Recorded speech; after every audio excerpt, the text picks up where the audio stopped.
All right. Go. Let's go. Let's go. Evening, everybody.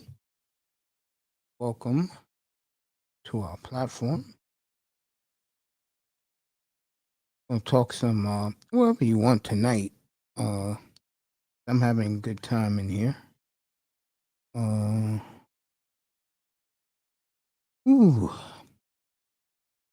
where do I start?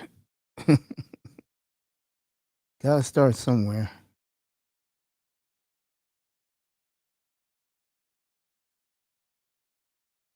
Get my stuff ready. Tell you guys where I start tonight. Go with the baseball. I might as well do that. N.H.L. starts tonight.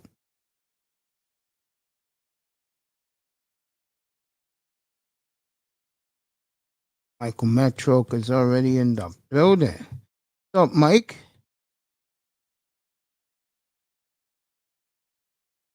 Pumped up for another Blazer. That's the family.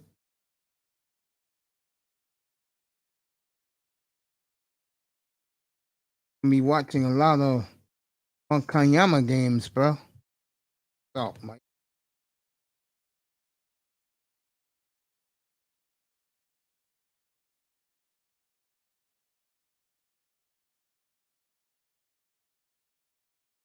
Metro House.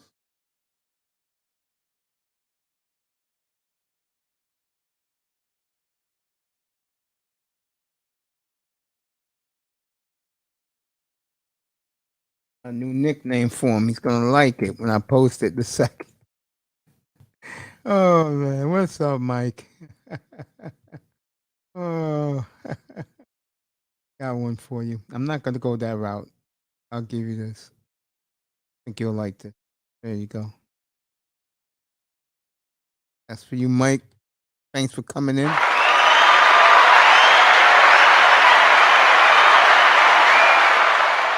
I got one for you, Mike, since you're here. We'll start there.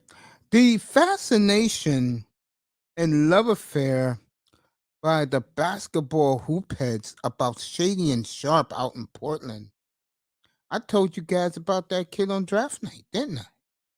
And now he put on a dunking display last night out in San Francisco against the Warriors that has now piqued a lot of NBA heads wondering where did this come from. Okay? I told guys that they compare him to Kobe Bryant and the kid who's in Minnesota. What's his name? Edwards? I could tell you right now, this kid with given a lot, and I think the Blazers will be out of it by the trading deadline. So, uh, you'll see this kid second half of the year, folks. Because I'm just gonna keep it honest and real. You can listen to anything Mike Richmond tries to sell you. Okay, this is a horrible team. This is the third game in a row they've been blown out by 30 or more. And I'm telling you now, Dame should never sign that extension. I'm gonna tell you right now. When they bring in, I got a nickname for her now, the Sheriff, which is Becky Hammond to take over that complete program. And I think if Portland's as bad as we think and they lose the lottery, both of them will be gone. The GM and Chauncey Billups, they'll be on the street. Um, Jody Allen will bring in the home people.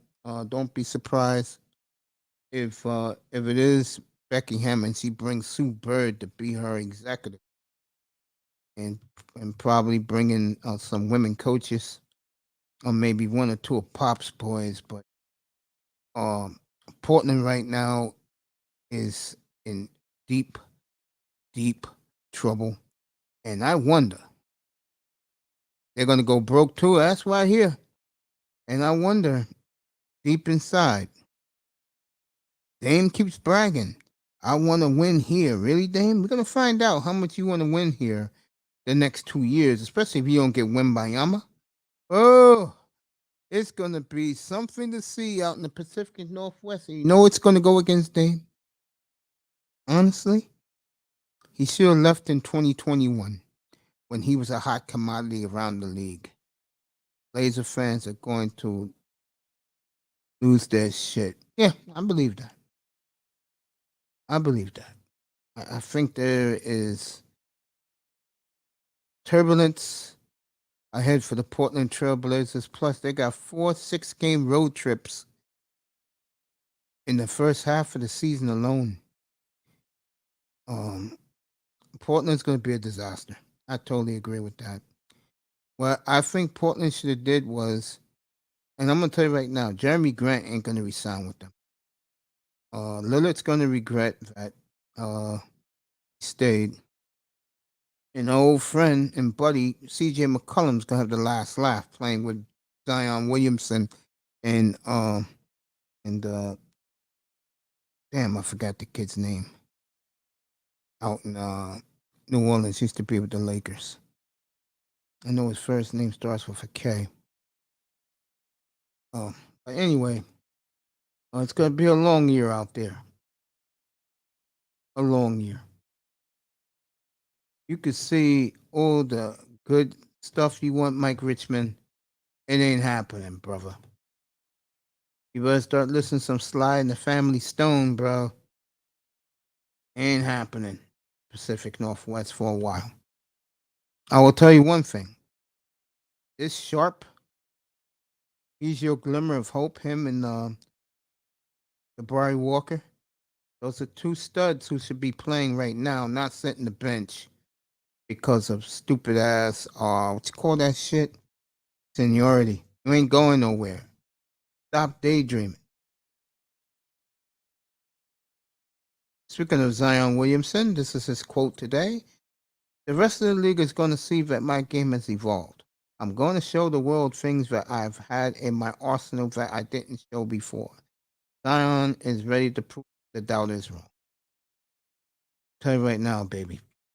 New Orleans, I love them this year. Them in Atlanta, they're my 2 pet teams this year. You know, I fell in love with the Hawks 2 years ago. I really, really did. Fell in love with Atlanta.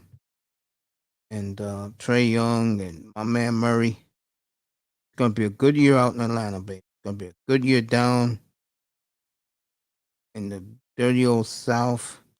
Like that redneck said in that song with the Bean Joe. Ooh-wee,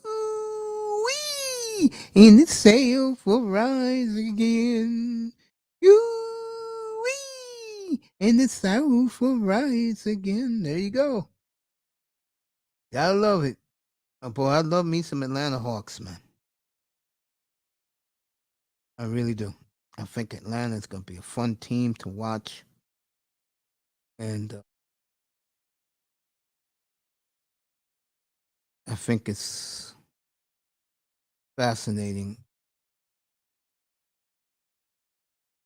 Atlanta, I think it's going to be not only real good. I think Hawks, there's something good about Atlanta this year. I expect to see the beautiful Nice in here later on. These people keep pumping this goddamn Kobe Bryant and what's our friend name again? Know what I'm saying?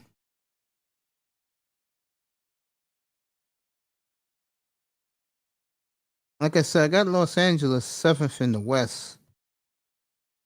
I got the Clippers. No, I got Dallas 6, Clippers 5th, New Orleans 4, Memphis 3, Denver 2, and the Warriors number 1.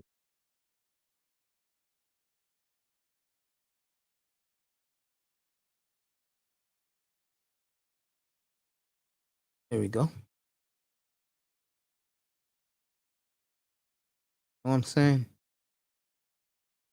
Took care of the Portland Trailblazers. Talk more about the NBA later. A lot to talk about. Season starts in 6 days. Can you believe it? For you NBA fans. Okay. All right, we got some big things happening on Sunday in the NFL. We got Skylar Thompson. We'll talk all about some Skylar on Friday. That's going to be good. Talk about Skylar Thompson's first start. Smart move by the Dolphins. This announcing the kid's playing. Know the coach loves him. Drafted him. I'm very intrigued by him. Had a great exhibition season.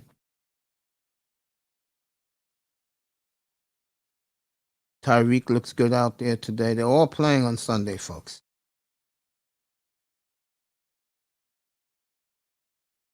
Amazing, right?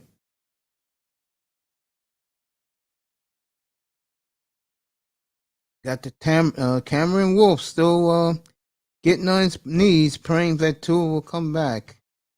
That's not happening.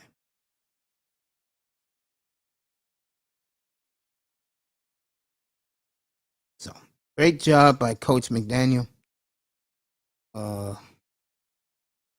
Setting the precedent who's playing this week. Me and Michael Metroke was talking about the Blazers a little bit since he came up here to say what's up. These things happen. You know what I'm saying? All right, let's get to the football, and I'll be off tomorrow. Uh, I love Miami plus 3.5 at home. I love the Dolphins to win outright. Got the Bengals out 1.5 in New Orleans. And I got the Jets a touchdown at Lambeau. Giving me all that, I'll take it. Get to the games on Sunday. I mean, I love getting into the games. Where is that? Go? We'll do the insider. Fuck it. Let you know if anything changed.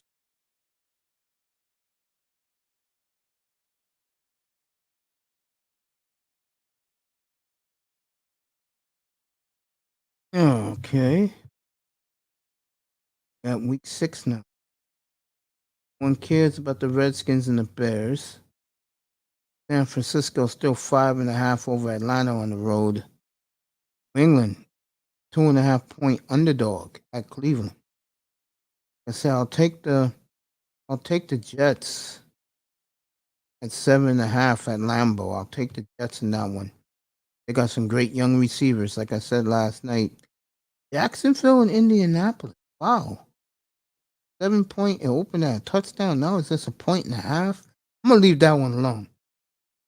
Here's my game. There you go. I love the Dolphins on Sunday plus 3.5.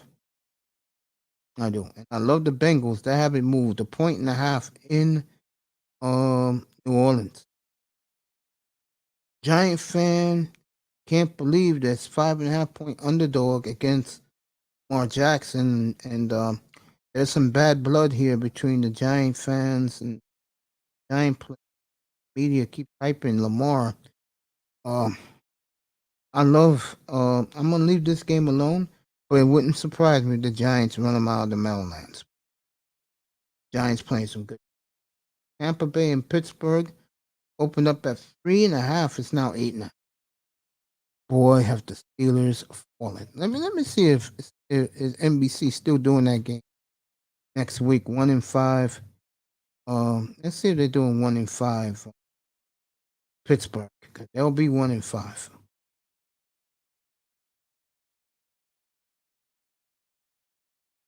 Let me see if they're still doing it.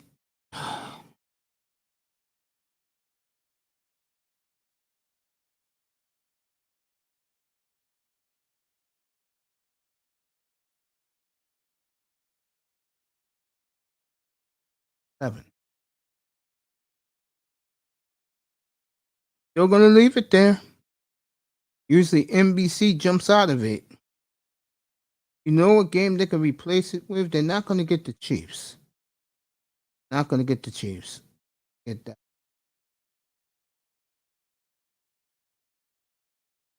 Maybe Jets Broncos. That's a maybe.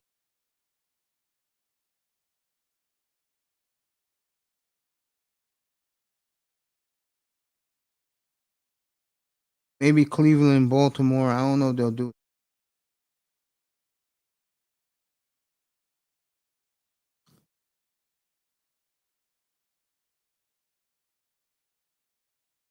Jaguars win, the Giants win. That will be a good one. Jaguars, Giants, and the Jaguars next Sunday night. The whole world get to see the winning Giants, and they'll get to Trevor Lawrence. Because these other matchups are not good. I mean, I can give you this one, but you're going to go, hell no. That's the Jets at the Broncos. Yeah, they can switch and give you, what's the game I said? They can switch and give you Giants, Jaguars. They both win this. That would be a good game. That would be good.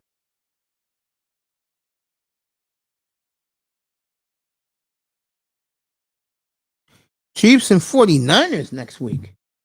That's the late game on Fox for the whole world to see.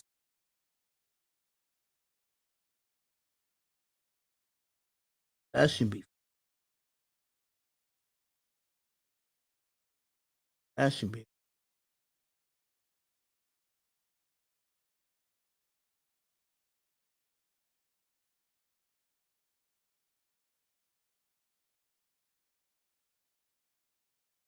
That should be real fascinating. I'm surprised they're sticking with Pittsburgh. That's not going to do it. I mean, I'm surprised that NBC stayed this long.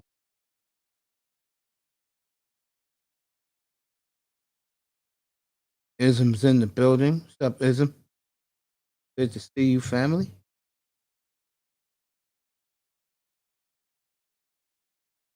Resting.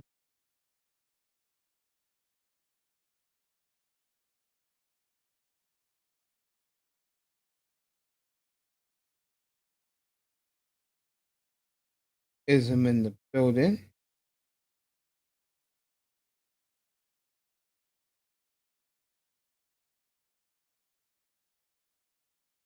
I ain't do it. Ism. There you go. Ism.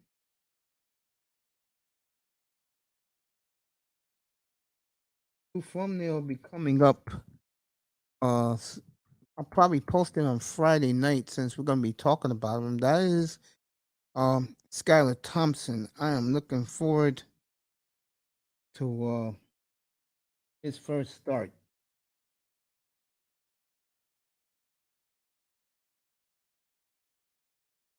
I'm very excited about it.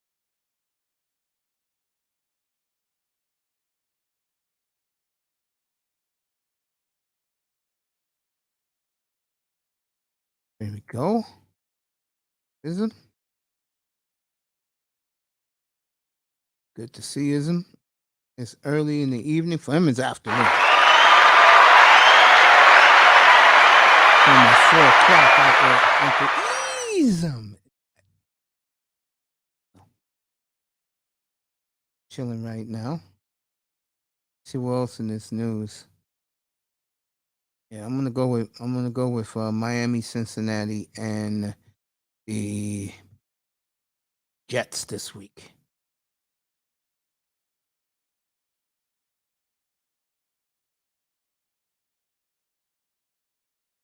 Should be fun this week down in Miami. That's a good question. What has happened to the Miami Dolphin defense? I agree with that. Because if there was anything that was their strong point in the defense.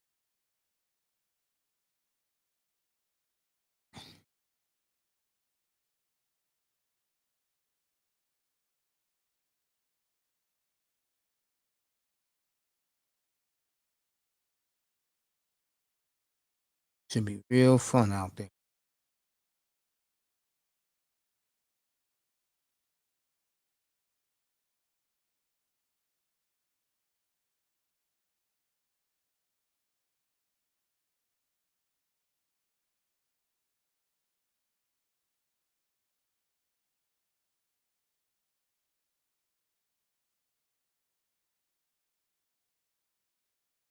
Good job by the Dolphins captains today.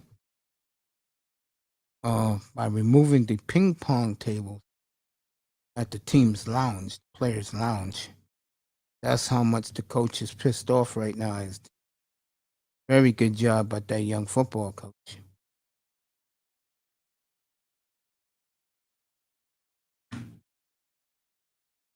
Wow, Lizzo is looking good tonight.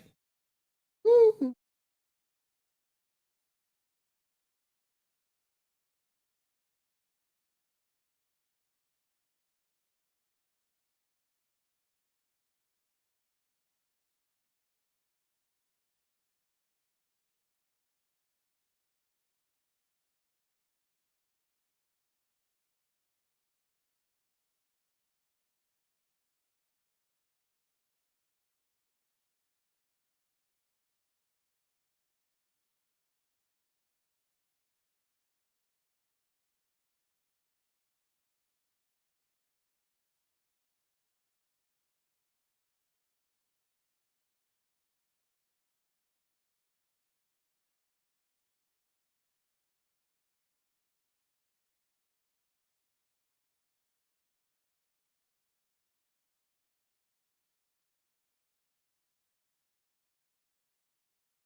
Right. Hurricanes about to start. I got them going to the Stanley Cup Finals.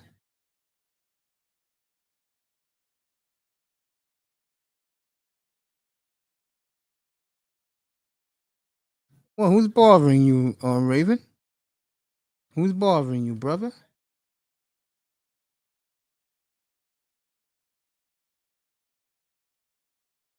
I'm sorry, people get. I'm sorry, people are getting on your nerves, bro. Gotta relax.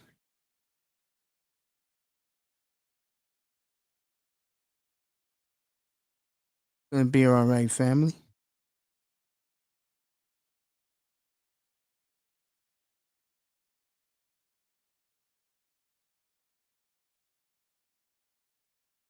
Want to hate the word no? Interesting.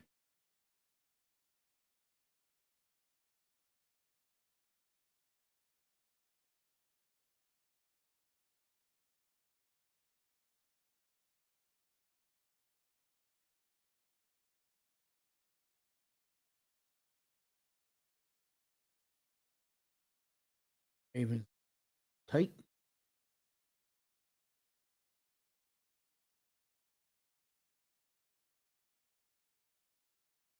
Braves game was delayed. I don't know if they're playing now.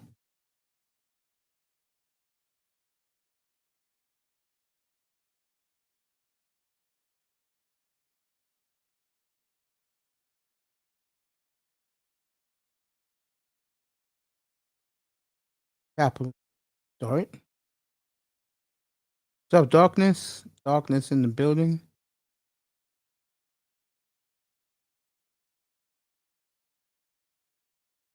Number one drag attractor. Okay. Wow. Ravens. Something got that brother really ticked off today. Hmm. Been rambling lately. I'll say it again. The one he did with Curlin was as good as it gets, bro. That shit was hysterical. Goddamn. All right, TNT hockey's gonna start. They're all out in Denver today. Wayne Gretzky wearing sunglasses.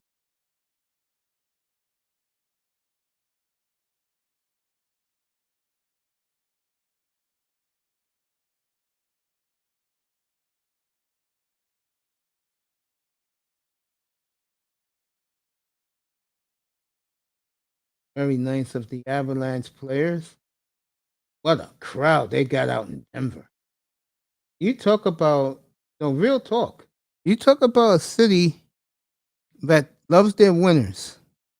Did I drop the link? Let me see if I dropped the link because I want to know if Nicer got that package today. Let me do it for her right now since he requested it. Boogie down, Bronx. Boogie down, Bronx. Boogie down, Bronx, baby. The BX. And what the fuck is up with these heifers driving Altamas? I don't know, man.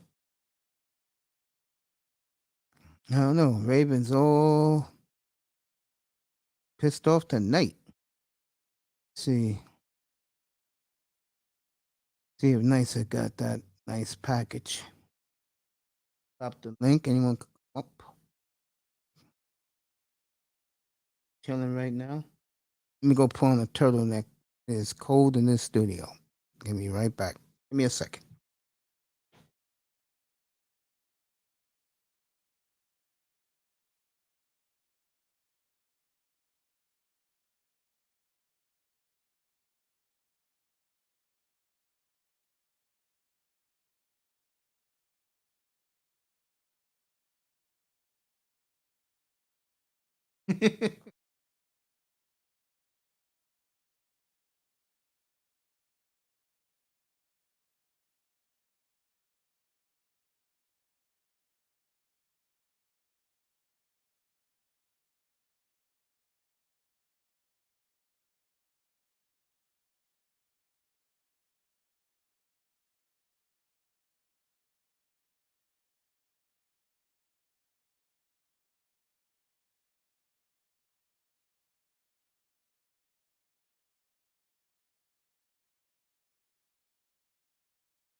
All right, the beautiful Nicer's here. Let her up. Oh,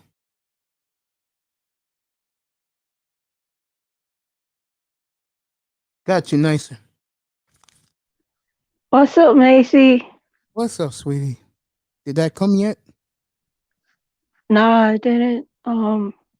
Cause I know if the when the drivers just leave the package outside of the building, Yeah. my neighbors are pretty good at bringing the package at my door, and they'll knock once to let me know that it Let me came. find out.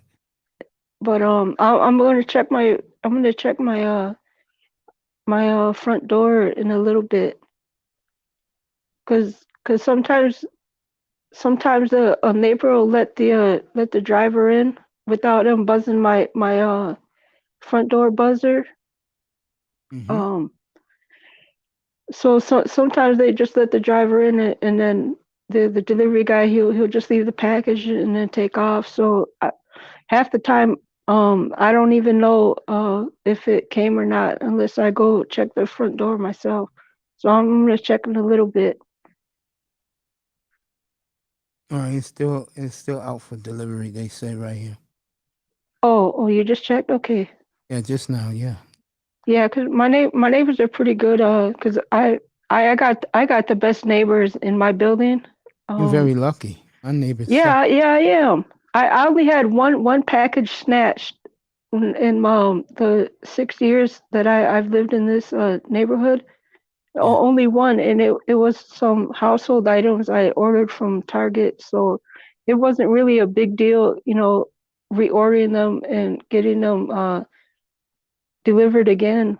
But yeah, I got the best neighbors. They really look out for me. Anytime the because I understand, delivery guys they're on a super busy schedule, and so they'll just leave the package at the door, but they at outside of the building, at the front door of the building. But my neighbors are pretty good at bringing the package in and leaving it at my apartment door, so I don't have to worry about it getting snatched. yeah. I checked it. Didn't come yet. Okay. Okay, that's It's cool. up here. Oh, So how here. was your day? My day was very quiet. Oh, that's good. I went to see the doctor. All good. Only disappointing news is I can't travel yet. Oh, you get there, Mace. You're getting better and better. That's what counts the most. You know, Exactly. you're steadily showing improvement. Um, your physical, not just your physical, but your overall well-being.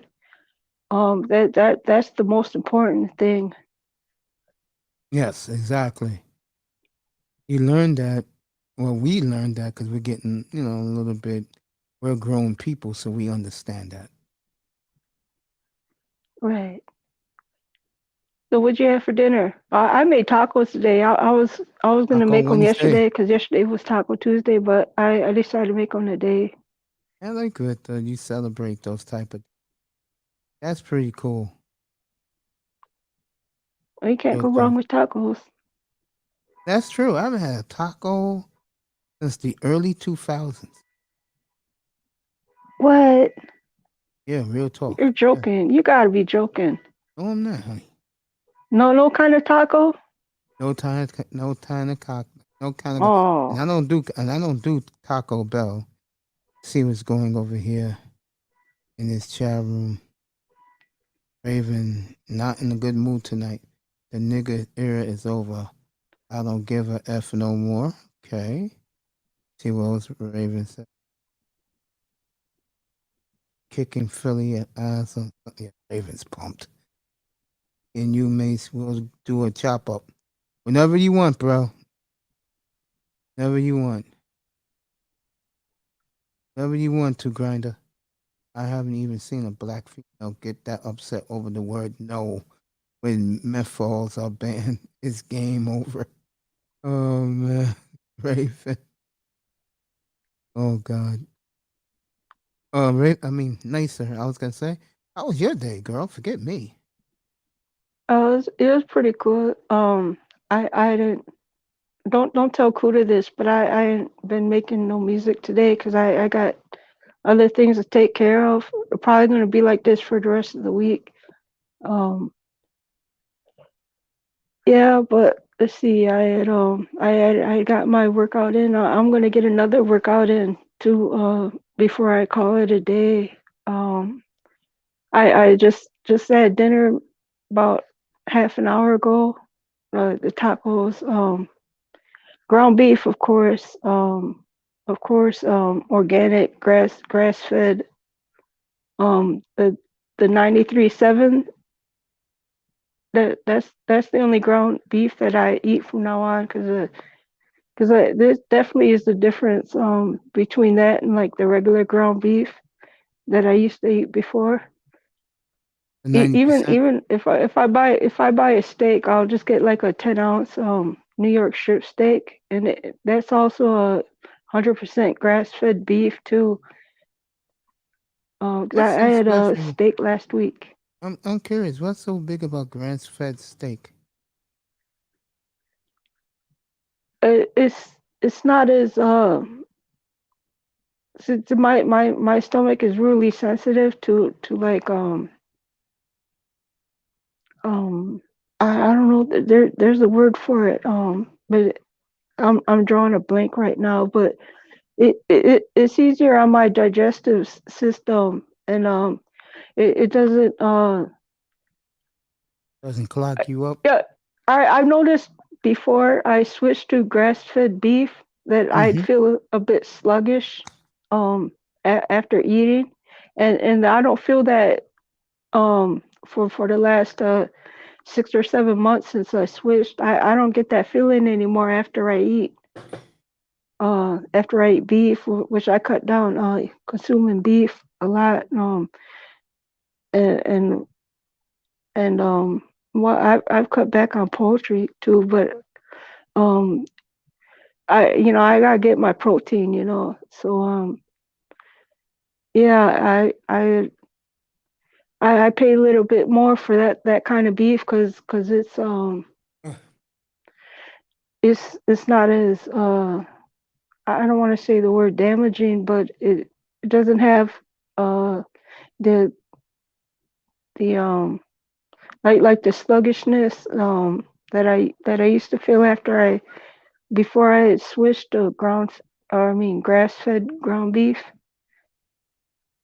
if that makes sense. Yeah, yeah, I know what you're saying.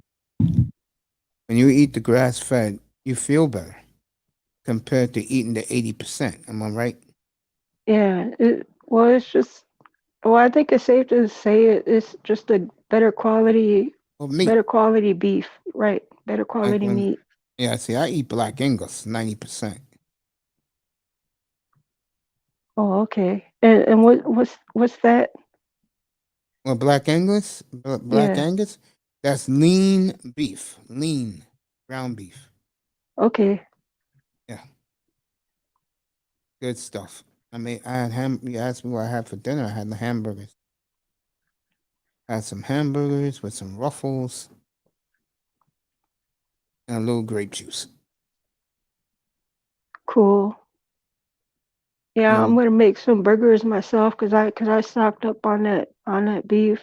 So and I got some hamburger buns the other day, and so yeah, probably this weekend I'll probably make burgers. wow, I know you're gonna have a good time wolfing those down. Oh yeah, I think this weekend, um, I'm gonna have my homemade buffalo wings. I'm gonna boil that, them, that let it cool off, um, and then just stick them in the and put some breadcrumbs, some buffalo wing sauce or barbecue sauce. Let it bake, and there you go. Also put hot sauce on it, and hot buffalo wing sauce and hot wing. Yeah, depends on how I feel.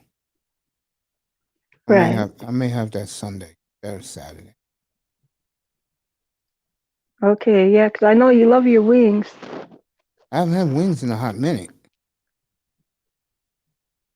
I've been eating burgers lately, which for me is good because it's a quick make and um I just eat it, drink some water or drink a little. That's it. Last couple of days, the first time I ate Ruffles with it because you know they had Ruffles on sale here this past week. Because here in New York, our sales go off on Thursday and start a new one on Friday.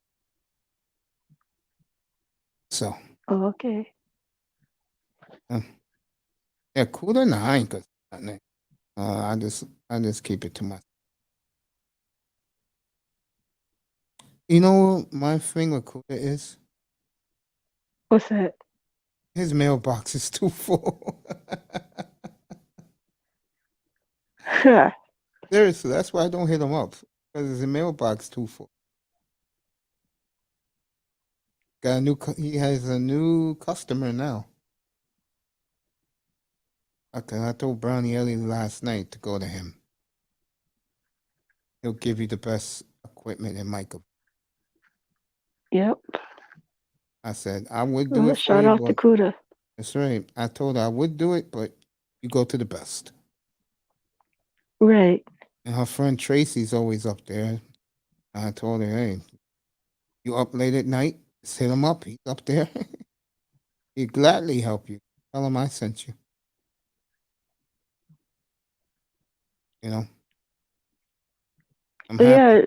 I'm happy another for her. shout out to Kuda for dropping his first ever mixtape. Oh, I really? listened to it earlier. It's dope. I didn't know that. Yeah. Yeah, Oh yeah. I'll play some of that in a little while. Yeah, Kuda.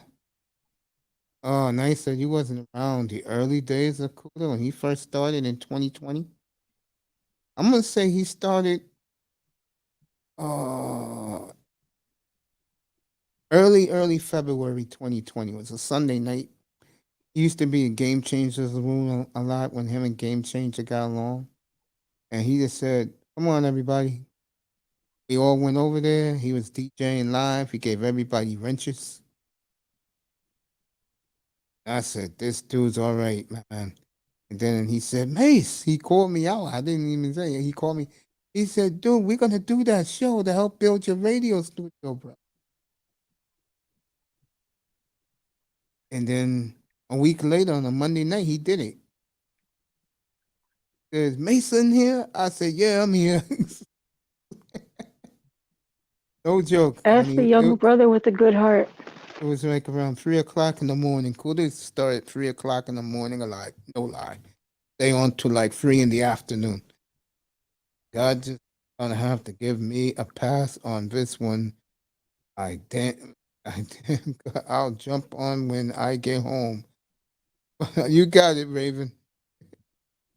I have AEW on for you too. Talk about brother's been frustrated lately.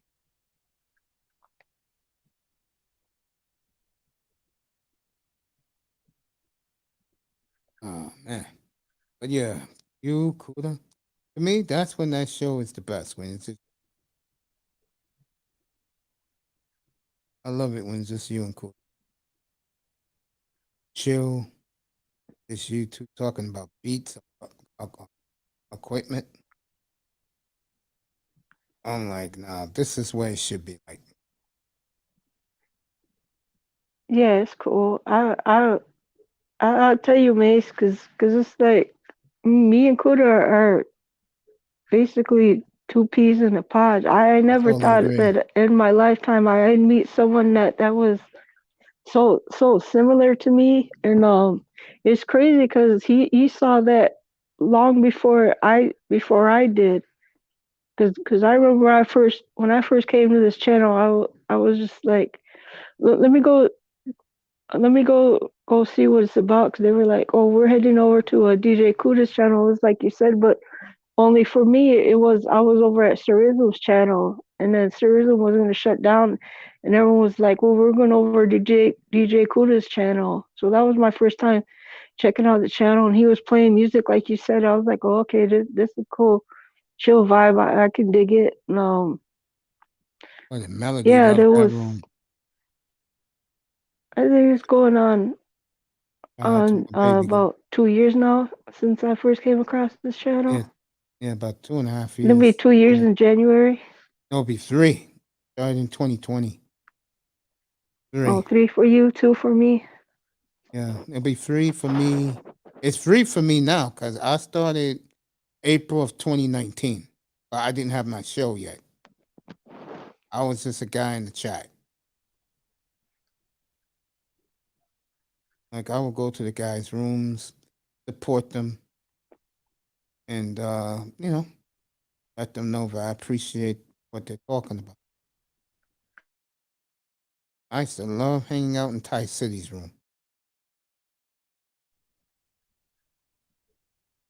Yeah, that's really cool. What him and Ramil partnered up, and they started their own website where they can speak their mind uncensored without having to worry about YouTube tripping, That's one thing. losing their channels and all that That's stuff. what I want to do. That's Oh yeah, exactly what I want to do. But the difference with me is that I can really show you all real sports action without getting in trouble. there you go. That's something I know guys want to see, would like. You know what I'm I saying? agree with that. Um, I mean, there's a fight going on. They just come to they can come in here, set it up, and then I'll get out of here and go to my website and continue the show. Yeah, I don't know if I'm gonna let Miss B do it for me because she do it for me for 400, but Miss V is busy, Uh so huh. and she's always in cool between 4 and 6 in the morning. Hey, what's up, insane one? My man's in here. Let me find out. What's Oh up, yeah, Jacob? Good seeing you, family. Appreciate you. Good to see you, man. I'll say hello to you in the chat in a minute. Oh, that's what it means? Insane one? Wow. I Um, think it's I call I, him, I people call like him it. Cyan. It's a dope username because insane, but Yeah, it's insane because yeah. that's Insane the the membrane. anime thing. Yeah. Yeah. Good to see both of you guys. I'm gonna say hello to you right now in the chat. Appreciate you, brothers. Come and say hello to me, man. Really do, bro. Jacob and me, we always in. I haven't been there lately, but I'll be back in. I'm gonna watch some of his episodes I missed, but I'll be back in our boy Ringo's room. Shout out to Ringo TV Raw.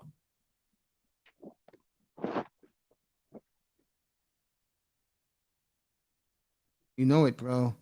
And insane one. Everybody call him Scion one. Good to see you again, family.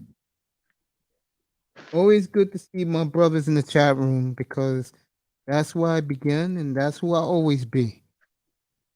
Um, I'm gonna support people like Ringo, Kuda. I'll do it from the chat. Kuda, I'll go up. And it's a good night. It's just you and him. Let you two kick it as always. Yeah, that's cool.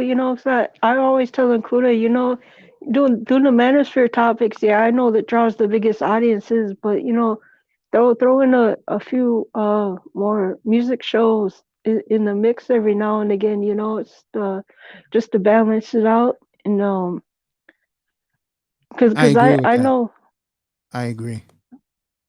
because I know it doesn't do as much numbers as when he's breaking down controversial topics or whatever is trending in the manosphere at the moment.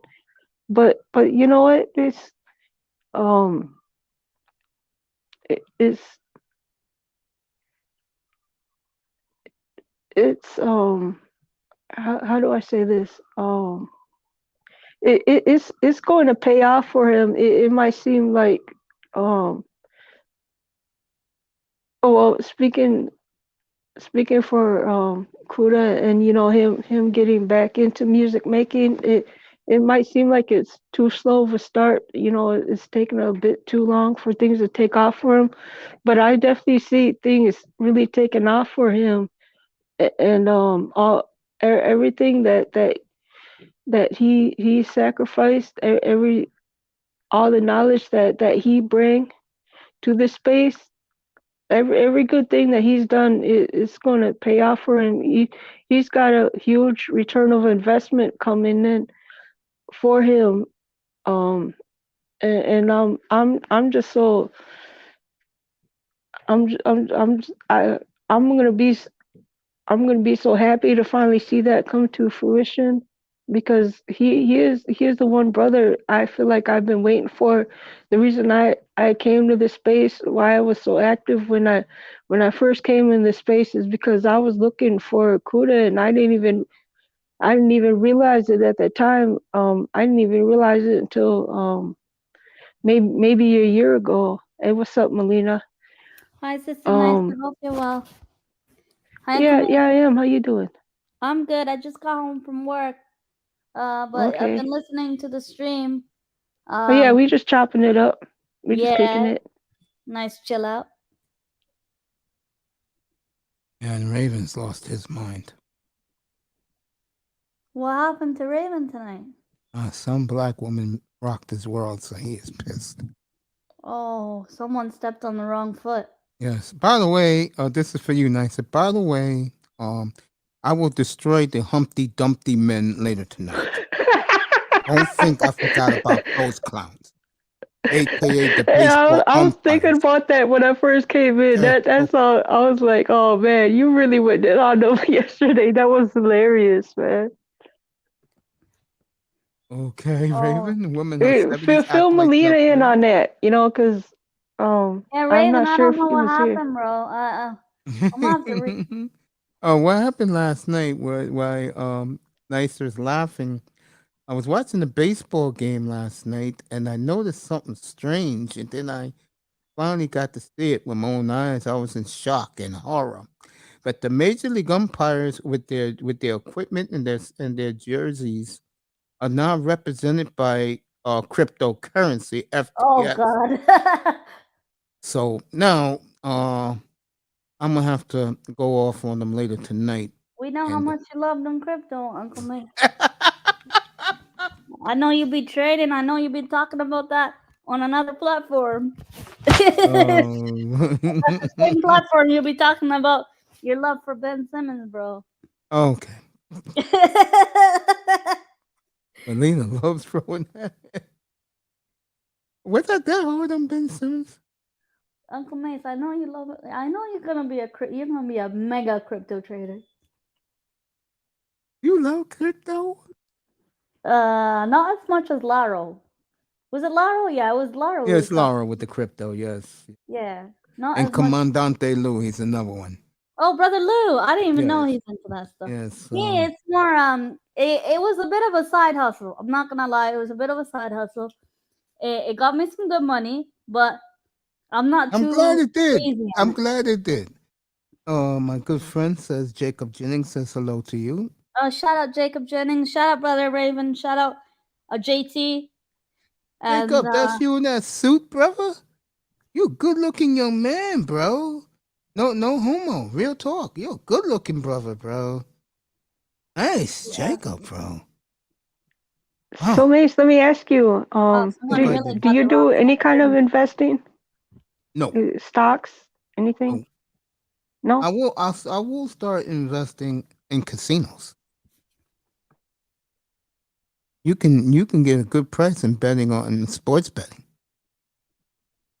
Oh, You know, okay. invest in MGM, Caesar's Palace. I never liked FanDuel, but I'm not wasting my time there. Too much money for FanDuel. I mean, the prices they charge is ridiculous.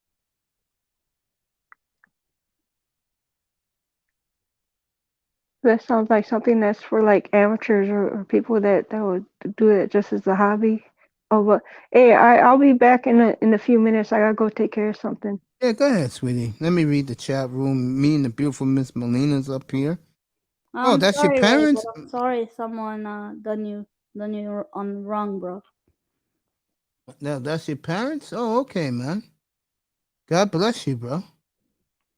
Yeah, someone really fucked with Raven at work today. If you want the truth, I think building up in my brother for a long time. Hey, yo, man. My mother right now, real talk, Jacob. My mother right now is fighting stomach cancer. So I already lost my dad. So, bro, my prayers to you, man. Real talk, man. More important things in life, and sometimes talking foolishness, being here talking assisting goals. That's for you, Melina. You know what I'm saying? Yeah, So Godspeed, my brother. Ravens really yeah, I'm somebody ticked surprised. him off. Someone's really ticked him off. Thank you, family. I ain't Thank seen you, Raven family. like this before. I'm really sorry, JT. Yeah, that's it's tough, Uncle Mace.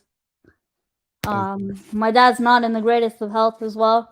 And my prayers And, to you and your family, honey, and to the grind to say he lost his mom 3 years ago. yeah, it's hard. I think the thing I like about this channel the most is you're my family. Like it's like I know I where say the I same turn thing. I to, mean that.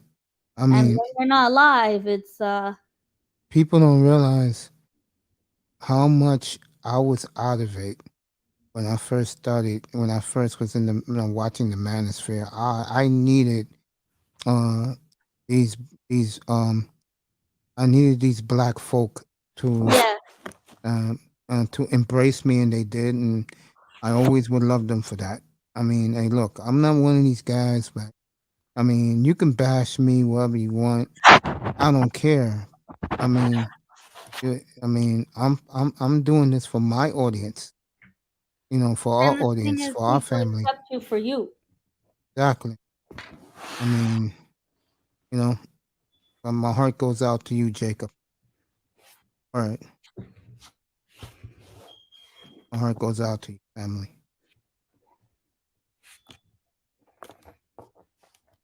How was your day, Uncle Mace? Uh, You've been up here long. no, I've been up here since 6:15. almost an hour now. Okay. Yeah, but yeah, Jacob. You know, Yeah, I'm sorry, Jacob. That's and I'm sorry too, man. Sometimes you just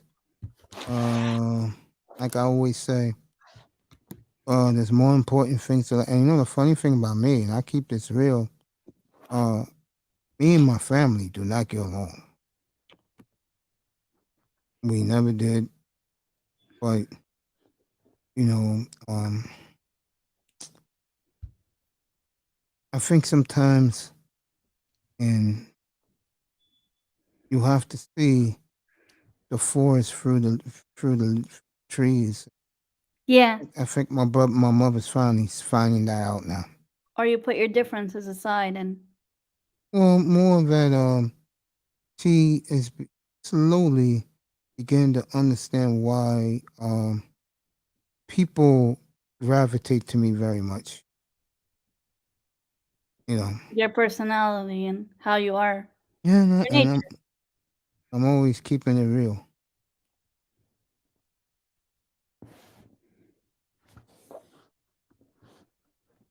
Oh man, yeah, bro. She's rejoicing in heaven, man. Damn, man. Oh, stuff. Wow. Thank you, Granda. Yeah, so Yeah, you your know, mom's a fighter. She's fighting stomach cancer. It's tough. I think I get that from her. I love it when you come up here and you tell us your mom's been yelling at you. I love it. Because no matter how old Nobody you are, likes it. no matter how old you are, if you're in a if you're in a black household or you gotta be scared of your mom, no matter how old you are. I'm not scared of my mother. It's more of I respect my mother. Yeah, that's the thing. So And you don't get that in certain households. yeah, You she's the know? only mother I have. So, Yeah. and I'm the only son she has left. And you have that level of respect for each other. I don't know about that. I do for her. I don't think she does for me. Oh, shout out Tac, man. That's a Hey, really hey, Tack, you gotta do me a favor, bro. Yeah, Tack has been great praying for my mom, bro. Hey, do me a favor, Tack. You gotta come up here. Tell me when you're available, like late at night. We're gonna talk about Shady and Sharp. If people don't know this, on the Light in the Mood, he has been the YouTube video sensation. And I told everybody on draft night, he is the mystery man of the draft. And he got hurt in summer league probably first 5 minutes in the game. Didn't play well.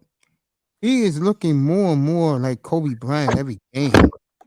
And the basketball media is stunned of how good this kid is. And all you see on YouTube is his highlights, and these young people going nuts over him.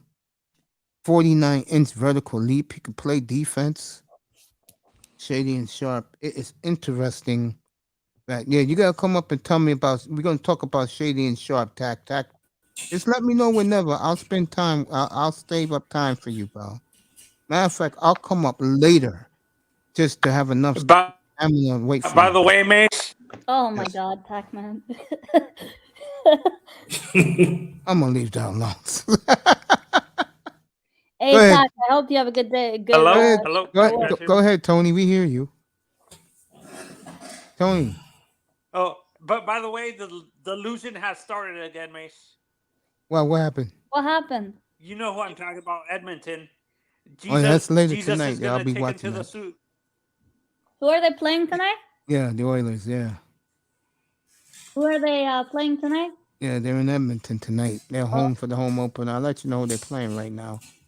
The Oilers, I think they're playing the Canucks tonight. Oh Jesus! Oh And they went Jesus! back Attack, to man. That's the old times games out in Edmonton start 9:30 Eastern again. there's three things promised in life: death, taxes, and Tac man's one-liners. Mm. Hey, shout Him out and to Lou is Brandon. How you ridiculous. doing, bro? Yeah, How no, you Sliding feel? through Melina's DM. I'm watching you.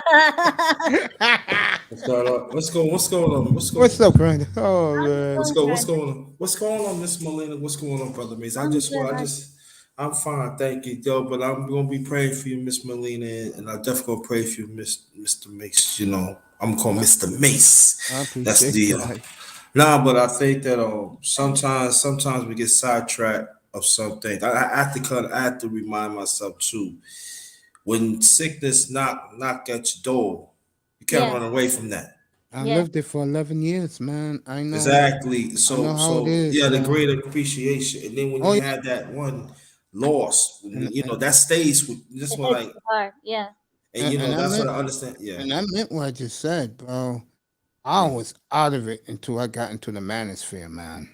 mm, And because yeah, I've never been to a spot where there's nothing but black people there. So yeah. I felt at mm, home. And Uncle Mace, that's the same thing. When Bargav showed me this channel, I was like, all right, this is finally people who I can relate with. People mm, who know the struggle, people who know what it's like to be us. mm. And I when I know was what you're on all talking these about, other honey. channels, it was like I can't even be myself. I'm walking on glass. I say one thing and they're like, what are you talking about? And even those hooligans out in overseas, honey. Mace, it's crazy.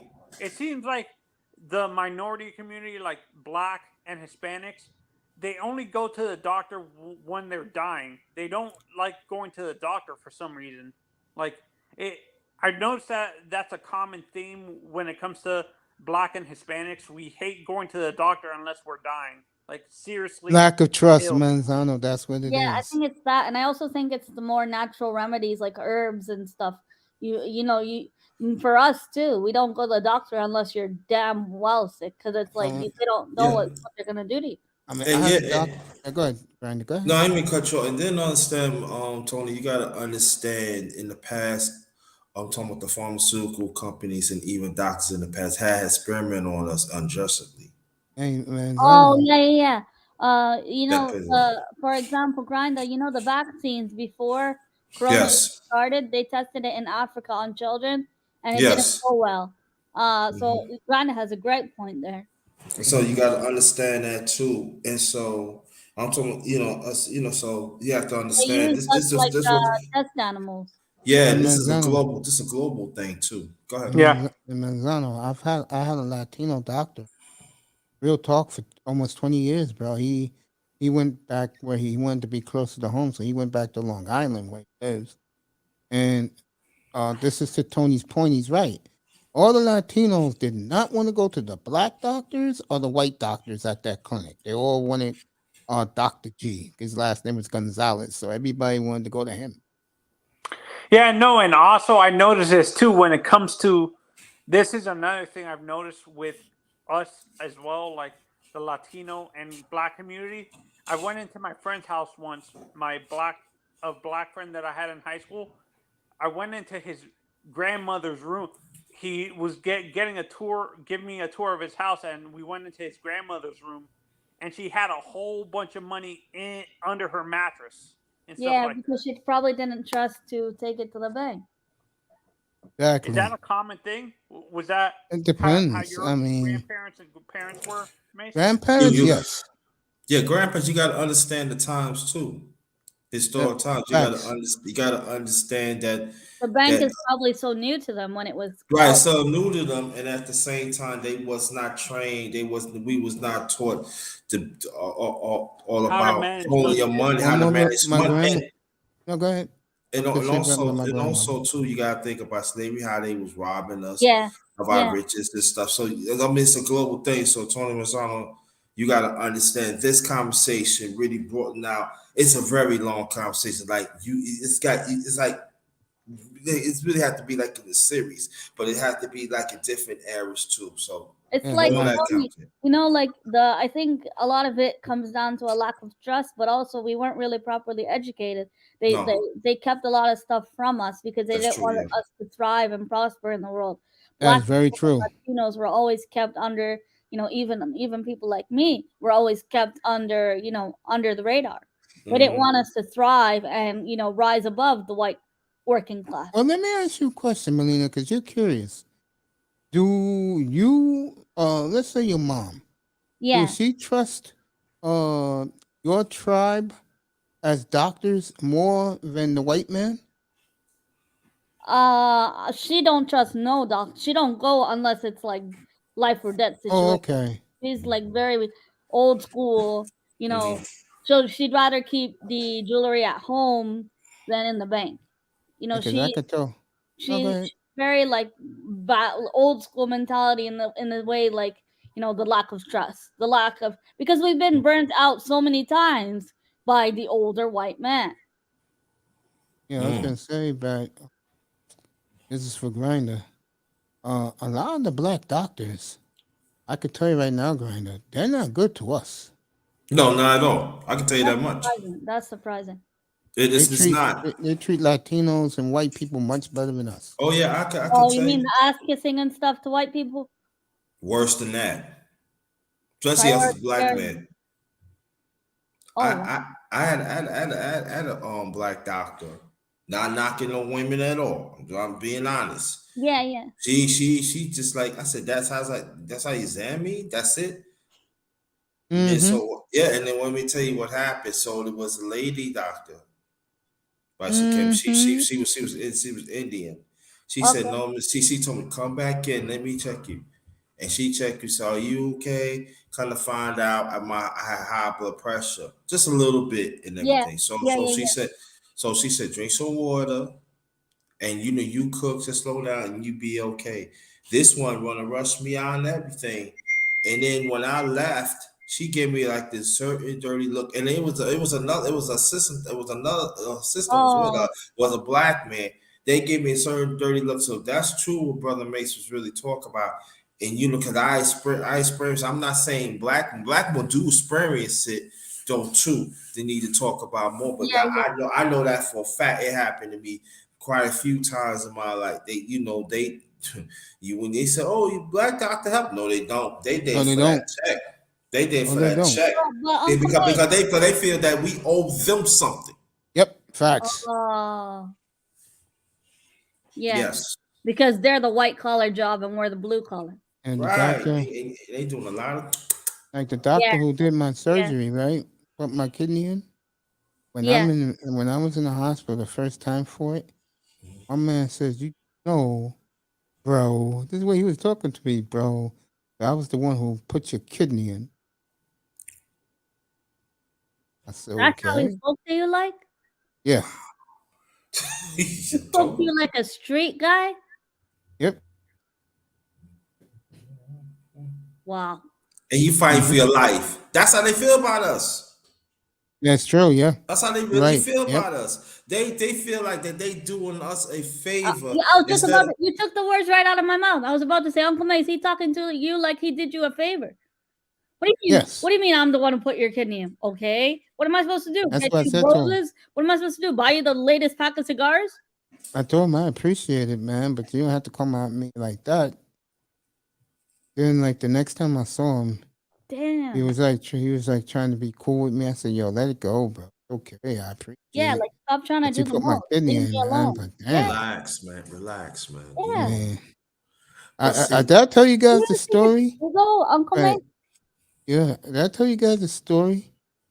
That when I was in the hospital back in the wintertime, there was this kidney doctor, right? This woman is 47 years old. And I guess she found me handsome.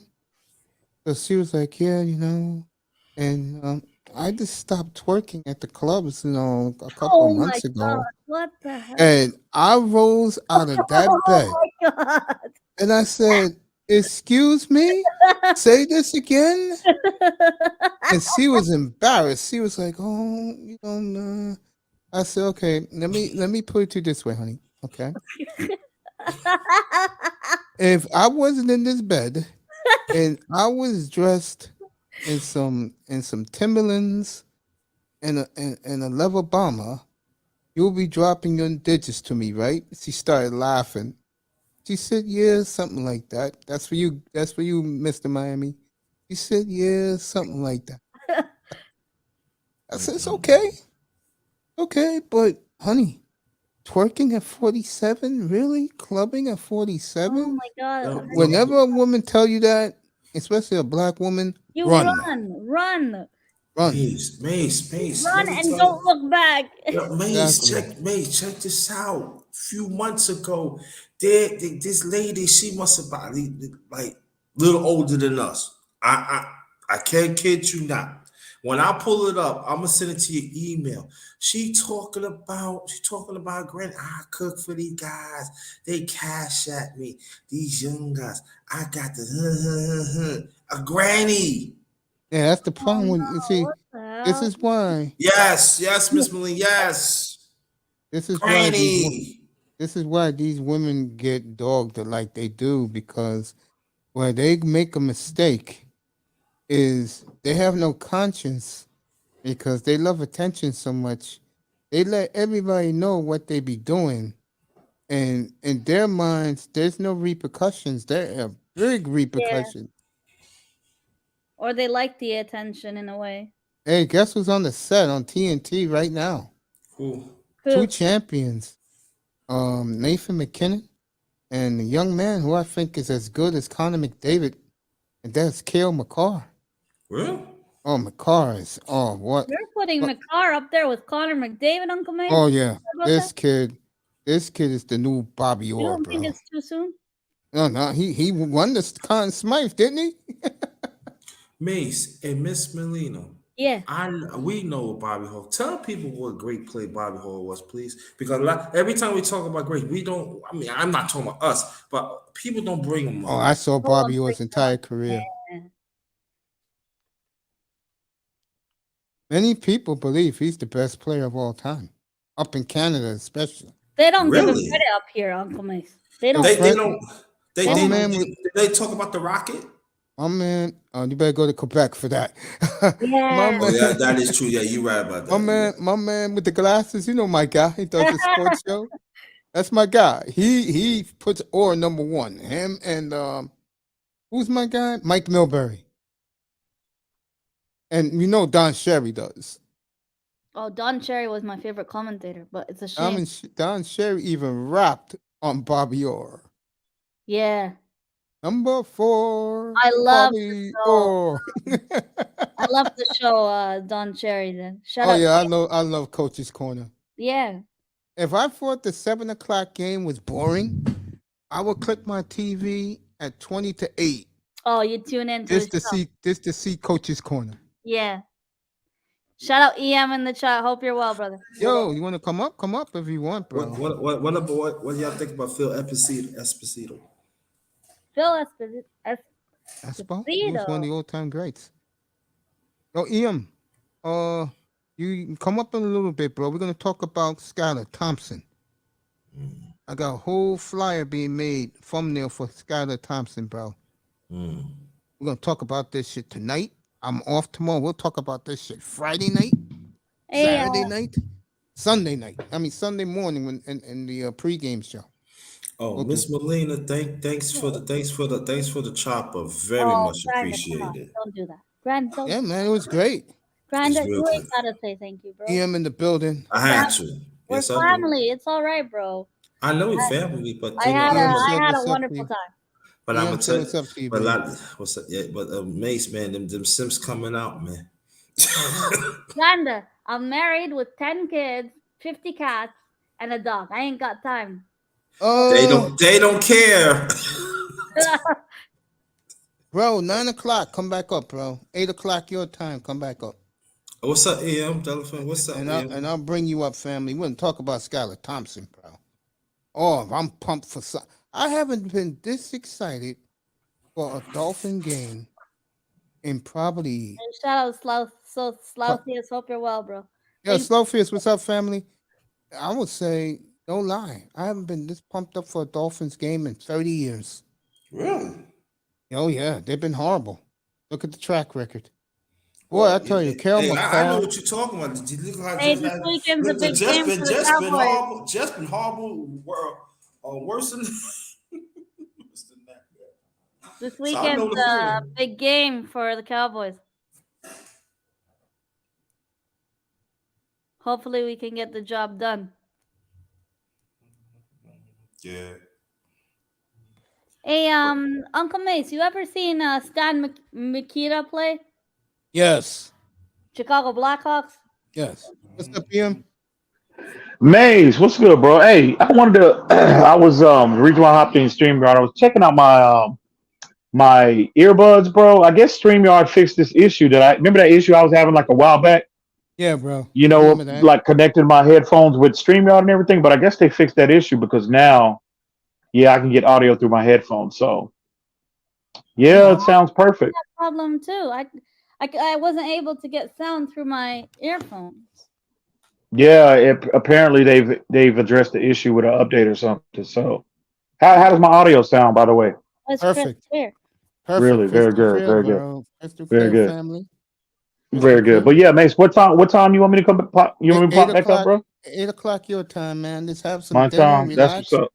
All right, man. I'll see you then. I'll be up here All right, for a bro. while tonight. All right, y'all be good, bro. You Take too, care, family. yeah. Thanks All for right, all coming. right, all right. The great EM, Brother EM, yeah. one of my favorite guys. Hey, Manzano, you still up here, bro? Tony's eating dinner. Oh, You asked me about Stan Mikita. I saw him, yeah.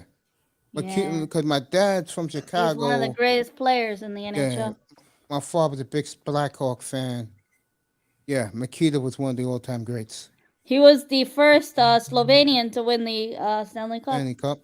You Yeah. know who's one of my favorite players and very underrated? What a great Dennis defensive Savard? player. Who? Dennis Savard? No. My guy, Doug Wilson. Oh, Doug When he Wixon. was with the Blackhawks. What Yeah. a great player. Never got his due. No. Great player. I mean, and a hell of a GM out in San Jose. He had that job for nearly 30 years. Mm-hmm. And he Yeah. built it. He sure did. He built it, yeah. Yeah, San Jose is just a different type of Hey, atmosphere. we just got the hockey rosters for opening night. I think it was yesterday. Oh, they're they gave playing out the Montreal roster. tonight, right? Yeah, they're playing Montreal tonight. We're about to get a wounded animal. Oh, there Uncle it Mace, is. it's not Toronto Maple Leafs. It's Toronto Maple Flop. That's what we're called. Well, it's 1-0 Maple Leafs right now. Where's Marino? Hey, shout out, brother. 305.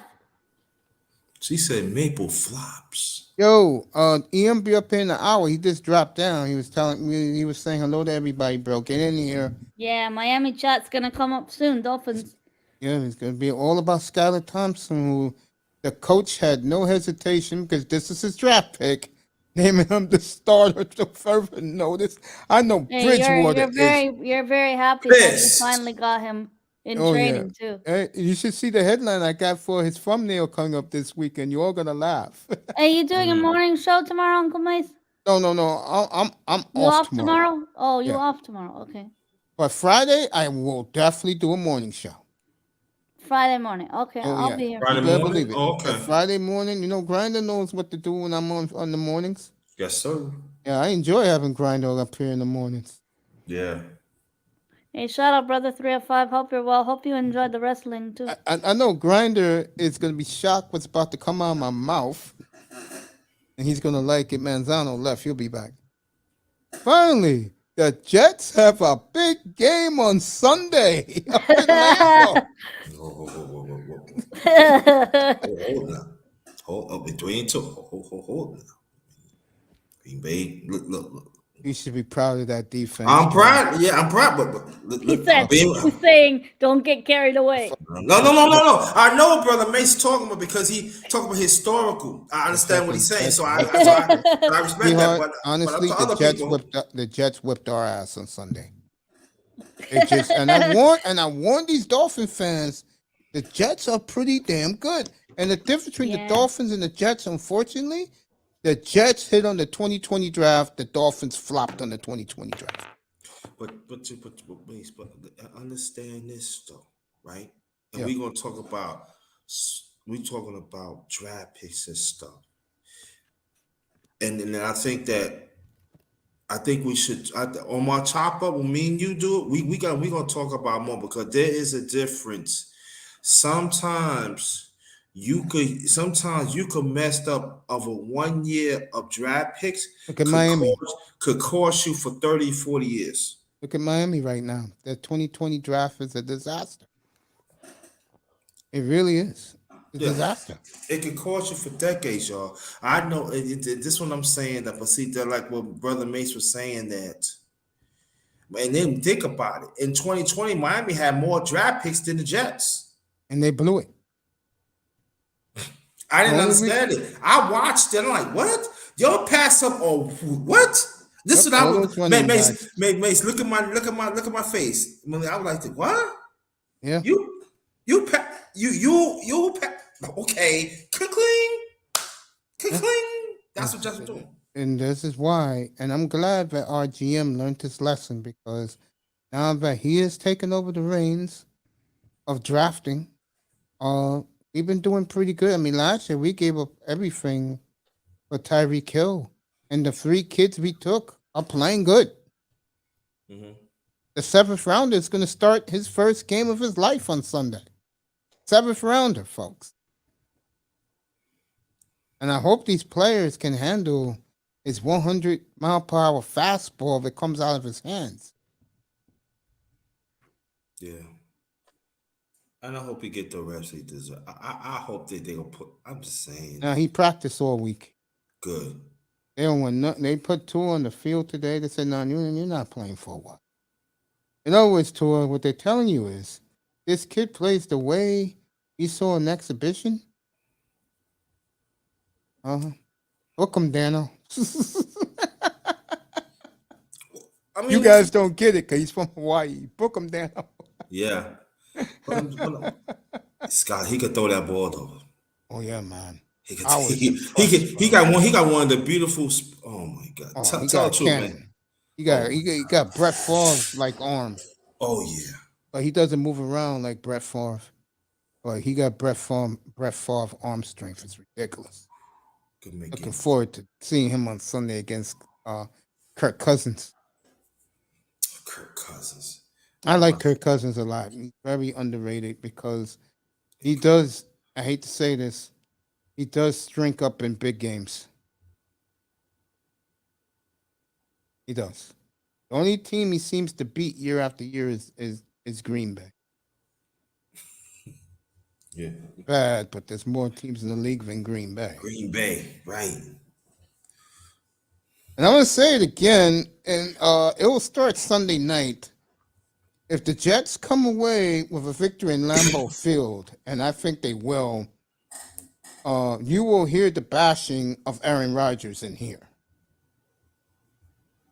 It's bad enough that the Giants shut you down in the second half, and Iman Perry was getting on my case last night about that because he's a Brett Favre groupie.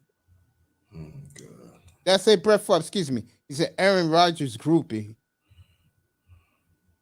Okay. Jets got a little bit better defense than the Giants, Green Bay. And those young cornerbacks will shut down those old men. And Sammy Watkins, and I forgot and I love And Randall Dobbs. Cobb. And Dobbs. I love Randall Cobb, but I mean, Okay. know? But you know what, man? I think the thing is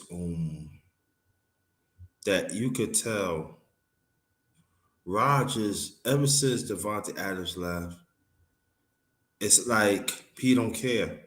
He just there just to be there. You know, it's not. He's not inspired. You know what I mean? We got to call it. I mean, Rodgers is a great player. Yes, he is. But you could tell that if he don't get his way, you can see he always sits by himself. You know, he don't joke around with the players and the rest of the team. And I'm not saying, and he's not. You know, he's not. You know. Only one he talks to is Jordan Love. He doesn't talk to nobody else. Talk to nobody else. So you see that, yeah. He's away from his teammates. Right. So the team and see that they say, why I should go all out. Yep. You don't want to practice with me. Yeah. It's true, yeah. I believe in all of that. What you're saying is facts. And it's gonna catch up to him. This is for you, Mr. Miami. It's gonna catch. By the time they get to Miami and the Dolphins got their act straight, like I said, and I will say this for him. Okay, the kid Dobbs is coming along, but it is the other kid he is really tired of. He wears number 9. He's tired of him. He's tired of him. And you know who fault that is? We love you, Miss Molina. You know who fault Love you that too. is? That's Aaron's fault. He should have took a lot less to keep Devontae there. But you know what? You got to look at Devontae's Adams side too. He wanted to go home, play with his childhood buddy Derek Carr. Mhm. You saw what the dude could give him on Monday night. Saw it with your own eyes. You know, Mhm. everybody saw it. But I think that coach. I think one more year, then he's gone. Season's over for the Raiders. The way they played Monday night, they should have been playing like that from day one. You know? But this is the thing at that game, right? Y'all know they stopped Jacobs one time, 4th and 1.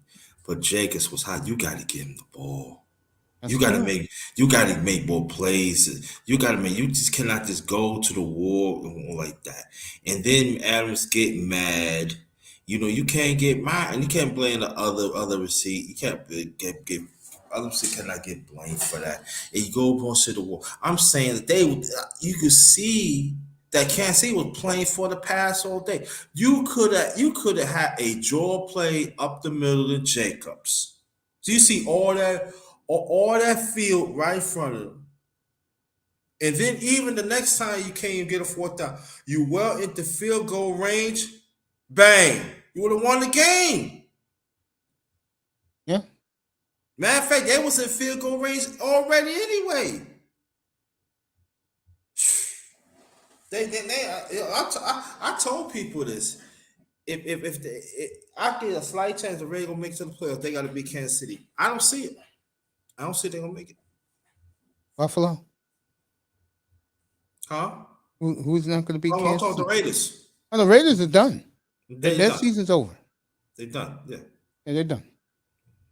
Raiders are done. They're done. Yeah. You know, but yeah, first time I've had you up here in nearly 2 years, Mhm. and we are talking about the Jets having a big game on Sunday. Yeah. Right. I don't mean to be funny by it, but I think it's nice for the Jets franchise. Guys Yeah. like you always Yeah. followed the team. Yeah. But I think that I think that this will be good, and I think Jets gonna be pumped. And long as like we do, long as we keep it close and stuff, and we gotta understand Green Bay secondary is shady. Look I look agree with that. look what Daniel did. The Giant, look what he did. So if you think about the Justice Bobet team, you get more time to Josh. It's true, bro. It ain't gonna be funny. Then the running back, okay. Nah, yeah. I'm just saying, like, those are just keep it close, and just play. I don't. It's not gonna be funny because I'm saying if they beat Green Bay, there's Yeah. some like I'm still gonna stick to 8 to 9 games. 8 to 9 games we're gonna win. I'm gonna stick to that. 4-2, I'm like, okay. Yeah, that's what I'm doing with my team, bro. Game at a time, bro. I do it going at a time. Yeah, that's what I'm doing. I mean, I'm not running around raving like a lunatic over a win, bro. It's one game at a time. The win is great, but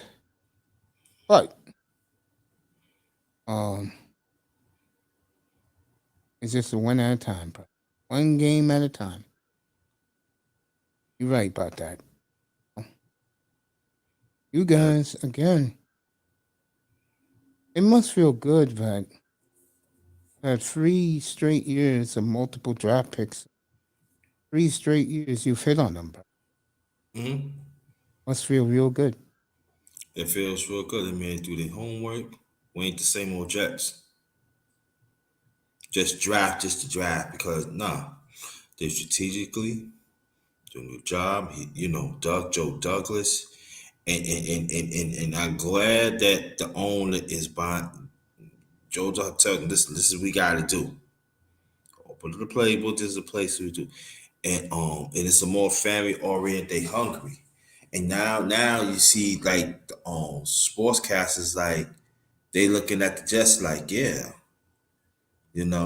one of them said this is going to be one of the one Hey, of the Shirley. faith on little. What's going on, little Shirley? And, they're gonna say this one of the places people want to play. I know. Do you hear the? Do you read the story about Jamal Adams? No, what happened to him now? Jamal Adams was talking about the Jets. He didn't really want to leave the Jets. He was not in a good place. He was depressed and stuff like that. Well, he should be okay with Geno Smith. I mean, Geno's playing good for him. Matter of fact, Geno's the second leading passer in the NFL. Yes, he is. I mean, people, there's something about Geno. When he goes onto the field, he gets the respect of his teammates. And I'm funny you say that, because let me go to Russell Wilson. When Russell Wilson signed his new contract, one of the things he kept saying was, players will come to play with him and them. They're not coming to play with you, selfish man. Self-centered man. Me, man. They're not coming to play with you. Corporate man. Corporate man, yes, man. Yes, man. And that's why a lot of the media don't like him, bro. Mm-hmm. He is very tarnished. And if you see the difference how they play for him when he was in Seattle and how to Geno, it's a big difference. They play hard for Geno Smith. They play hard for Geno Smith. That corporate man, they really play for him. He was another one to not want to be around the team. Yep. He doesn't really get along with black guys. No, he don't get along with black guys. And then when you in the public throw your offensive line under the bus, nothing good don't happen to you like that. Yep. Oh, okay, we're gonna play. Why do you think he was getting those hits? I mean, I'm not saying they deliberately doing it, but come on now. Yep. You ain't gonna help us straighten it out, or maybe like that. You're not being room. Maybe we do this, do that, be encouraging. I say the last few years he was getting hits. Oh, you want to go ahead. You go like the block. Okay. I'm taking the night off, Shirley, but your Bears are on tomorrow night on Prime Video, Amazon Prime. Amazon, yeah. Ooh, Shirley's in the building. Going on, love. But I just want to say, brother, Max, to you again. I'm definitely gonna pray for your mom. So I'm gonna pray for you. Pray for the whole family. And I appreciate that. I'm glad that your mother see that what's inspiration that you are. Sometimes let me tell people this, right? That when I'm ready to say, it makes you understand what I'm saying. Sometimes parents do play favorites. Oh yeah. Yeah. And sometimes there are other parents don't even know what you I ain't gonna say in fact, I'm talking about I'm gonna say about my family. Right? I'm like the black sheep of the family. They gonna say they think I'm not, but I am. So I had somebody like that I grew up with that knew one of my cousins. Yeah, I see your cousin doing YouTube. What do you mean? Yo, he doing this and that and everything. Yeah, I see. Yeah. Who? I ain't gonna think. I'm gonna say JT. Really? Yeah, really. You need to check him out. Oh, I never knew that. I said, y'all missing out, man, because he's doing this, he's doing that. You'd be surprised. And you know what my cousin said? One of my cousins said, But see, while you hear that, I want you to understand this. It's inspiration to me It makes me more driven because I know there's people when I'm doing something that's right and I'm helping people. I help myself, but I'm helping people and then I'm getting respect. You hear what I'm saying? Yep. Not let me tell y'all this right now, and brother Mix, you can attest to this. When you have a broader vision of your life, your family members is not going to get it, and it's not for them to know it and give it anyway. So don't worry about it. You keep on doing what you gotta do and inspire people. Exactly. So so I'm happy that Mace mother seen that. You hear what I'm saying? That inspiration and stuff, but it always been there. So for me, I family seem to it's just fine with me because it makes me more driven, make me more focused because at the end of the day, something you developed a chip of your shoulder. It's your loss, not mine. That's what I told my mother about me and my siblings. I told her, hey, look, that's their loss, but they didn't want to get to know me. I don't care. What's done is done. Damage has been done. Mm-hmm. So so for me, it's like think of like this, right? I did another chopper today, and I did a chopper with Miss Melina International.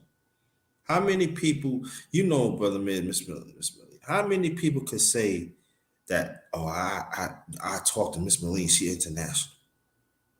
Not that many people in the space. That's They true. can't say that. They can't say that, but we can say it. Yeah. And so, for me, it's like, who cares? Even the people in this space, I don't give a fuck what you think about me. I'm doing the work. I inspire people. I inspire like Brother Mace here. You hear what I'm saying? And Brother Mace ain't gonna have nobody up here. He don't give a fuck. No, but this is what I'm saying. That understand the flight, understand the journey, and that's what people in the space fail to understand. Especially us as black men. A journey you come from right down here and up here, that your life was almost gone, snapping the finger just like that. And look at you where you at right now. Exactly. Sometimes it takes family to see who you really are. It's sad. It really is. It's sad, but it's what it is, bro. And I just want to say I salute to you and I salute anybody that had losses. Just understand that it's part of life. Not everybody, you cannot have everybody in your vision. Can't. True. Just can't. People ain't gonna see things the way you see them. I see them.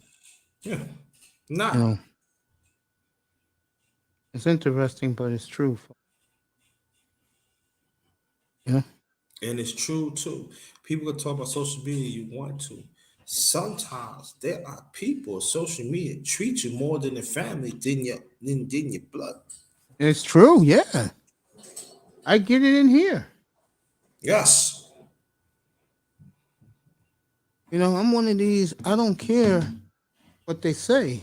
What I do in here, just stay over there, talk about your women that you can't get, like DS1 Ross said today, and stay over there.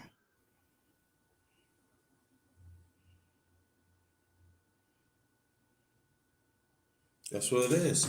And so, okay, so I don't care if people that I'm doing big things. I'm gonna do a chopper with Brother Mace very soon. Y'all gonna understand. Y'all gonna understand the mentality of New York. Y'all gonna understand. You'll understand. I mean, it happens everywhere, but y'all gonna know. Y'all gonna really don't know that. Wow, you and Mace just hit it off. It's not just New York. It's my mentality. We've been through things. When you in New York, everything. Jungle, bro. So you gotta be in the habitat. Facts. And that habitat stays with you. People say, yo, you New York. Yeah, I'm New York, because I'm in a habitat. It's all about surviving. You know what I'm saying? People don't understand that when you live in that habitat, that's all you know is survive. Because one split second of that weak thinking could cost you.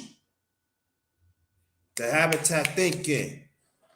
You know what I mean? So, what it is, yeah, they scared. You know what I mean? So, I don't, look, do have a chip on my shoulder. I'm just a different, me and Mate, Mates can take the test it. It's a different breed, man. We different breed of men. That's all it is. We different breed of men. We out here,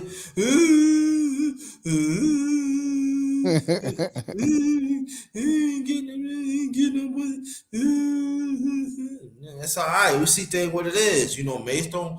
I understand how you feel about women. I ain't built that way. I mean, look, y'all can go on my channel. I go places, yo. I get it wet. You know what I mean? So I totally agree with Yes1 Ross. I saw the replay and I rolled them. Bro, if you think guys are really caring if they have a woman or not, bro, you are wrong. Oh, there's so many men out here that love living the single life, being by themselves, yeah. doing whatever they can do. Not just about, like he said, pumping and dumping. Yeah, it's true. He's right. And there's nothing wrong with that. Nothing wrong with being single. There's nothing wrong with being single and know your purpose. Exactly. Nothing wrong with that. I'm with somebody. I'm with a woman. So, and I can tell you, ain't nothing wrong with that. Stay, well, this wants to just stay in your purpose. Understand that purpose, and you'll be all right. Ain't nothing wrong with that. My people like, come on, man. You know what I mean? Listen. That's what it is, guys. That's how you gotta deal with life, man. Us brothers, man, we gotta get on our purpose, man. No matter if you with a night with a good woman or not, stay on your purpose, man. But be there for that brother that's needed. You know what I'm saying? That is suffering. And like Brother Mace is saying, us as black men, we don't stick together, especially in this country. We don't. No. And just say it. We don't. We don't. We want that next black man to die. Don't fucking entertain me in this bullshit in this space. And I'm saying on Brother Mace channel. Don't bullshit with me in this. Just say it. You want me to die. So if you want me to die, just stay away from me. If you want Brother Mace to die, just stay away from us like brothers like us. Just stay away. DS1. Exactly. Stay away. Yep. We listen, we got thorns in our motherfucking back for centuries, and we taking the thorns out and trying to be the better we be. We don't need no hatred thrown on us. Just leave us alone. That's it. I hear what Manzano was saying. Thank you, appreciate that. And let me say this though too. I got people. Some people in the space, they announce me as uncles. I got every young person calls me Uncle Mace. All the young girls do. Well, you girl. I think it's cute. That's why I let them do it. I'm old enough to be their uncle. The only one that really called me uncle is my late brother, daughter. She called me uncle. I got people that younger, you know what I'm talking? You want Uncle Grinder? Uncle Grinder, let me fuck up. You are Uncle Grinder.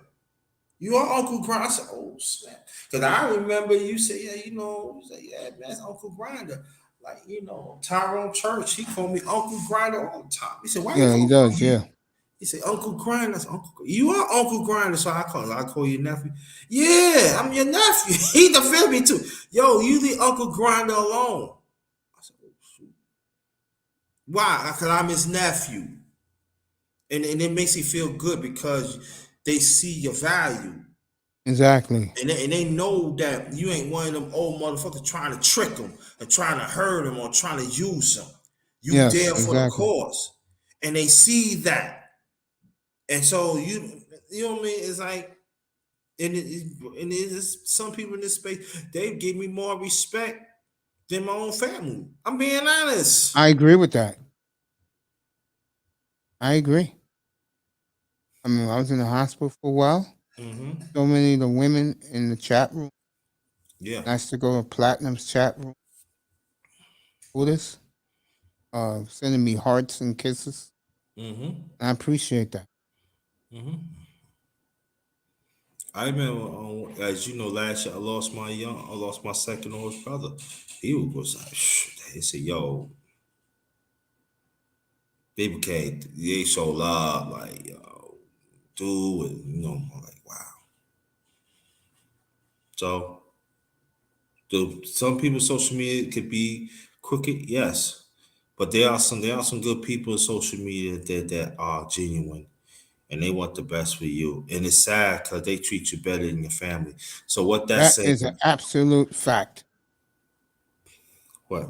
You're absolutely correct. They treat you better than your own family. Your own family. So what does it say about that your blood family? I rest my case. What Well, does it say? my blood family is dead. It's me and my mother left. My siblings. What did I say about them? Yeah, Mm-hmm.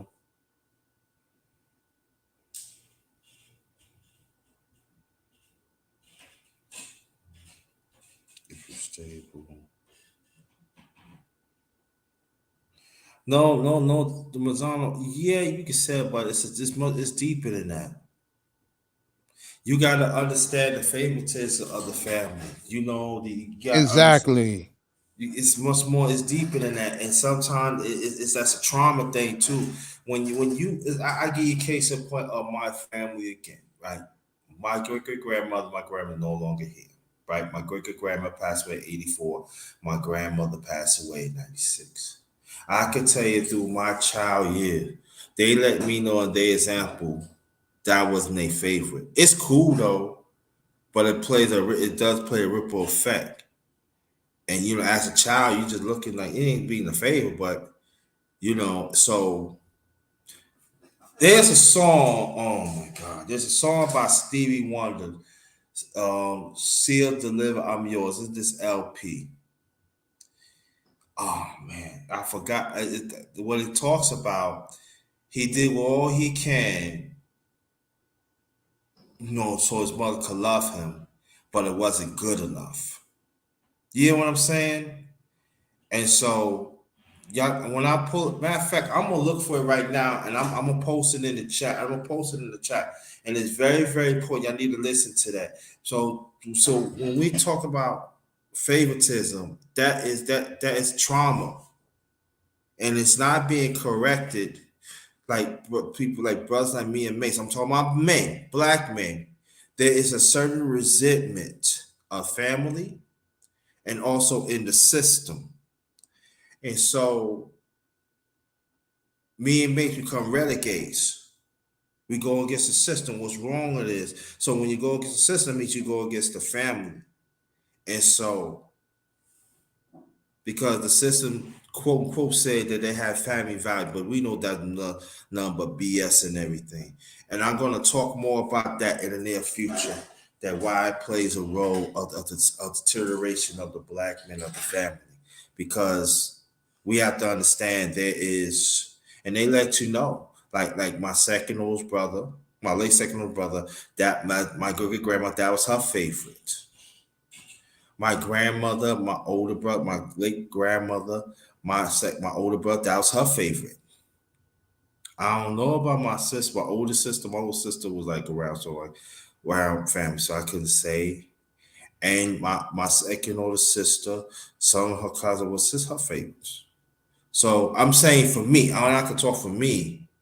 I never really had no favorites, so I gotta make it do what it do. You know what I'm saying? So as when I was coming up, being special ed and everything, not making no excuses or nothing. You don't have no friends and nothing, so you're alone. So you always gonna have a chip in your shoulder because who's there? So Then when social media created and everything, like me and Mace, like I said, I could talk for me. It's like, wow, yeah, we fuck with you, because even brother Mason tell me, yo, they fuck with you, grind, they fuck with you. I be like, I ain't fuck with me, man. Yo, they fuck with you, grinding rock. Just give some time. Give some time, they fuck with you. Because brother Mason understood because he was in that flight too. But we're gonna talk about. I'm really gonna talk about that in the future. That's why you see the suffering in the space because a lot of these brothers they've been hurt and they don't want to identify the hurt and they don't want to identify the trauma because in their head, oh, ain't nothing happened because your mother never loved you that she should. You didn't have that woman to love you that she should. So just see for what it is and go on. You know. They don't want to be better. So that's why they want to add this trauma to somebody else, and that's unfair. Now, if you don't want to get help, that's you. But don't bring that drama to somebody else that trying to leave from that abyss of hurt. I don't want to be hurt. There's enough I have to be a black man in this country. I don't need no additional abyss of hurt, of anger. I don't need that. Y'all can keep that over there, And I think I'm gonna talk about that too, because I think that's part of the trauma that we don't like to deal with, because you wait for your mama's love or you wait for your father's love. If it's not there, it's not there. So what? You still gotta have a purpose. So, but I'm gonna talk about that in the near future.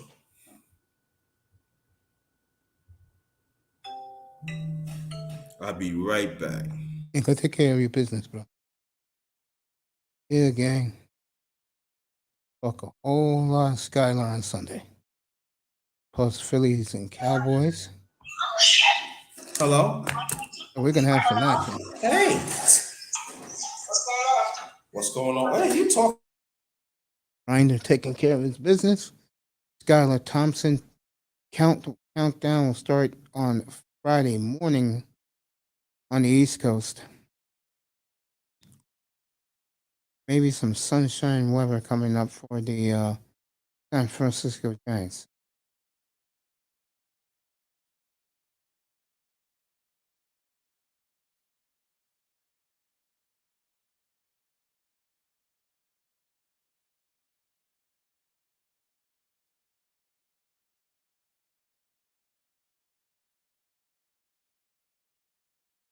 Don't worry, I'm up here, folks. Sorry for breathing a little hard.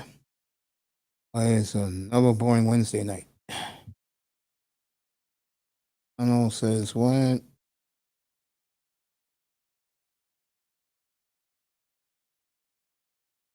Lack of stable home, in my honest opinion. That's why of this lack of ghetto.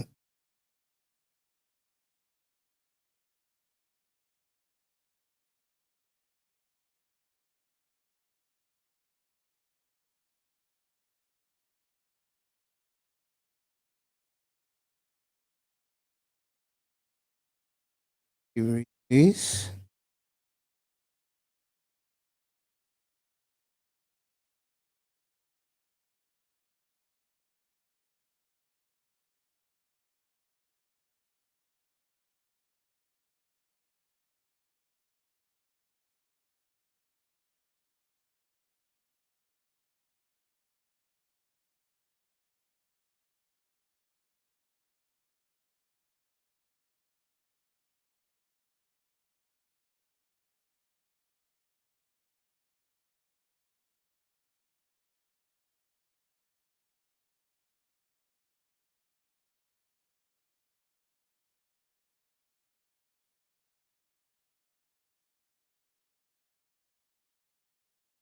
Boy, I cannot wait.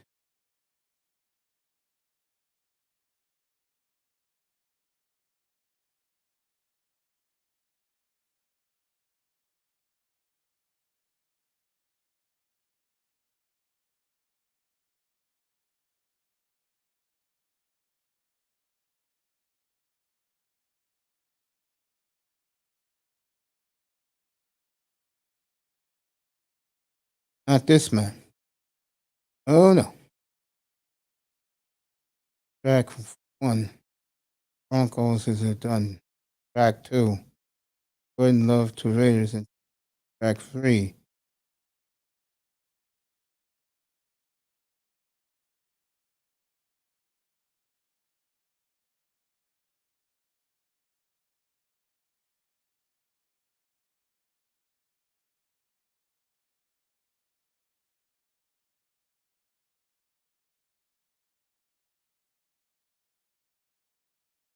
There we go.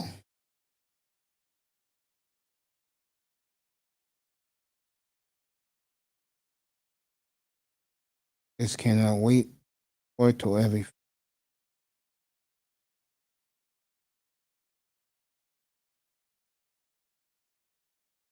Know what I'm saying?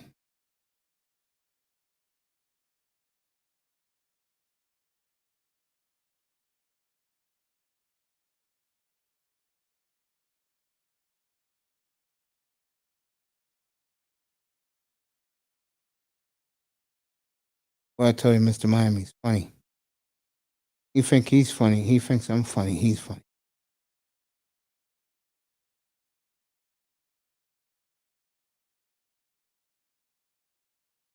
Raven has joined us now. Good to see you, family. What's up, dude? You know, I'm so fucking done. There you I'm go. fucking done. I'm so fucking done. I'm done.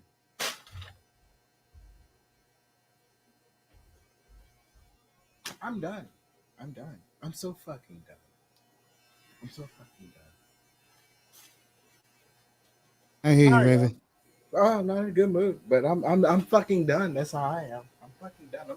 I'm so fucking done with these strags that I'm just fucking done. The most selfish bitches on the face of the fucking earth.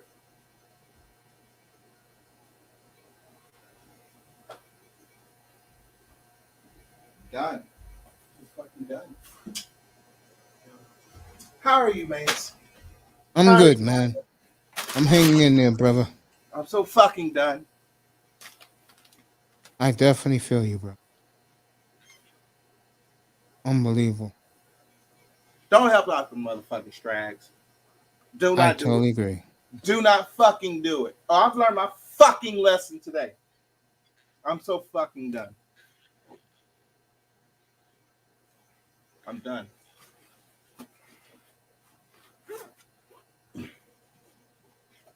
I'm done. I'm fucking done.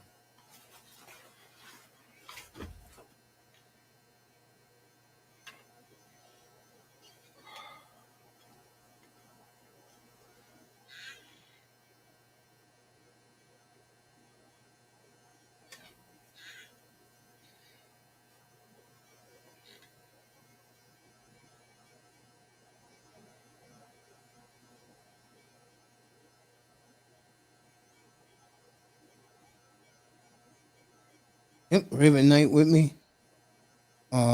Talking, he's upset about dealing with about old strags. Old shags hanging out and chasing younger people. By the way, the more I think about it, you are right about this gang thing. It's pathetic, bro.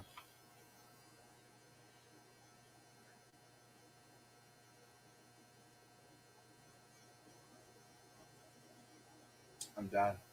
I'm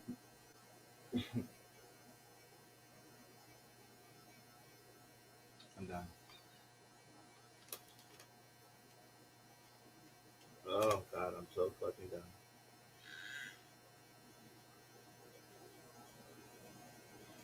Yep. I've been pushed beyond the threshold today.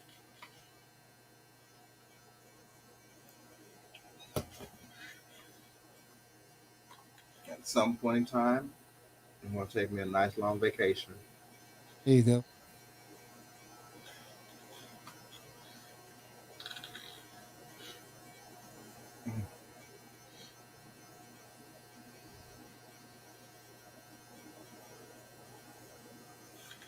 What are you watching?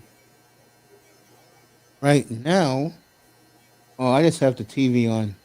What are you watching? What am I watching? Yeah. The hockey game's on right here, right now. Capitals and the Bruins. I mean, yeah, the Capitals and the Bruins.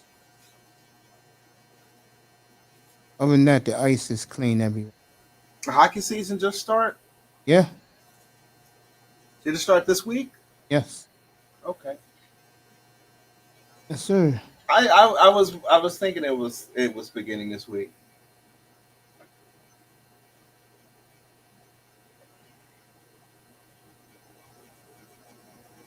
Has basketball season already started? Next week. Or is that next week? Okay. Next week.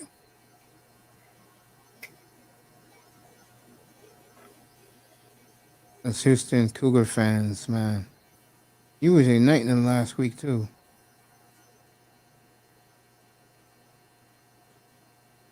I'm so fucking done.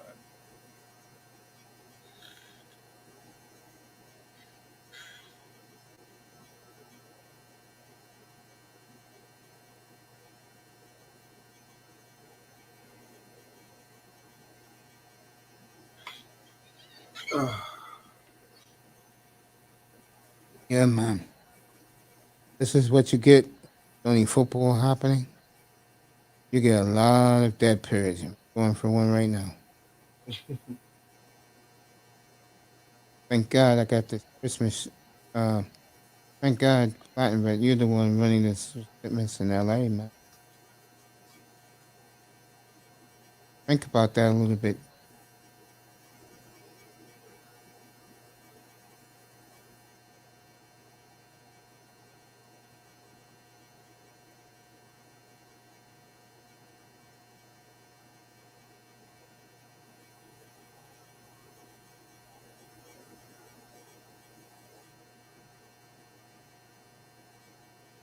It's crazy, bro.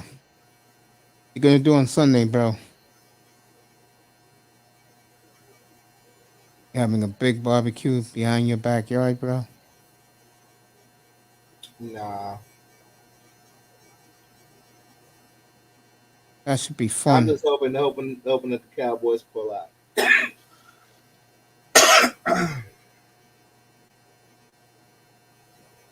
Yeah, Cowboys big game Sunday, folks. And I said Really yesterday, big game. I spent the whole morning show talking about how they could end up 15-2. Then we'll have your fans asking. I'll be asking the real Chicago fans who can't go into. Okay. Get those guys. Get those guys a new deal. You want to make a bet? They'll be running in there.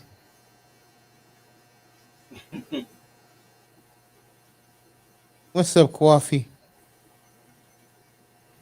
Yeah, Renee went over to AEW.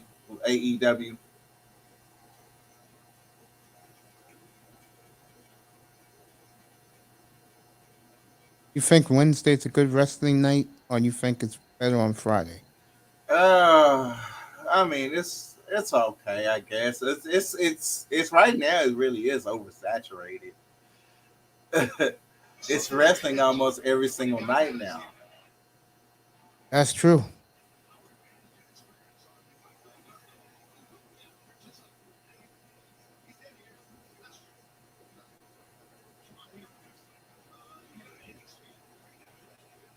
There you go. What the hell? What happened now? Oh, it was just with this dude. He's part of DX. Tell you what, it's really weird to have a DX celebration without all the members there. But I mean, they're basically going between promotions. Something that you said could happen. What you're basically saying is that Vince is going to buy them out. I mean, all the talent came from WWE. I mean, what more? I mean, what? I mean, it's like the writers writing's on the wall. Okay, we got two cons. We got a con that owns AEW. We also have a con that's also in WWE. So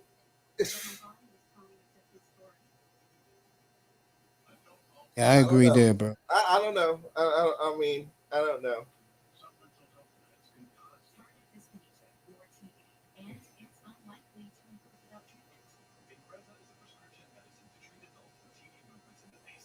I mean, Tony Khan owns AEW. Nick Khan is helping out Triple H and Stephanie with co-running it. So I'm like, Now AEW did buy Ring of Honor, but I mean, it's just like the old territorial wars where they all basically split apart, and then one by one they began consolidating under one roof. So who knows?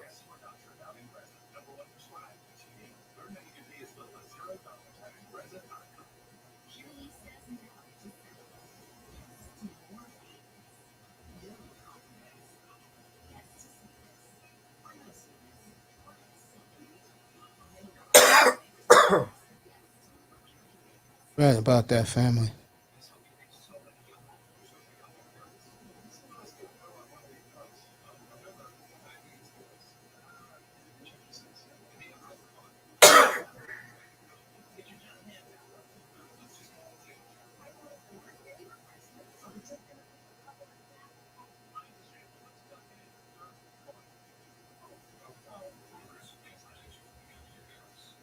Coffee wants to come up, he can. Drop that in there.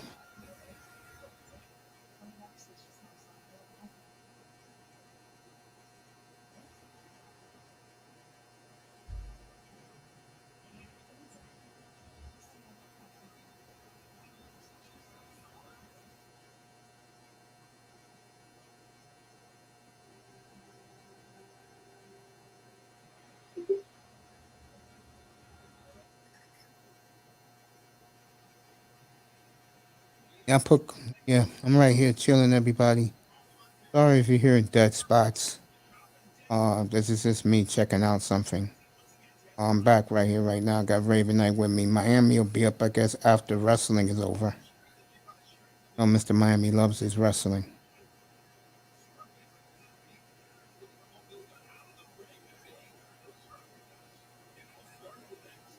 NBA starts Tuesday night. Golden State hosting the Lakers, getting their rings.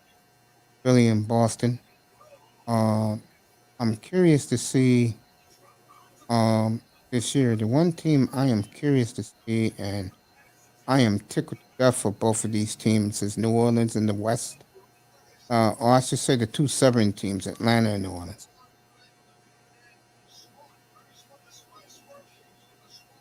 So, Grinder, thanks for coming, brother. Appreciate you. Ian Raven up here chilling.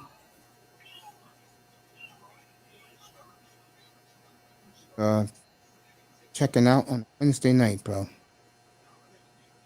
So Mr. Miami is saying. Quaff, I dropped a link. You want to come up? See Quaff. Jericho mixed. They're in Canada tonight.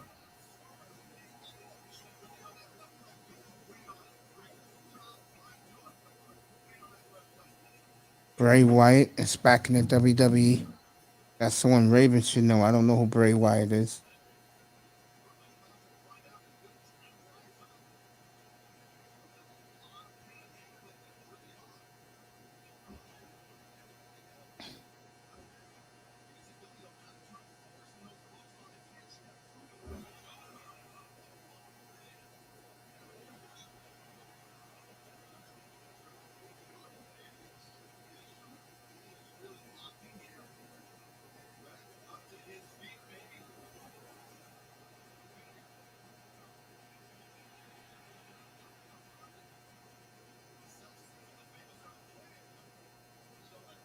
You liking what you seen tonight, Raven, in wrestling? I'm just laying down. I'm just laying down, taking it all in. Yeah, man. I don't blame you. As the chicks already wrestled tonight, Oh, I don't know. Miami, the women wrestled already Miami. tonight?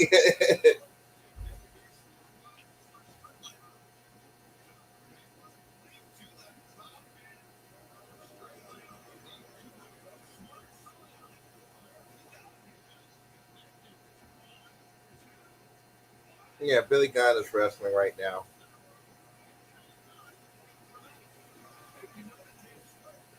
Oh yeah, this is the match between Billy Gunn and Swerve.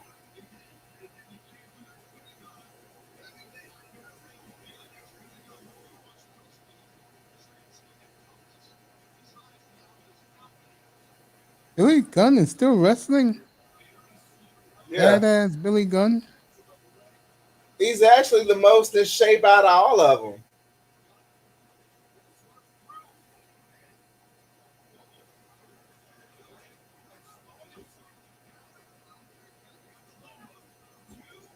Yeah, Billy Gunn's in good shape for his age.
God, what a day! I feel you. I feel you, Raven. I'm so tired.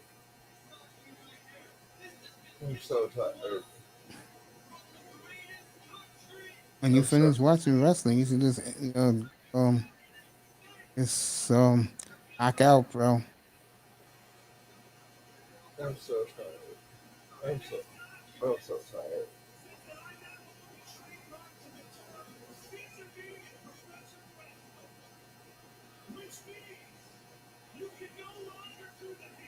Who's that? Tony Schiavone? I don't know who that is talking.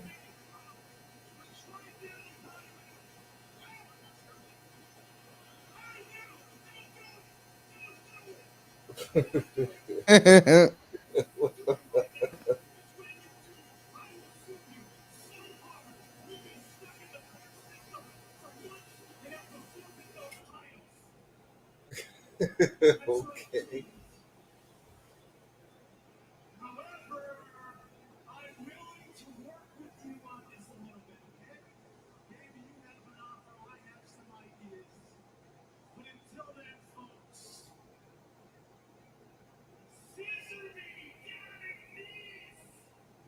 Hi, Alex Morvez. Wow. How long Alex Morvez been doing wrestling? They all signed with AEW for quite some time. I really don't know. Yo, Miami, how long in the chat room, how long Alex Morvez been with the AEW? I know this is a dream for him come true. Alex Marvez, ex Dolphin beat writer for like 20 years. Now like Radio Zone, NFL radio. Now AEW locker room announcer. I know this is a dream come true for him.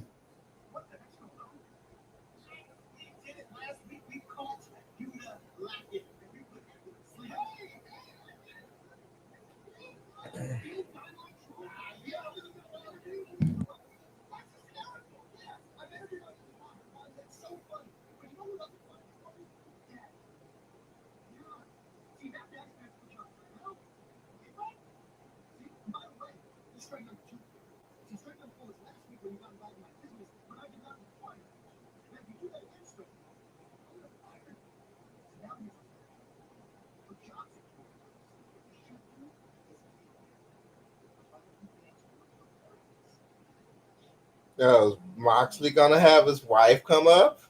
His wife is gonna escort him to the ring?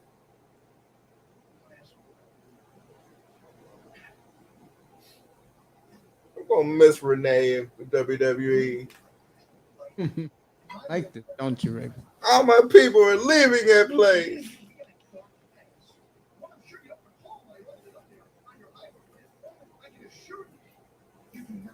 The last time we seen this much talent just jump ship was WCW. I mean, people jumping to WCW or the other way around? I mean, now people literally are, once they're released, boom, they're popping up on AEW within the next couple weeks or so. I mean, Bray Wyatt was gonna go to AEW, but obviously, they paid him more money. So Guys, no. I mean, we're back. It's like we're back to this attitude era kid. But it's definitely AEW has the attitude era.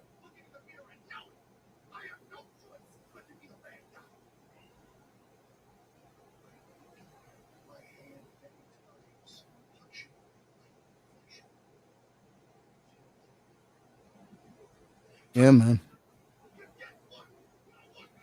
Hey, Raven's way behind me. Let's see.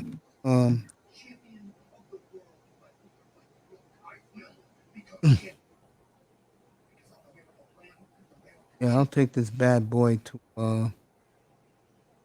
10 o'clock tonight.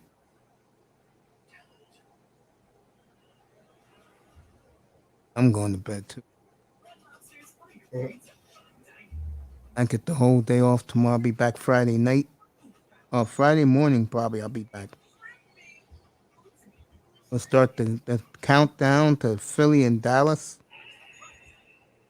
Buffalo and Kansas City, and Skylar Thompson's first Dolphin debut at quarterback against the Vikings. That'll all be Sunday, folks.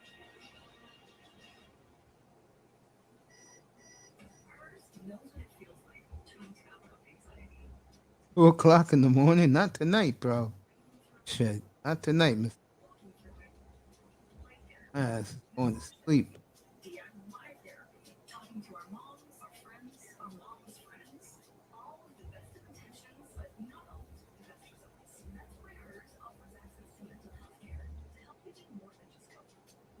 So.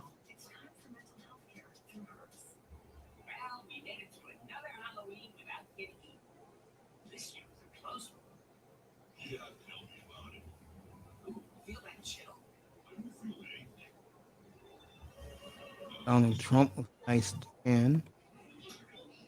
Donald. Kansas City 37, Buffalo 10. I'll be interested.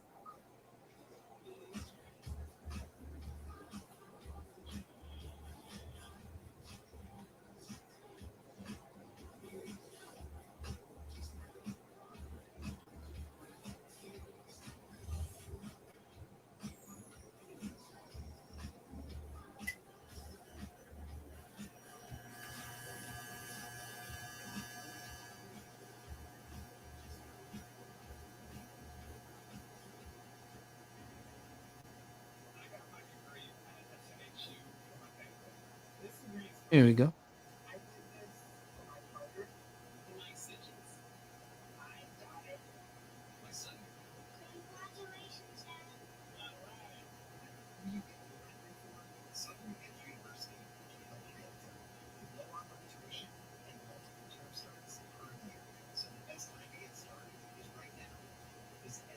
Oh God, I'm so tired.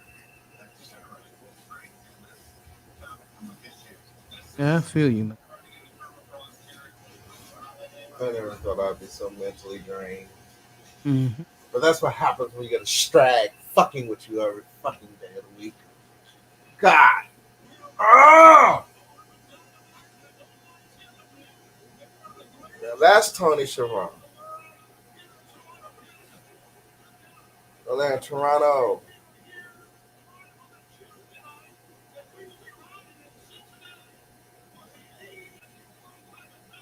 These people are crazy up in Toronto, man. Oh yeah. My nephew said they'll be in New York soon. Oh, again? Yeah, him and his boys got tickets.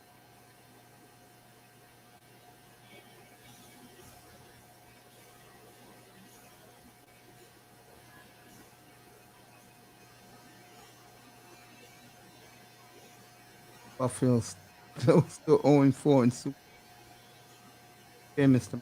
We feel you. We hear you, family.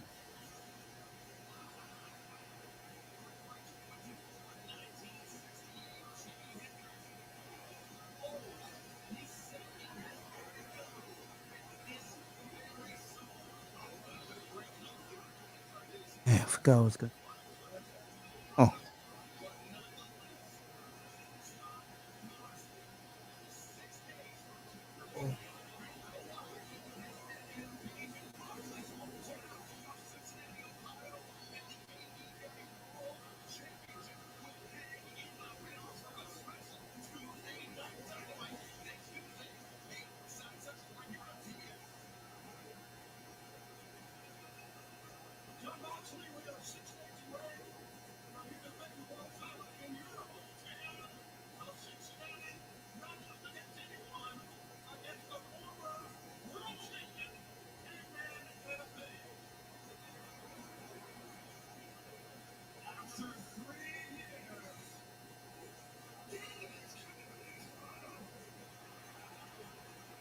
Mhm.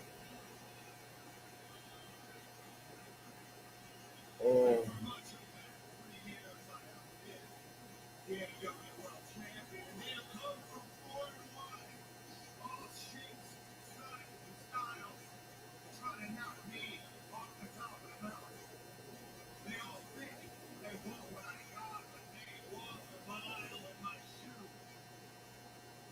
yeah, they're going to the show November 16th in Bridgeport for that.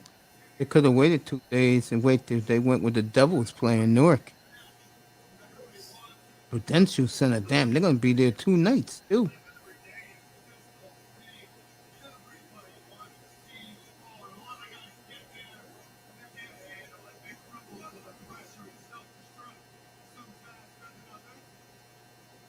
Weekend of Thanksgiving. They'll be in Jersey. They'll be in New York the whole week. 'Cause they'll be in Connecticut.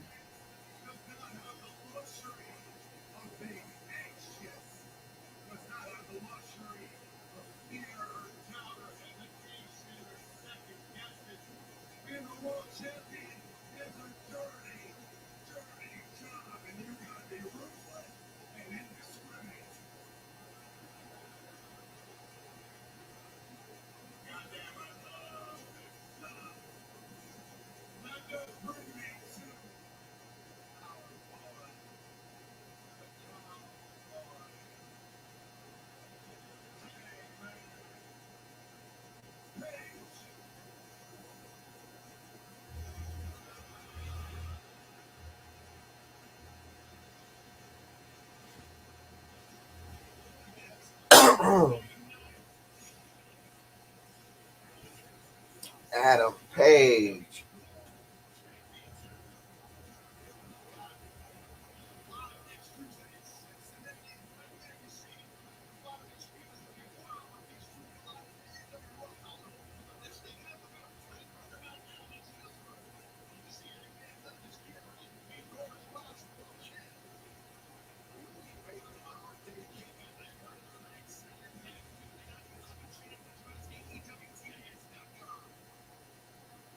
God damn, Bridgeport. Wanna know something funny, Raven?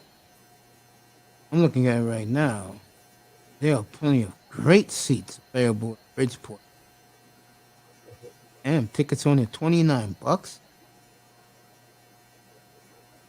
What day is Bridgeport again? Looking at it right now, bro.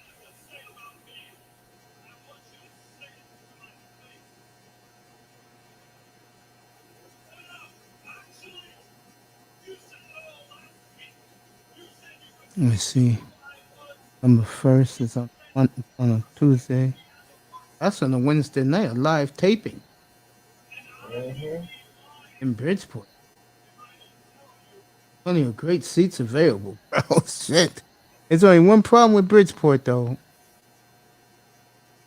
The last train back to my town, where I live, my town, is at 10 o'clock at night, and you better catch it. Oh, you'll be stranded in Bridgeport all night. That's one place you don't want to be. I'll be in Bridgeport here in a month. That should be cool. Plenty of tickets in Bridgeport. In Newark, they're all sold out.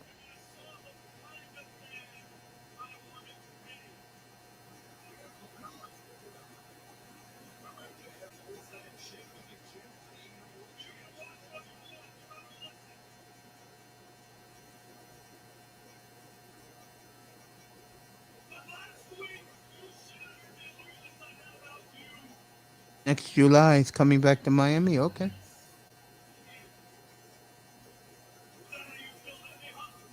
There you go. Page is AEW now. Can't figure no ticket. Got the rising ovation 2 weeks ago.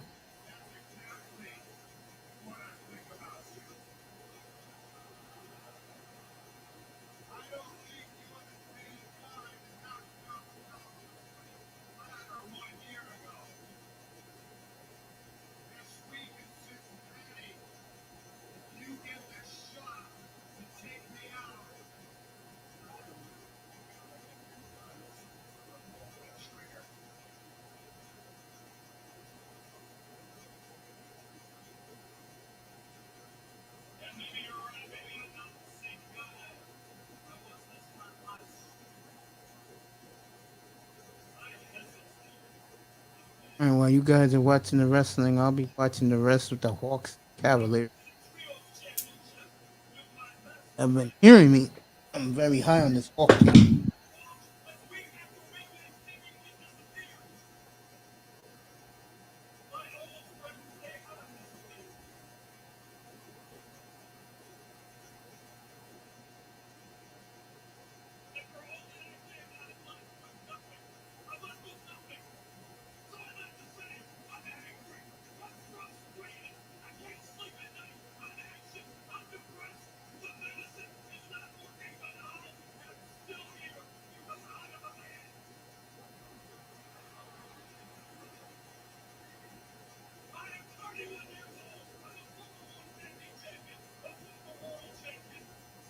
There he is. Mr. Miami's in the building. What's up, family? What's up, Coach? What's up, I'm Brother good. Raven? How y'all doing? I'm good, Hello, man. Miami. I'm watching the What's Heat shit? game. I'm watching the Heat game right now. Watching AEW. Professional wrestling.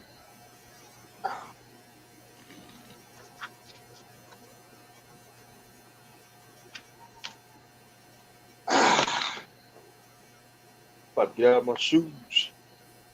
Bam, it's in great shape.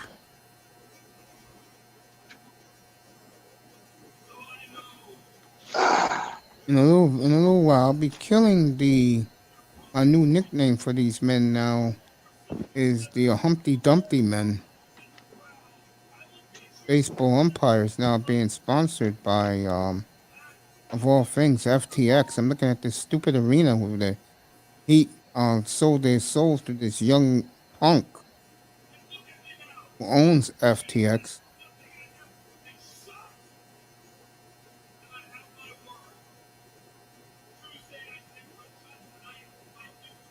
Well, that's And evil ass dude to my N.H.L.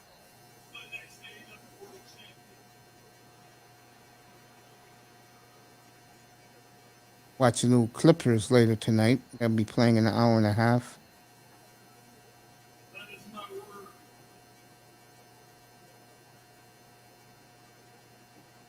Here I am. How was your day, Mr. Miami? Oh, today was pretty good. There you go.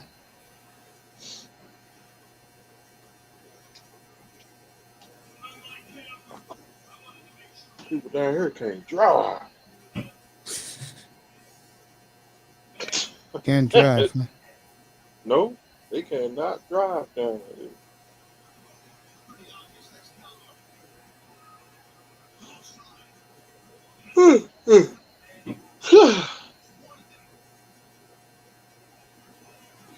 Chris Jericho, Daniel Bryan.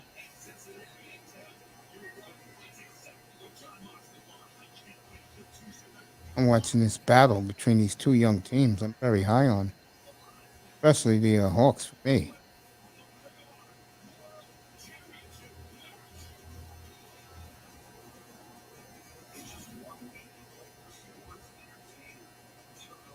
Heat beating New Orleans very comfortably.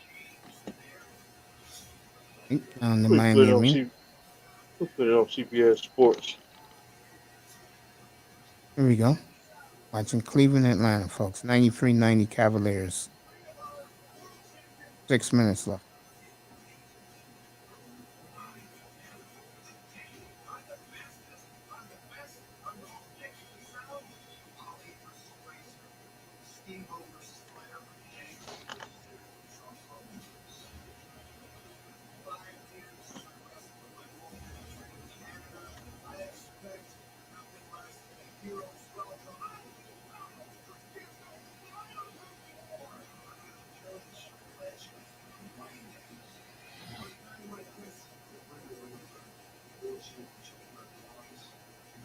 Miami just chilling with me, getting ready for the Skylar Thompson Brigade EMC, who's coming up at 9 o'clock to talk.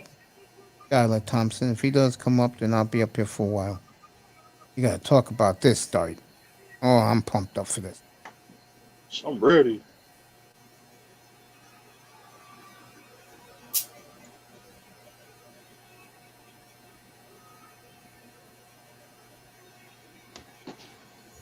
You reading this, Raven?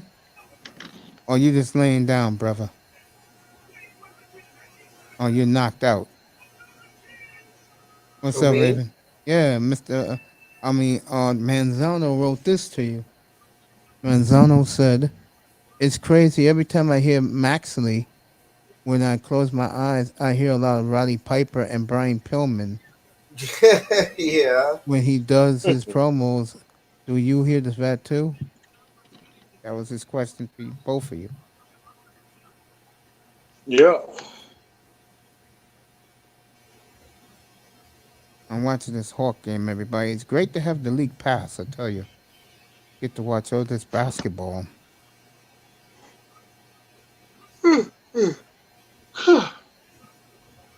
Miami boy to the basketball. Chris Jericho. There you go. I ain't bored.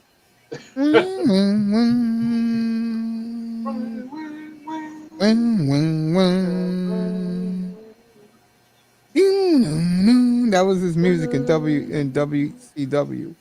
Chris Jericho. That's right. Always a big fan of Chris Jericho's. Me too. Yes, I'm a Jericho-holic. Yes, I am. Yeah, Remember and that? Raven. Remember that, Mr. Miami? I'm a Yeah. Jericho-holic. Mm-hmm. What's up, brother Anthony? Yo, hey Raven. But when I see him wrestle, he kind of reminds me of one of the Von Erichs, like Kevin or Kerry. Like Or Moxley Mike? reminds me a little bit of when he does his promos. It's Senior Brian Pillman Senior and Piper, but when he wrestles, his mannerisms inside the ring, on that and how he does his psychology is one of the Von Erich, Kevin or Kerry. You agree? I don't even remember what the Von Erich wrestle about. They've been dead for so long. Damn. Raven, bro. Raven got the hatchet out.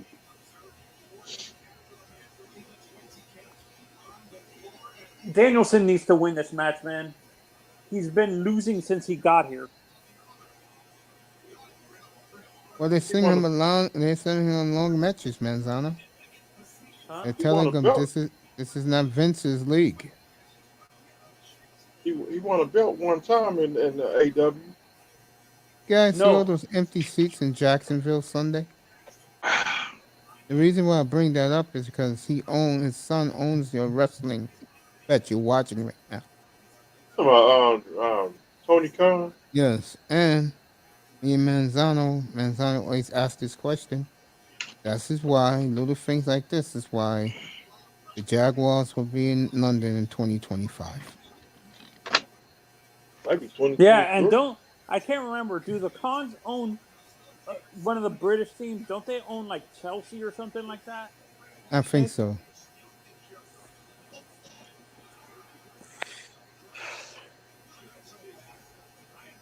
The lack of focus on the Jaguars, man, is what's going to hurt that franchise.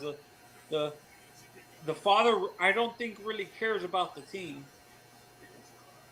He'll I care think about the more they get to London.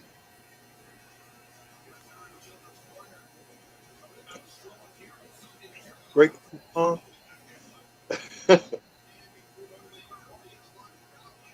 Hope EM comes back up here. Talk about Skylar Thompson tonight. If not, we'll definitely talk about. when I watched the game last night, the game Mace Yeah, for Skyler yeah, against the Jets, yeah. I can't remember who said it, but they said he kind of reminds them of Dak Prescott. I don't know. Reminds me a lot of Brett Favre. Without the. Skylar Thompson? Oh yeah, that arm, bro. Right, Mr. Holy Miami? shit, they're gonna be Yeah. at Garland. He might be Troy Aikman. Ah, they coming to Garland? No shit. Damn. Yeah, Yeah, They're hitting the said- small, the suburbs of Dallas. Well, look Well, I at the mean, it's places they basketball chose to season. be. It's basketball season. That makes sense because they couldn't book AAC. Because Like WWE is here on Halloween. In Texas. here in New Yeah. York, The Yeah, two- that the two makes sense hockey when you go to teams. Garland. the two hockey teams and the Knicks. That's probably why they're gonna have them in Bridgeport, and then at the Rock, where the Devils play, the Potential Center. They're gonna have back-to-back shows there. Mm-hmm. That place is sold out. Bridgeport, that shit. You got ringside seats going for $29. No lie. and they don't forget they're doing it. They're doing I think on Christmas AEW's doing a show in Long Island again in the Long Islanders Arena. I forgot what it's called now. I forgot what it's called too, but everybody raves about it. That arena's basically for hockey. It seems like you see more arena, like you're not gonna. Eventually, I think wrestling. What's gonna happen with wrestling, like stuff like that? I think they're gonna put them in smaller venues. They're not gonna have them in big arenas. The only time they do the big arenas is the big time pay-per-views and stuff. They're gonna. Well, I mean, with it being October, I mean, I know it's hard as hell to get something through at our AAC because hockey, basketball, like I said, I mean, WWE is gonna be here on Halloween night. We ain't. That's probably it for a while. Or Probably probably Monday Night for Raw, a by the year. way. Yeah, they Yeah. should do one in. Must be Monday Night Then Raw. why not do it? Why not do it on Wednesday in Cowboy Stadium? Then Hell, fuck no. That's Cowboy Stadium. Nobody's going to fucking Cowboy Stadium in the middle of the week. You know how much traffic that is? They don't do. No, we don't. You don't get a big event like that on throughout the middle of the week at Cowboy Stadium. It's not like a Holiday Inn. It don't work that way. That's a football stadium. Are you nuts? An event stadium too. He was there for WrestleMania. Only wasn't time he? we book throughout the week is over the summer. You can forget that touching that shit during football season. Yes, sir. And it's Yep. Cowboy Stadium. That's not AAC. you think WWE is the only one that has enough cachet to book a middle of the week event, or They will never be able to fill Cowboy Stadium for a regular event. Cowboy Stadium is for WrestleMania. Period. Royal Rumble or SummerSlam. No, it wouldn't be Royal Rumble. Royal Rumble handle the AAC. Hey, Raven, did you buy your tickets for Rumble in San Antonio? Not yet. No. I mean, I seriously want to go to it though. I have a friend who already pre-ordered his tickets for the Rumble. Like, he has tickets right in front. Like, I mean, they're gonna have fun, man. I ain't lying. I mean, I've been to a Rumble down in Houston. I mean, the Rumble is fun. Out of the pay-per-views, it's definitely WrestleMania and the Royal Rumble that you definitely want to go see because those are fun. No, they said a lot of people say SummerSlam is pretty fun too. I haven't done a SummerSlam yet. Yeah, I mean, they fucked up this year by having it so fucking early. They had it at the end of July, which usually they have it at the end of August. I like Backlash. And I read the schedule for SummerSlam the next 2 years. Actually, they're saying that they might have SummerSlam in either Houston or San Antonio next year or the following year. It probably would be Houston. It's time for Houston to get a big one. Yeah, and they're saying it's probably going to be at Minute Maid Park. I've seen that stadium when I was in Houston. Wait, is it called? Yeah, Houston used to put on a nice little show. I mean, well, not little. I mean, they do put on. I mean, a lot of people turn out for that. Is it still called Minute Maid Park or Minute Maid? Is it working out? Is it Minute Maid Stadium No, Minute Maid Park. or Minute Maid Park? These baseball stadiums change their names so many times that I'm not sure if it's still the same thing.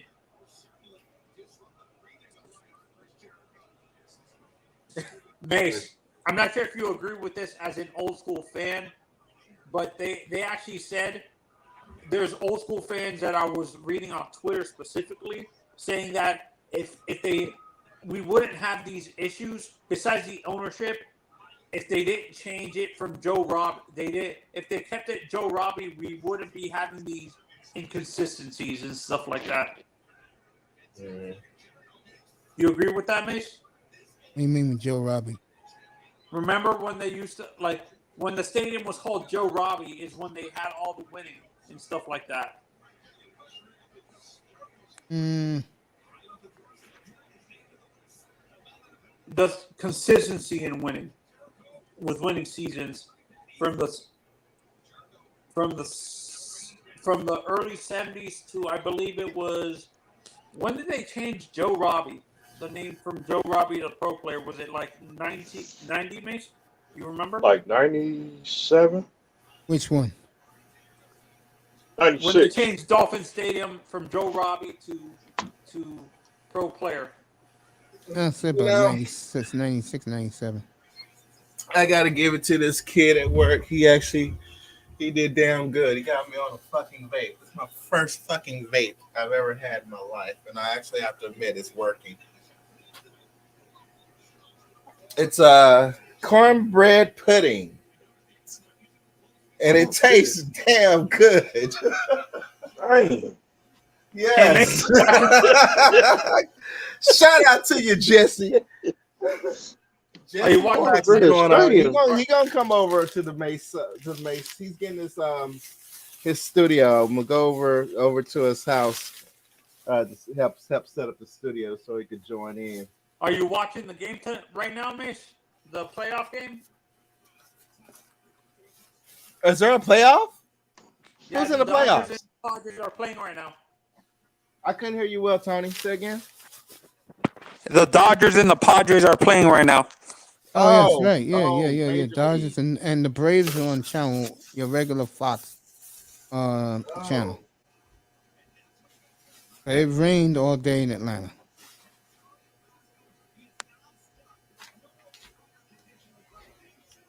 Who were your World Series predictions, Mace? I had the Braves and the I had the Braves and the Astros. no, I had the Braves and the Indians. Okay, that's odd. You're saying it's on regular Fox? You said. Yeah, right now, yeah. Last I saw, there was no score in the seventh. Okay. Yeah.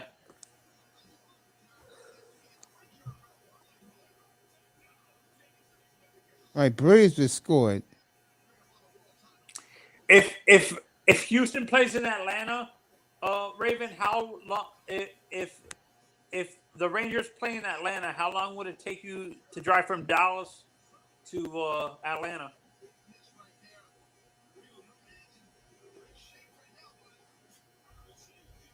There you go. I'm watching it right now.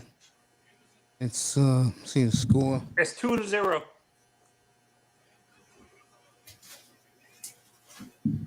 All right. You know, for a place where it was raining, they sure keep that field looking great. Yeah, I'm looking at the field right now. The grass is nicely watered. Good job, Atlanta's ground crew. If you notice, like LA specifically, Mace, it seems like they don't like. There's not really a ton of like. There's really. What's the point of them even having those tarps if they don't even get rain? Really, Especially in the Southern California teams. Angels, I Dodgers, understand. and Padres. I understand San Francisco to a certain extent because they have that weather from the Pacific Northwest coming down to them and stuff like that, but Southern Cal doesn't make sense. I don't know. Braves need a big hit too. So Mace, did you say your walking distance? Did you say your walking distance?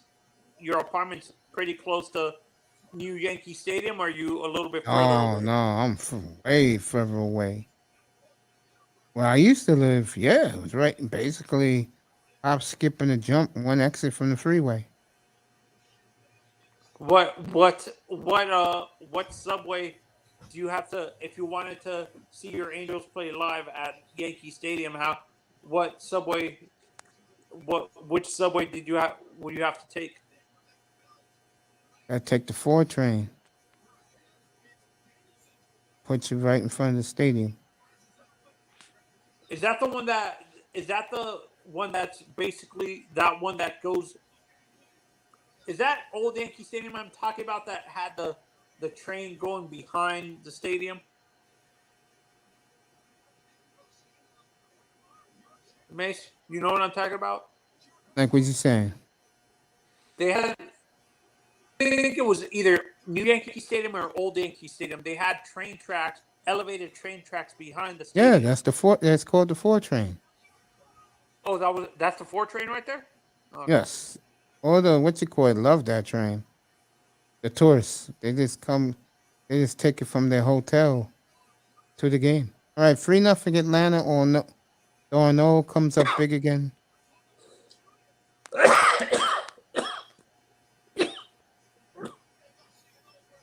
So Let's hope poor Bob didn't get his life threatened. no, Bob is with the Yankees. He's going to do the Yankees and the Indians. No, my mistake. Ron Valley. The Mets guy who said the Yankees are the worst fans. Ron Darling. I still couldn't believe. I reheard that after. I'm like, okay, Jesus Christ. I reheard that, man. I still couldn't believe I'm like, I rewound it like multiple times. And I'm like, did he really say that, or am I just hearing things? Oh, he said it. Did you have that same reaction when you first heard it? Yeah, I was on the air right here, and I said, "What? What did he say?"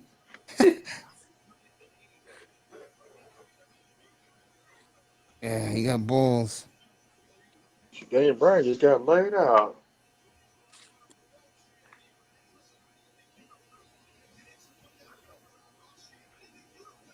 Are the Dallas Stars playing this Thursday, Mace, or are they playing today? Dallas Stars play tomorrow. Everybody plays tomorrow. I thought there was a regular season game tonight. There is. The Oilers will start in 5 minutes. Let me go over to that. Oh, Jesus is playing? Yep.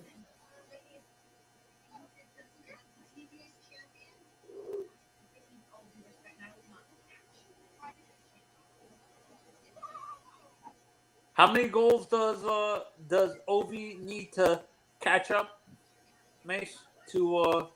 I think like 80. Okay. So if he scores 50 this year, gets closer. All right, Vancouver, Edmonton. Yeah, it's 10 o'clock start out in Alberta.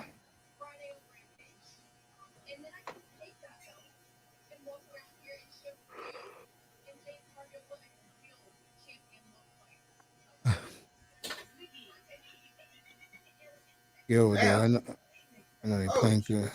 Booty on her. Look at Renee. Renee Young's on AEW now? Yeah.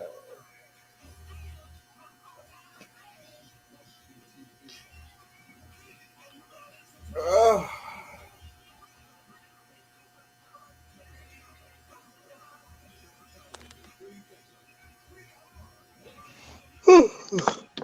Boston's up 4-2 on the Capitals. 2 minutes to go.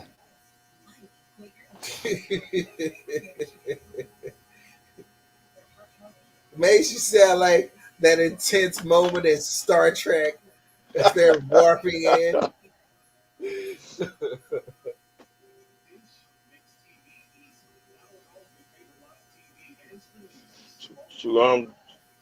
Daniel Bryan, he just got laid out.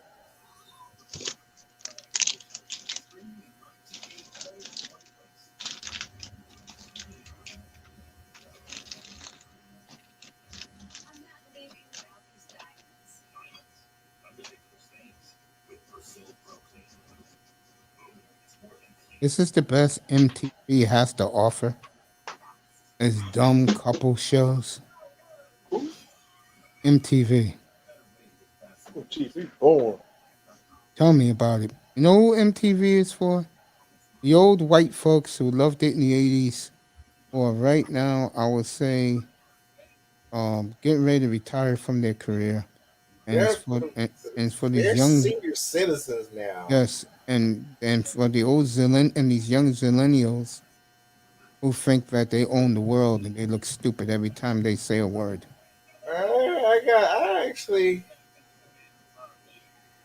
I gotta blame Gen X for that. Gen X turned that shit to reality TV. Well, it's split because Gen X had the Monsters Ball, then they had the rap. They had the rap segment. So I guess that was actually between Gen X and millennials that turned that to like reality TV across the board. I would agree with you. Because Gen X ain't gonna claim that 16 that 16 and pregnant shit. Oh nah. That's all Gen X. Well, I wasn't really. I don't think that's Gen X. I think that's more millennials that started that. I'm glad I don't watch TV. God bless the soul. I mean, we were like, don't put them pregnant hoes in school because all you doing is just gonna send the wrong message. And that's exactly what happened. So, shout out to I was gonna say something, but now it slipped my mind. But yeah, those crap shows on and the proud thing I can say proudly, I never watched MTV a day of my life. But I do gotta claim that I do have to claim it a little bit because I mean The Miz. I mean I watched Real World, I watched a few seasons of Real World. Now, when they had, because the Miz was in the one in Miami, because I'm like, damn, I wanted to get on the show, and I wanted that house in Miami. That shit looked fun to have. Oh, look at Britt Baker. That house still up. Woo! Britt, That house still. Dr. Britt That house. Baker. That house still up in Miami. Still up. Say what, Miami? That house is still up. It's still up? Yeah. Man, I mean, that looked like a fun house to have. I wanted that house. I thought the sister, because it was like the sister, she stayed behind. She was the only one, because Miz was like, I'm going to be a WWE star. And everybody thought he was crazy. And he actually went off, and you know who he became? He became the Miz. But it was like the sister, because she started some pastries business down there, and she was going to pretty much try to stay and keep the house. So obviously that didn't happen. Like that one house that fat designer the one got murdered back in '94. Yeah. Oh my man. I know what you're talking about. Yeah, Versace. so Gen X did have a dip in that reality TV. Yeah, they did. What do you think watches it now? Because it was Older Real Gen World. X's. I watched Real World, Road Rules, Miami. What was the one that Jenny McCarthy basically got discovered? Remember that? It was like a dating. It was a dating It show. was like a dating. Yeah, it was like a dating show. Like Jenny McCarthy was so fucking fine. Thank God I missed all of it. I used to watch. Now I remember what I was going to say. Where is? Oh man, they turned Florida out back in the day. Where was Palm Beach, Miami? Orlando, Miami. Fort Lauderdale. Where is Jim Michael Vincent and Ernest Buzz now when you need them? They both of them deceased. I know that. God bless their souls. Damn, I even throwing where's David Hasselhoff before Baywatch. I love David Hasselhoff. So you know what show he was on? I said before Baywatch. Most people know him for Baywatch. Baywatch. Most people know him for Knight Rider. And like then one episode of Baywatch. And then Baywatch Hawaii and Baywatch Nights. I watched all that shit. Oh God. Like one episode. Show I used to like watching late at night, and I forget the name of it. Silk Stockings. Oh, I used to love watching that. I used to like watching that show. Hell yeah, that chick was fine, bro.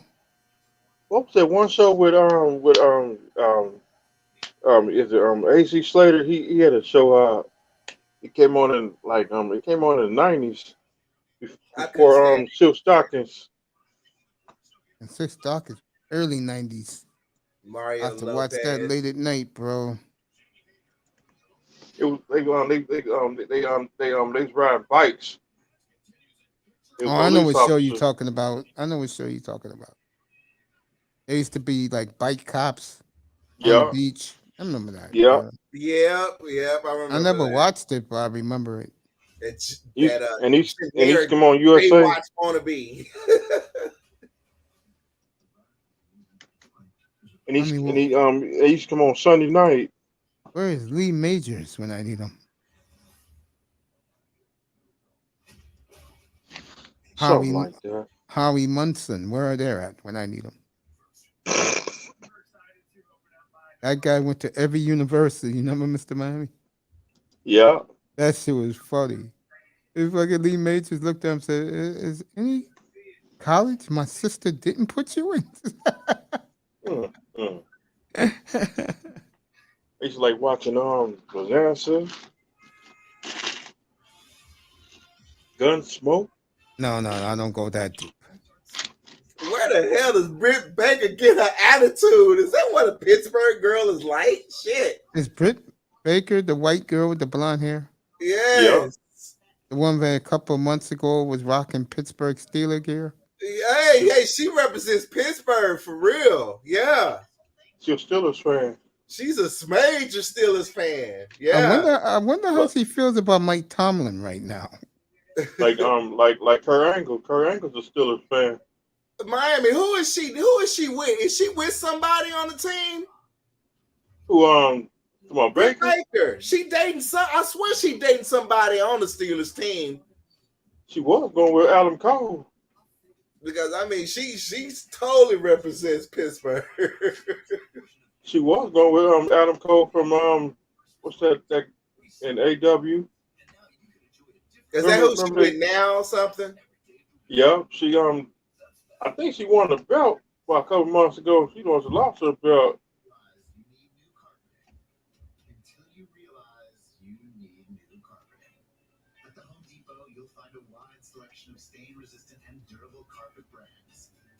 Yeah, I mean, whenever she'll go to the game, I mean, they'll make sure to give her some TV time. Oh, no, TV time. They'll give her own luxury suite. Yeah, she has her own luxury suite. Yeah. She must have had a belt around the summer. I would say that she probably get to at least 2-3 Steeler games a year with her schedule.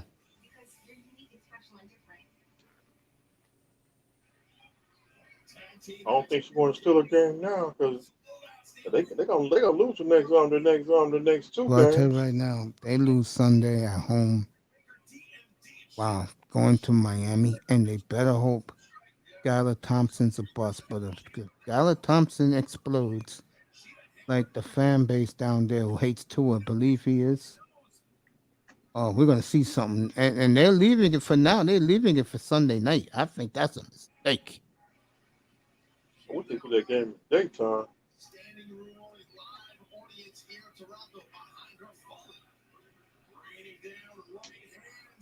I can't stand the Steelers.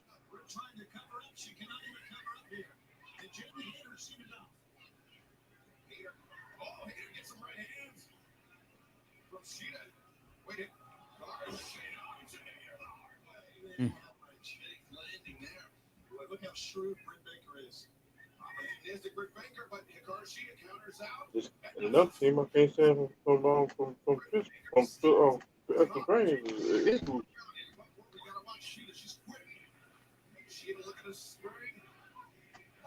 And he had Andy Reid and Michael Vick.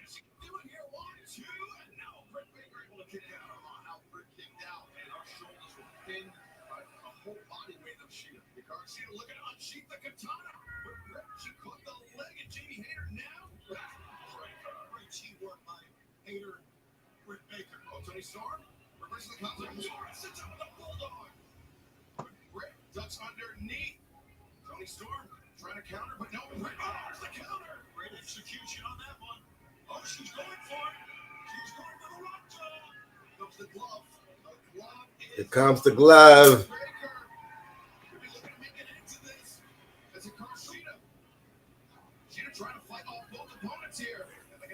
John Cena. No, I did not hear the thing about no John Cena.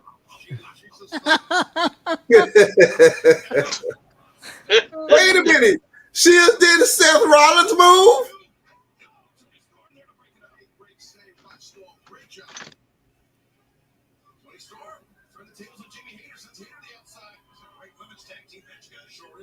Seth Rollins won the belt 2 nights ago. You know, I felt like they gave it to him after I really talked a whole bunch of shit on the WWE channel about the fact that he didn't have any belts. And I was like, you know, Moxley is a champion. Reigns is a real champion. I'm like, Rollins didn't do anything. Next thing you know, they give him the USA title. I was like, still a mid-carder. And Brock is back.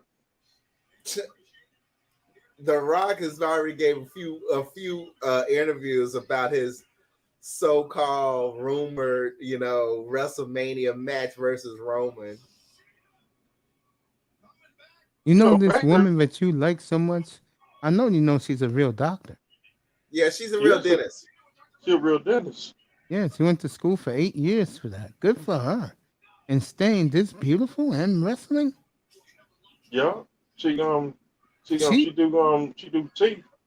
She's one of the best looking white women from Pittsburgh I've ever seen. But Pittsburgh got some ugly women now. She's a real dentist. She do teeth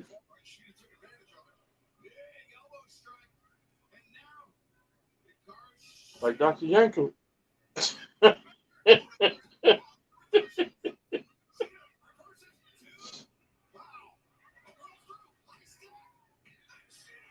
Oh, she got it.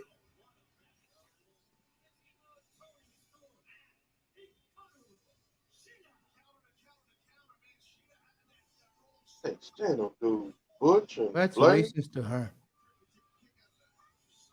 Good for this woman. Real talk.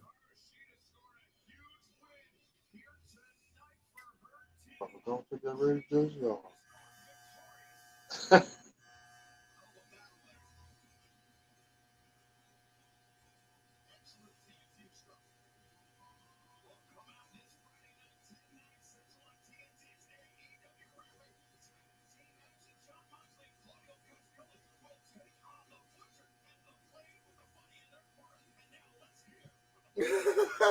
I remember Bunny from WTNA. Is that where she from? Yeah. There goes Before- Bob Costas. That's where he'll be at Friday night. You'll see Bob Before- Friday night. Before TNA went down. Oh, thank God I was gone when it went down. Man, she got a busty looking face. Get her whole ugly ass off the TV. She ugly.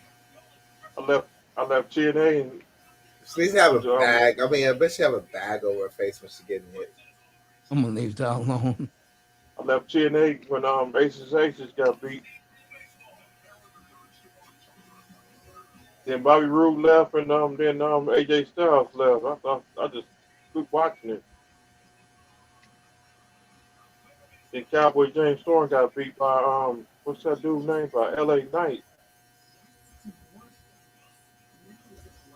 That's when I just keep watching it.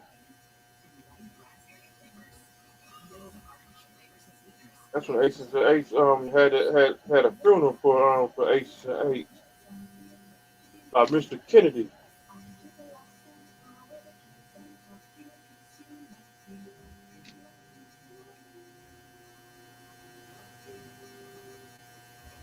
I know Mr. Kennedy. I know he's gonna be pissed off Sunday.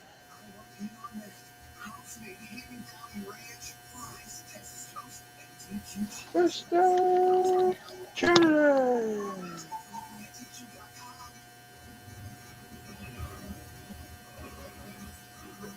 Kennedy.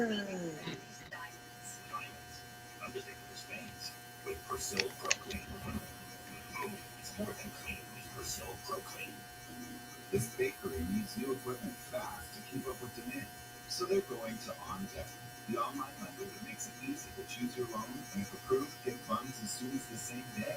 Your loan is on deck. Depression feels like a never-ending day. It's not even a full-on. It's taking down the years of my life. Starting medication is the same thing. Do you have any prescriptions 100% online as well as taking antidepressants and realizing, oh, this is peace, this is joy. Find relief for your depression at forthose.com. Glitter? What is this box glitter? I'm just giving you wayfarers. You need this. Clarkson. A whole lot for a whole lot. Wayfarers, just the high what the heck? All the things. Why are your schedule? Reward yourself. And girls, whenever.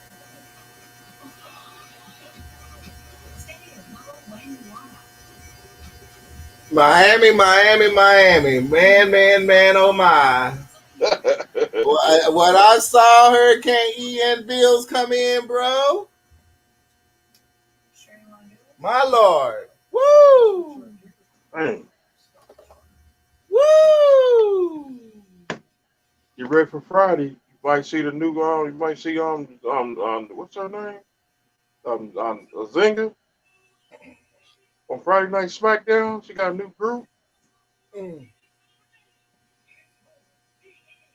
Some name you can't. It's in Spanish. The name's in Spanish. Some group Lowdown got beat up Friday night.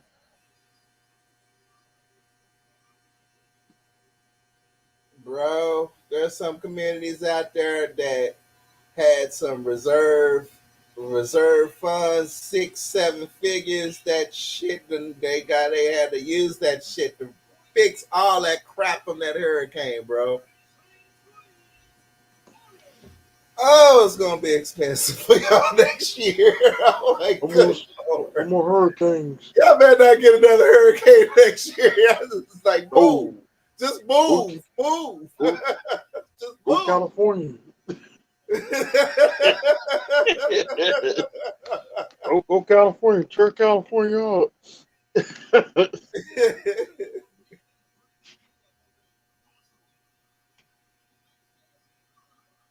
Did you hear about the gator that washed ashore in Maryland? Yep. Dang. No, I ain't heard nothing about that. Yep. Like, you think gators only stay in lakes and fresh water? Bullshit. They can actually be in salt water.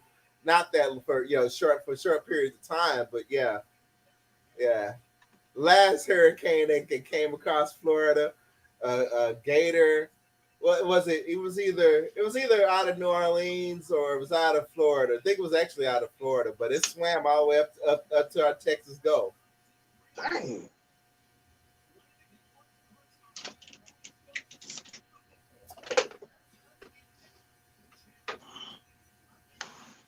That's why I keep my garage down.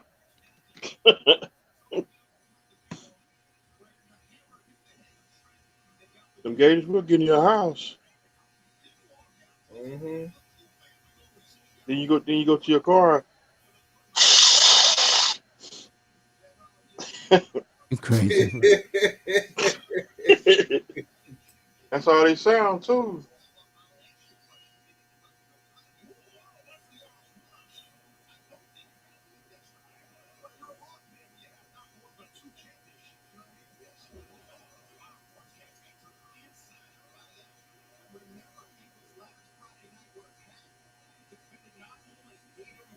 Definitely don't sit outside when them alligators be creeping. They will creep up on you. That includes snakes, rattlesnakes, copperheads.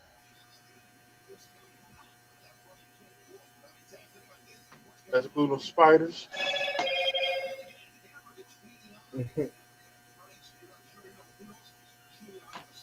Black willow.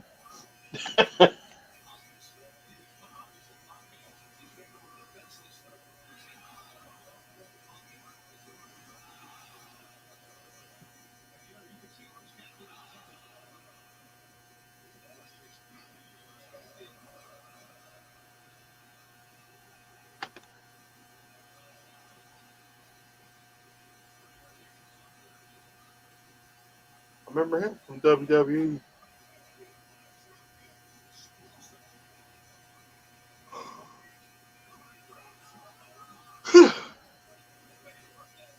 I gotta say, he done got a lot better out of in AEW. Yeah. I think he won a belt in WWE from like the Continental Championship. He had stage fright. I remember that was and Triple H was like pissed off at it, like, you damn good. What the fuck is this stage fright shit? He actually had stage fright. Dang. That's why he didn't want to. I guess the crowd was too big or something. He actually had stage fright, man.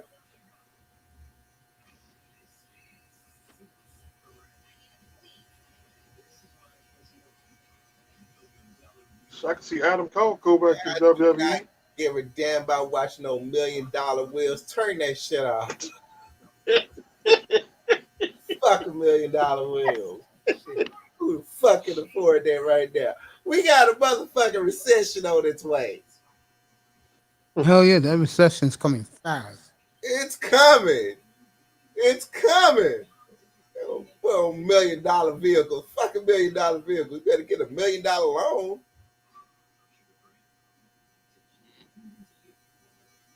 Some new show by Jamie Foxx. Got Kim Kardashian on there. I don't want to see that.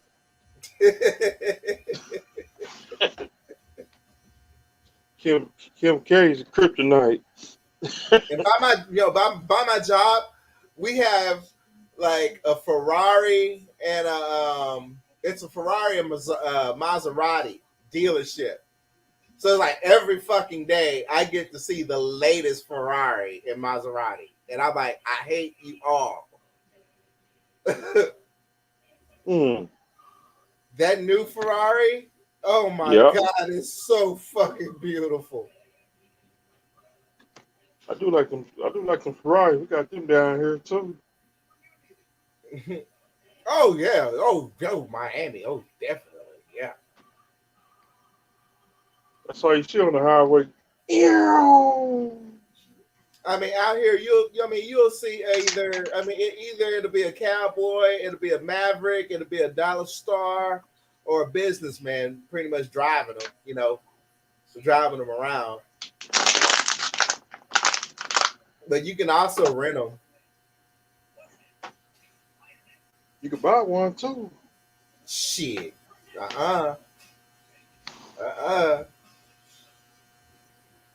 Now, I mean, my luxury car that I've always wanted, my exotic, I call it exotic because it's so damn expensive. I want an Aston Martin bad.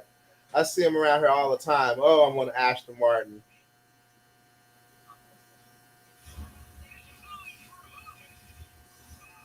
I would like to get, I like to get one of them Hellcats. But everybody got them. Everybody got them. Everybody got them. I don't even want it now.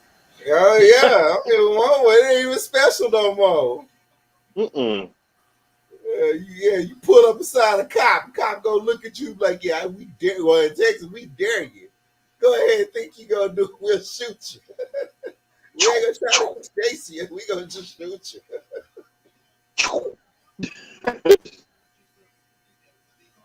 That's all you see there in them Hellcats.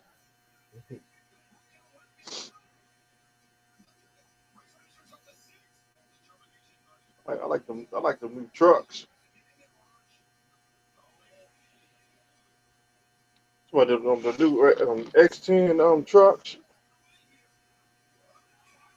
I mean, they just set up and made the EV versions of the Challenger and such, and the Charger. I don't want that shit. Now Dodge is concerned because people don't want to buy it. I'm like, you the idiot that turned the muscle car into an electric vehicle. I mean, please, with a sound bar for a fake ass exhaust. You gotta be kidding. Everybody got them.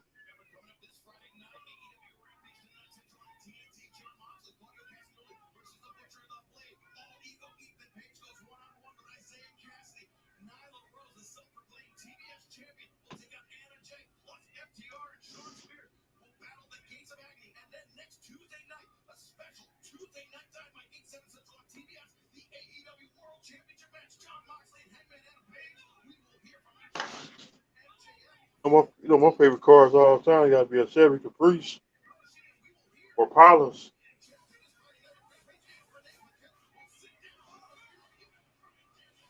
'71 and '75, '76, and them old school Cutlass.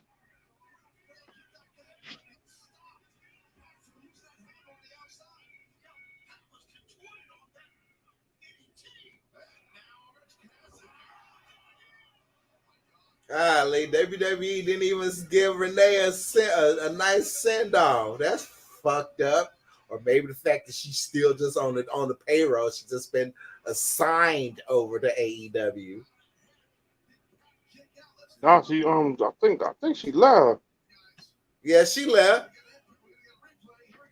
I mean, she wasn't. She really wasn't happy that being with her husband over in AEW. And she was over there. It just wasn't right.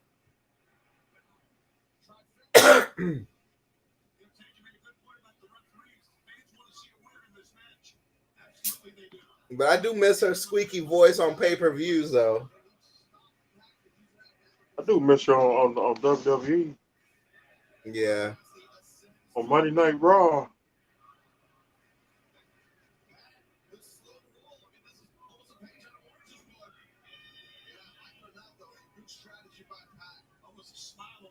I got a funny feeling Bray Wyatt gonna be on Friday Night SmackDown. Go to SmackDown.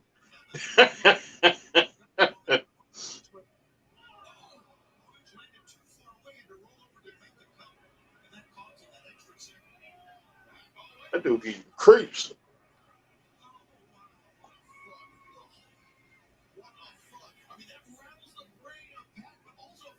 So he about to Bray Wyatt. He was wearing a mask the other night.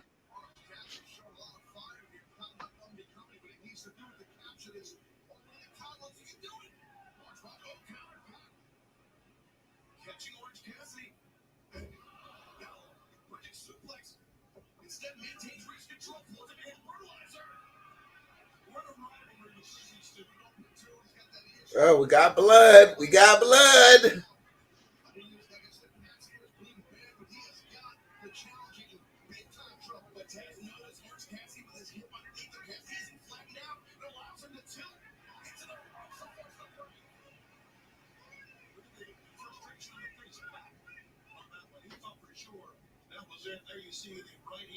His ear.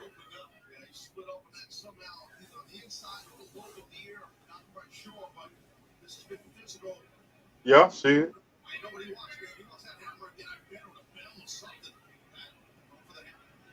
What? Who is that? He got a hammer.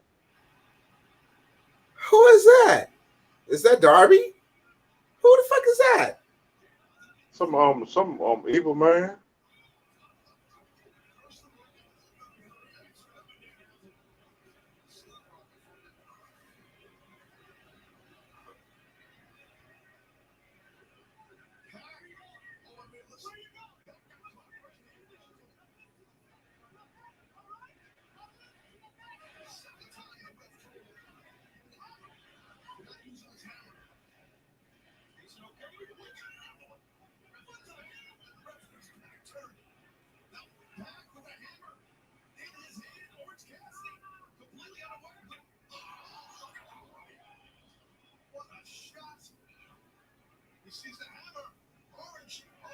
He might turn heel.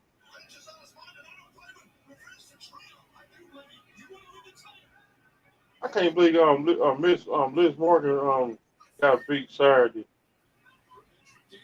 Man, yeah.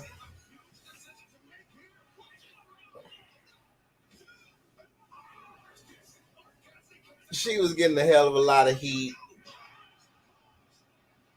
She won the belt.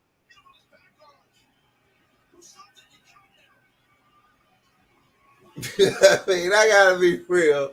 It was no way in hell she's gonna beat Ronda Rousey.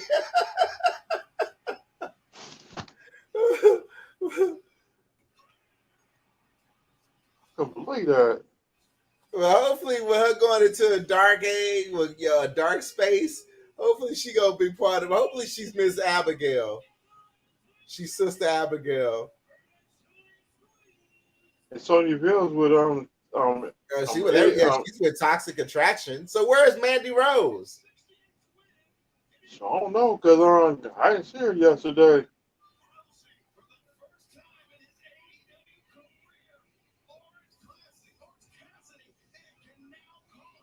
You guys keep.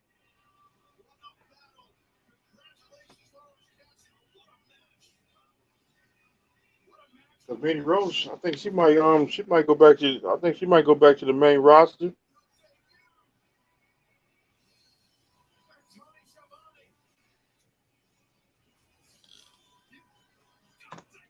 AEW over.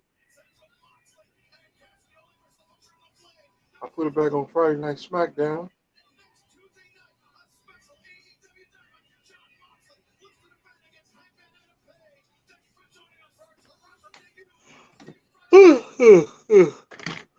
Yeah. Look, y'all keep yawning. Y'all gonna put me to sleep. I'm already tired. That's Mr. I can't Miami doing. stop. I That's can't Mr. stop. Miami doing all that yawning, not me. I can't stop.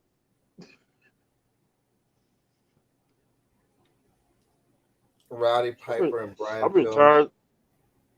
I've been tired since this morning.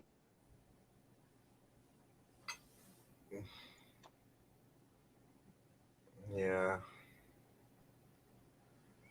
So what's happening in the world and in the space? I don't really know what's been happening in the space. I just hear that these dumb black women are trying to like get their passports. But this is what I gotta say to them. And I'm gonna keep it 1,000. When guys go overseas, some guys are going over there to make money. They're going over there to open a business that it's hard for black men can do here. Okay. Oh, absolutely. Shit. You can go to Brazil with 30,000 and start your own business. Yes. Well, the women, and I hate to say this, but the women, everybody knows why they're there. Okay? So don't try to fool anybody, black women. The book is out on you. Everybody knows what you're all about. Beirut. It's the old, we know why you're here. Show their ass and God help us what happens after that behind closed. Go to Beirut. I mean, well, most of the females that's complaining are busted. Nobody wants them. That is true. I mean, You I make a have good yet point. to see, a pretty chick. He was sweating it because I mean, she like a pretty chick. Don't give a fuck about that. All them busted ones. They the ones that got the big ass mouth. Nobody trying to be with them. I agree with that. And that data baby mama shit, that shit finally coming to a fucking close. I mean, only the Pookie and Ray Ray is gonna sit around and deal with that. Nobody want to fuck with them. I sure as hell don't. Neither do I. Mm-mm.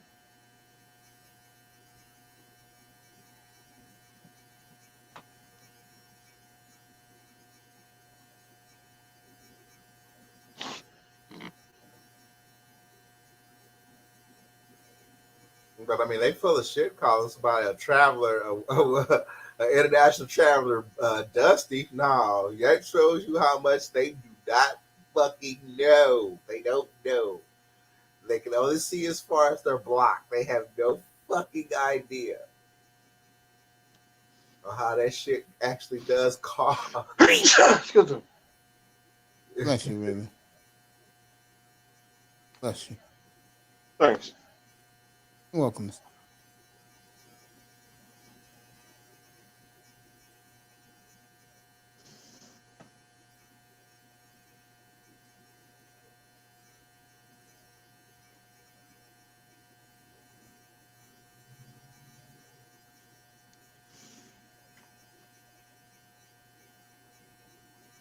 There you go. Raquel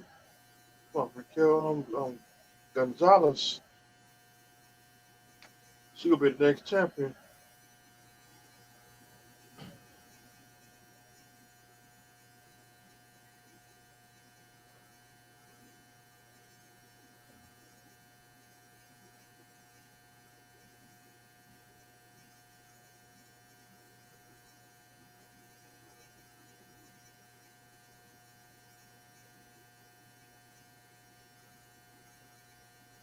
I can't believe Texas beat the mess out of Oklahoma.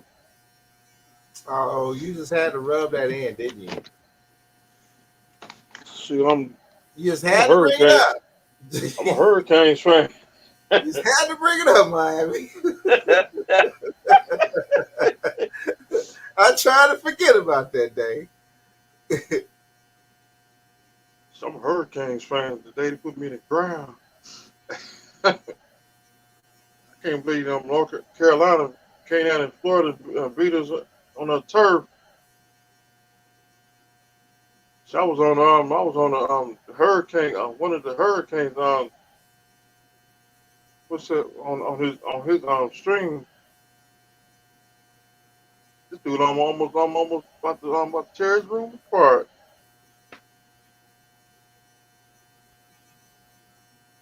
Seems like North Carolina just got our number.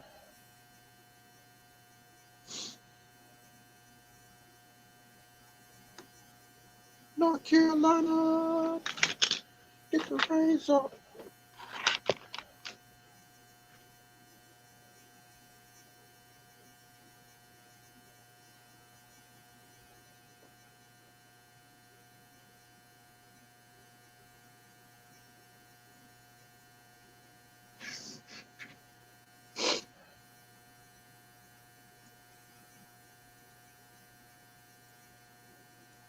Don't you sleep?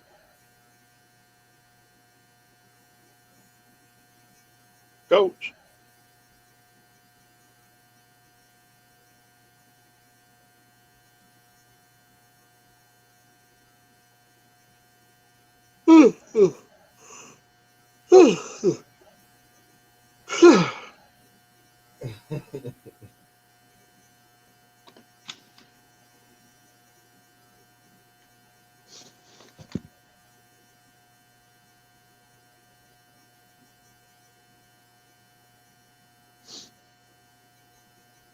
I don't think Bailey gonna get that belt. Barry Lure got laid out Monday night.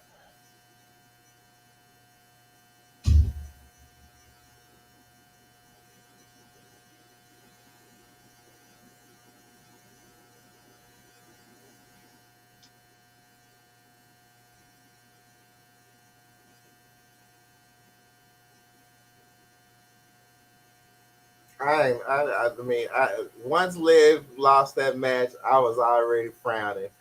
The highlights was Bray Wyatt, and I was really getting mad about that. I'm like, so all this white rabbit shit, where's Bray Wyatt? I was like, y'all really waited to the very end.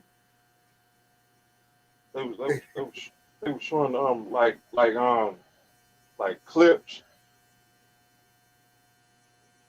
clips on Friday night and Monday night.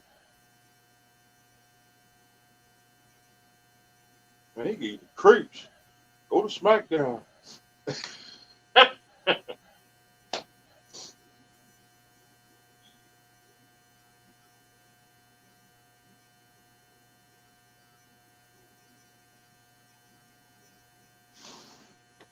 Then it was tough. Then they it was they put in Monday night they put in some like a code you gotta figure out.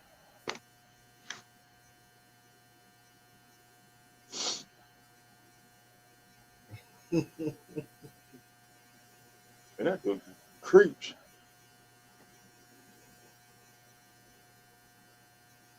Now you got a deep voice now. I need to get some holy water now.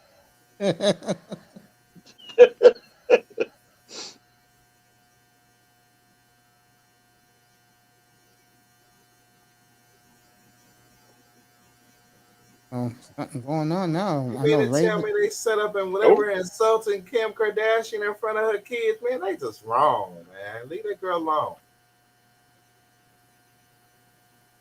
They just wrong. I got on SmackDown.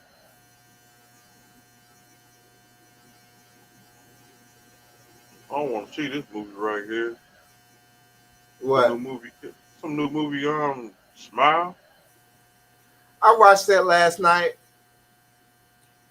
I fell asleep on it twice, but it was all right. I gotta say, Hellraiser was a little bit better than that. But Smile sure did kick that warrior, queen, king, slave trading ass movie. Knocked that shit down to number 2 quick as soon as it came out.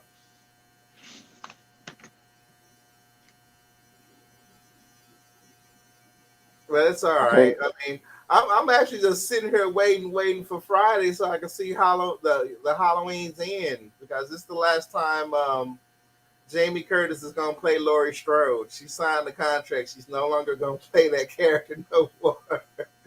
Dang. So yeah, this is the finale. This is the real finale. Well, it's at least it's gonna be the finale for Laurie Strode. But I was like, hurry up, get here. 2 weeks ago, Halloween. Come on, Thanksgiving. Hurry up, get here. We hungry. That's what I'm talking about. Yeah, Grind was over there having a little pre-Thanksgiving dinner there. Yeah. We hungry right now with some turkey, some dressing, some pumpkin pies. I'm ready to shake my teeth and a turkey and some dressing. My mouth is watering now. Like Grinder was eating hard. He woke me up in my sleep, smacking like that. I'm like, who is that eating like that?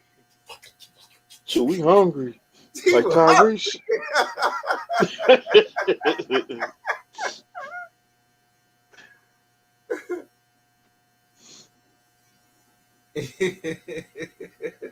I'll be on the road. I'll be on the road on Thanksgiving.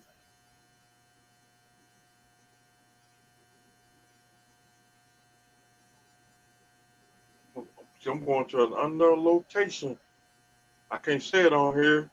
It's too many cows agents on this mug.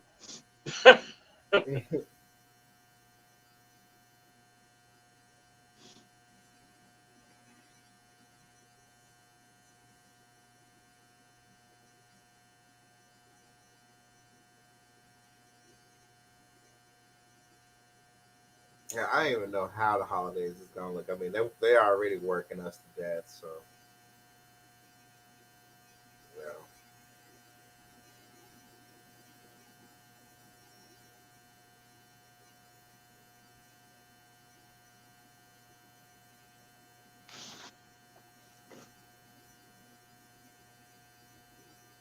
Ronda Rousey. Now she turned heel.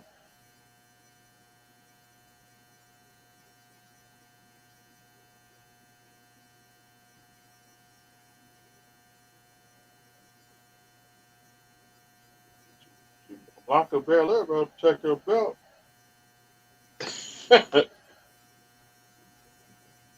I think she about to have. I think it's about to be a title change because she didn't held the belt for so long. I think I mean, it's funny whenever they bring Charlotte. They start showing Charlotte. Get ready. It's about to be a belt change. I think she had that belt almost a year. Yeah, she's almost had it for a year. Roman Reigns had that belt. He had his belt almost 2. Yep.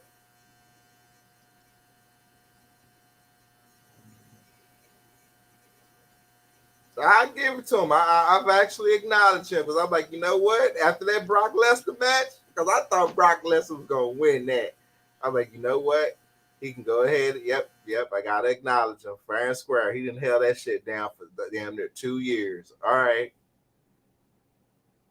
Since WrestleMania. Yep.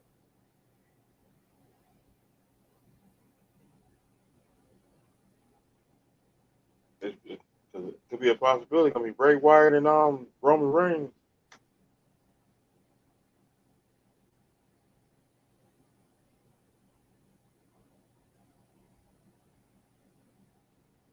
The Usos got to get them belts up too.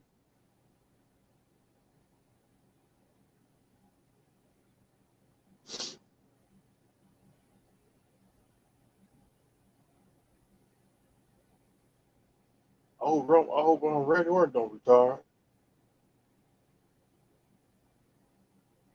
Sure. I asked that on Wrestling Inc. Was he coming back? And everybody's like, he out for a minute. So it's a lot serious than what we think it was because his move is to RKO, and pretty much, when he hits it, how he comes down is where he's really injured at. So it could be, we don't know if it's career end or not, but they said Randy Orton is out for a while. So we may not see him until next year, if at all. I say WrestleMania. Yeah.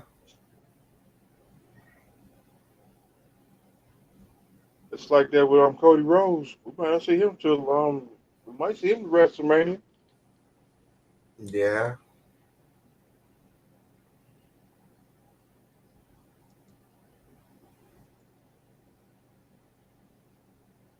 I think when he get back, he gonna get Seth Rollins.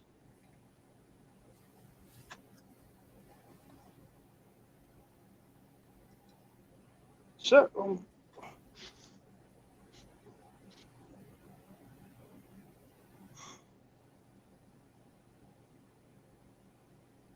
like Scarlett, she gonna be the next.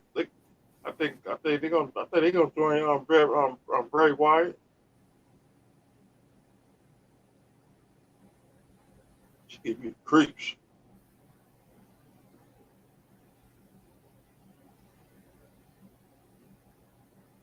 And Big E gonna be coming back, anytime now.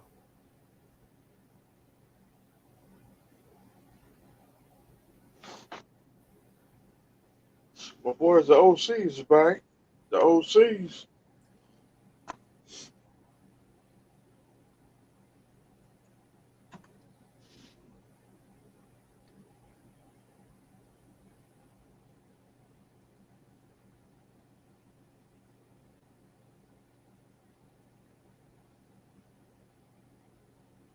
Carrying Cross. They give me creeps.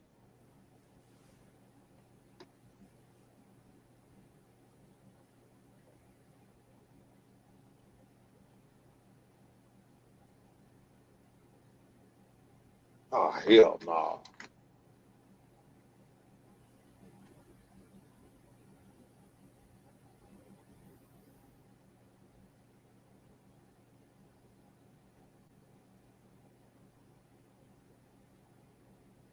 Empress thinking that the defense of the Cowboys defense is going to win this game against Philly. We'll see. Hopefully, Philly got a good defense as well.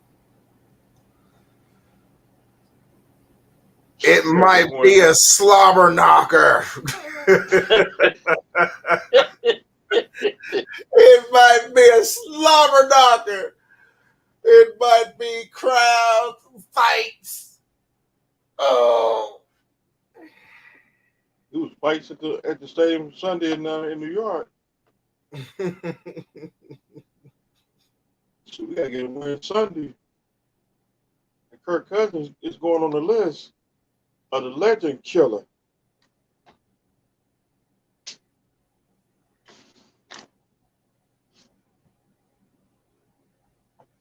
I can't wait to get. I can't wait when we get Aaron Rodgers too. And the backup quarterback. Oh, so well, speaking of quarterback, so how has any word came out about Miami's quarterback? How is he doing now? So Tua, I'm starting. Yeah. I'm looking on Google that he about to start practicing.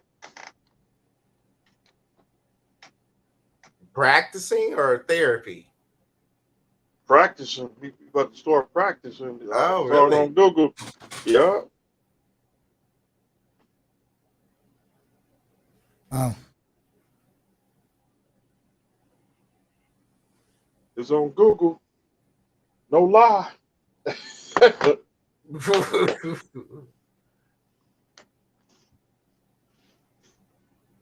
Welcome back, Coach. Wake up.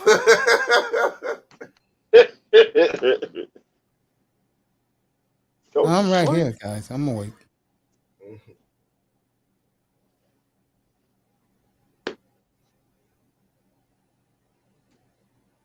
When do you think Miami gonna put him back in the game? I think it might be next week.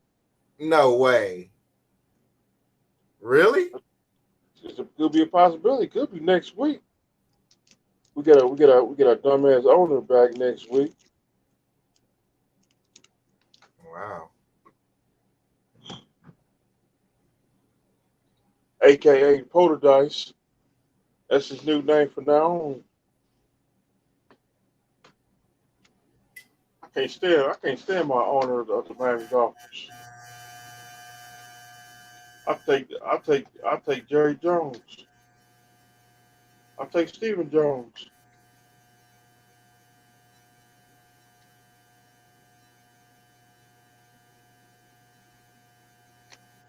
Because Stephen Jones, I think he got 3 Super Bowl rings.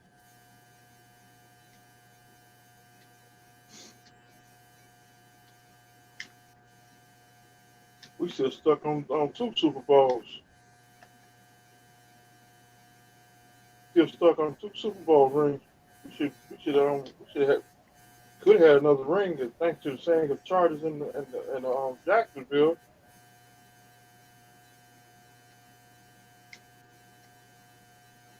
I didn't want to see Dan Marino and Jimmy Johnson retired the same week. That's why I knocked my window out of my car. There you go.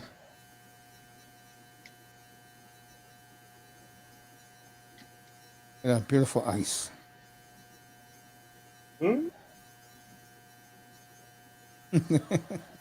What the what? Well, look at this beautiful ice. I'm watching while you guys are talking to WWE as the beautiful Nicer is back. Her up here. Nice. If you've been here for a few, I apologize, baby.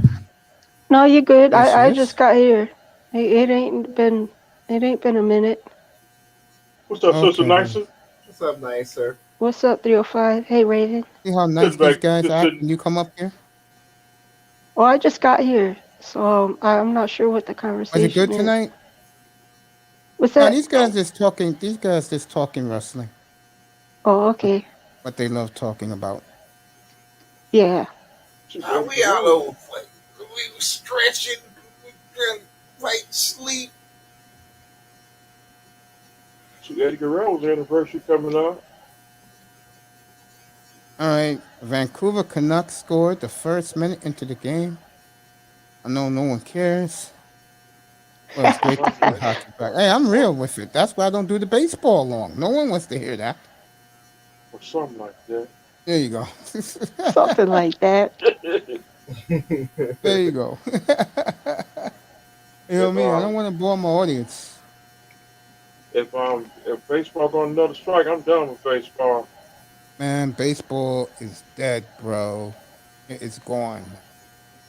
No lie. Don't. As much as I love it, it's gone, bro. Once Pujols got 700, the books have closed, bro.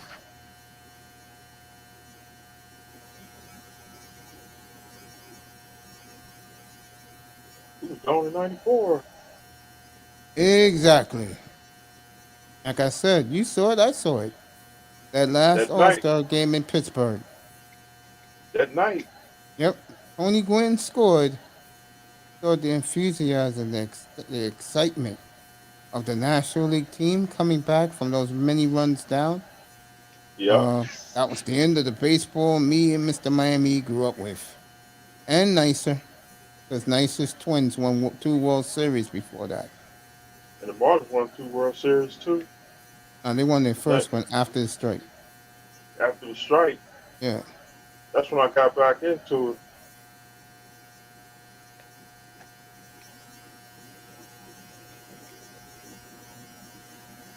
Well, you know what's cool? They where the Twins won while they was playing at the Metrodome before they got their stadium. I think I was in the 4th or 5th grade, and our class got invited to the Metrodome for a daytime tour. And they showed us, them fancy boxes. You can go watch the game, like the big room with with all the refreshments and stuff. Mm-hmm. They even took each each of our all of our classmates' names. They took our names down and they put them up on the big screen.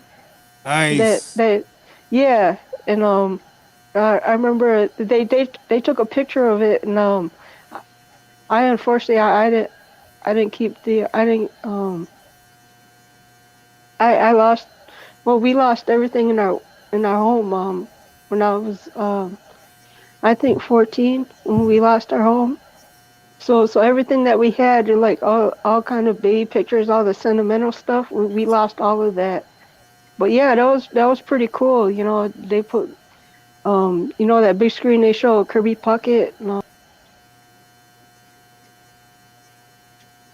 Yeah, the jumbotron. oh yeah, the jumbotron. Yeah, that's it. I do miss them field trips in school.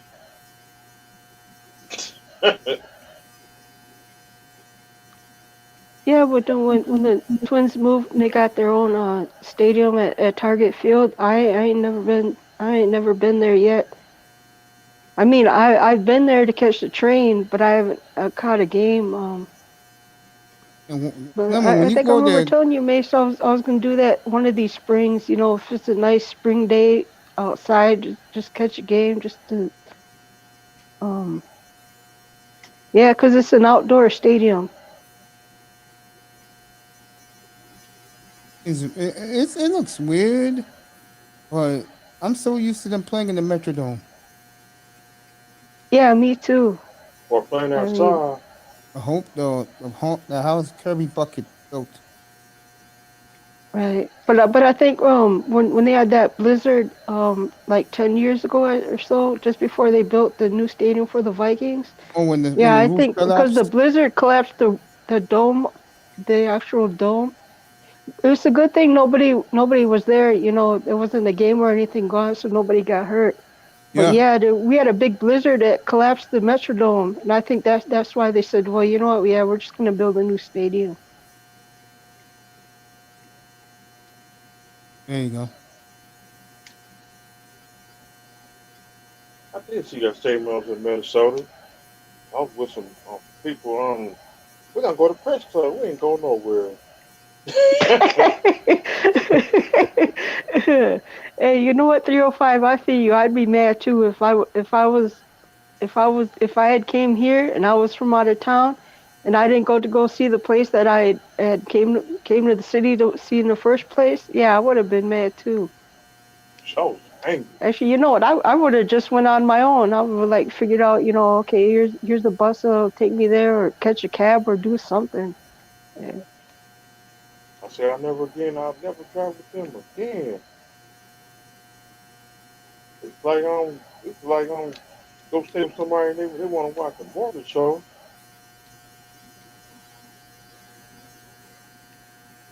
Well, see, all right, I kind of share your anger 305, but mine's a little different because I grew up.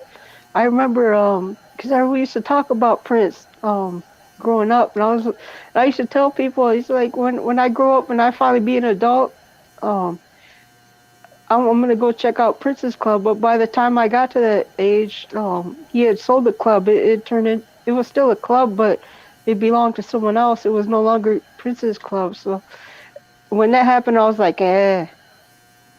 There you go. Dang.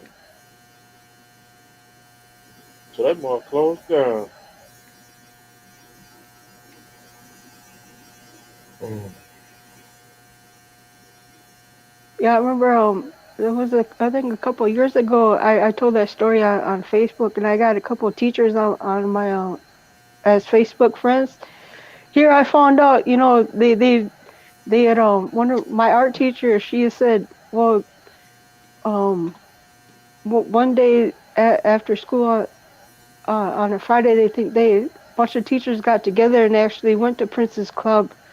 Um, this was before I got to the school. She was sharing an old story because um she was one of my favorite teachers because she's a music lover as well. She actually had a band in her younger years before she became a teacher. Um, So yeah, she told the story about how before I had got to the school, um so some years before, how that her and some other teachers got together and actually went and hung out at Prince's Club on a Friday evening. Nice. I was like, oh man, you're so lucky.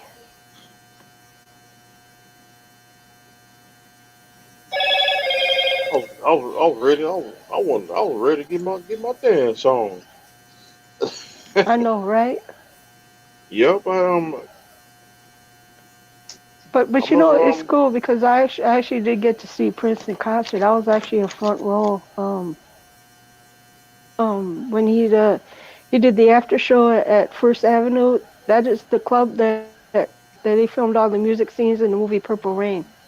So that little club. And then I had I had, he had the main show at the Target Center. We had floor seats. We was in the 10th row center stage, so we had great seats when he rocked the Target Center, and we left yeah. that show early because we wanted to be at First Avenue. First Avenue is right across the street from Target Center, so we didn't have to go far. But we wanted to be at First Avenue when they open the doors, so we can get right in the front row. So we left the Target Center show early. But yeah, that was the best concert ever. There will never ever be another concert in my life that I attend that will match seeing Prince rock out on stage. He had Sheila E. there. He had his original Revolution band with him, and he had I think it was the bass player from Sly and the Family Stone. He had just a gang of people up on stage jamming out, man. Yeah, I saw Prince in concert 3 times. I A saw. I word? saw. I seen Yeah. Terry. I seen Terry Jam and Terry Lewis at the club. Oh, I tell you what, I probably ran into them because I don't know what they look like. I probably wouldn't even. I probably have ran into them because I used to catch a lot of live shows here in the Twin Cities, but because I wouldn't even because I don't know what they look like. I They just look want to hear I want to hear Raven's Prince concert stories. Well, I mean, that third time, it was basically he came down to Dallas, and he came down to Dallas for a quick check because he was like, "I'm not coming out on stage until I get paid." So it was maybe I would say he delayed the performance about an hour and a half until he got his check. He did one set. Usually in Dallas, when he's doing a big, he'll do like several, like entourage, performances. I mean, Yeah. it was. I mean, it was Prince. I mean, back then it was like shit. We were blessed to see him There you go. because I mean, That's Wow. true. when you knew Prince was coming to town, you had to immediately hit up Ticketmaster to get them tickets because it was going to be Right. a sold out show. Right. Hmm. See, I was lucky because all It right, was because nicer. It was the last one was the one because he actually gave out a fucking album on that last one. It was I want to say it was the Mythology of Crystal Balls. You remember that album? It looked like I remember the Musicology album. Yeah. he actually he gave that away. He gave that away to us. We all got free copies of that. Even though Cool. we already had it, he actually he threw that out to the crowd. Everybody at the concert got a free copy. I Yeah, never it had was like, well, because that Prince album. I was at work. It was a Friday. I knew about the Target Center show, but I figured they had sold out. So I didn't try getting those tickets. And that's the funny story how that happened because I was at work and I was getting off of work at 2 o'clock on that Friday afternoon, right?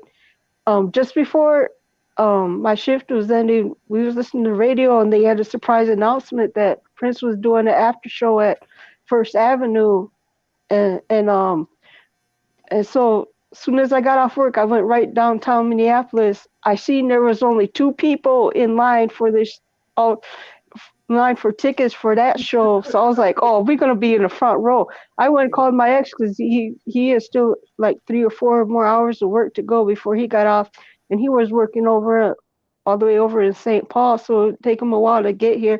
But I told him, yo, we're getting Prince tickets. We're gonna go see Prince. We're gonna be right in the front row. Like, so just come down to First Avenue as soon as you get off work. And he did. And we ended up spending the night outside First Avenue. And man, I tell you that line for tickets was literally 8 blocks long because I don't doubt it wrapped around both blocks. Hell It wrapped yeah. around both blocks, and the tail end of the line ended up right outside of First Avenue, right?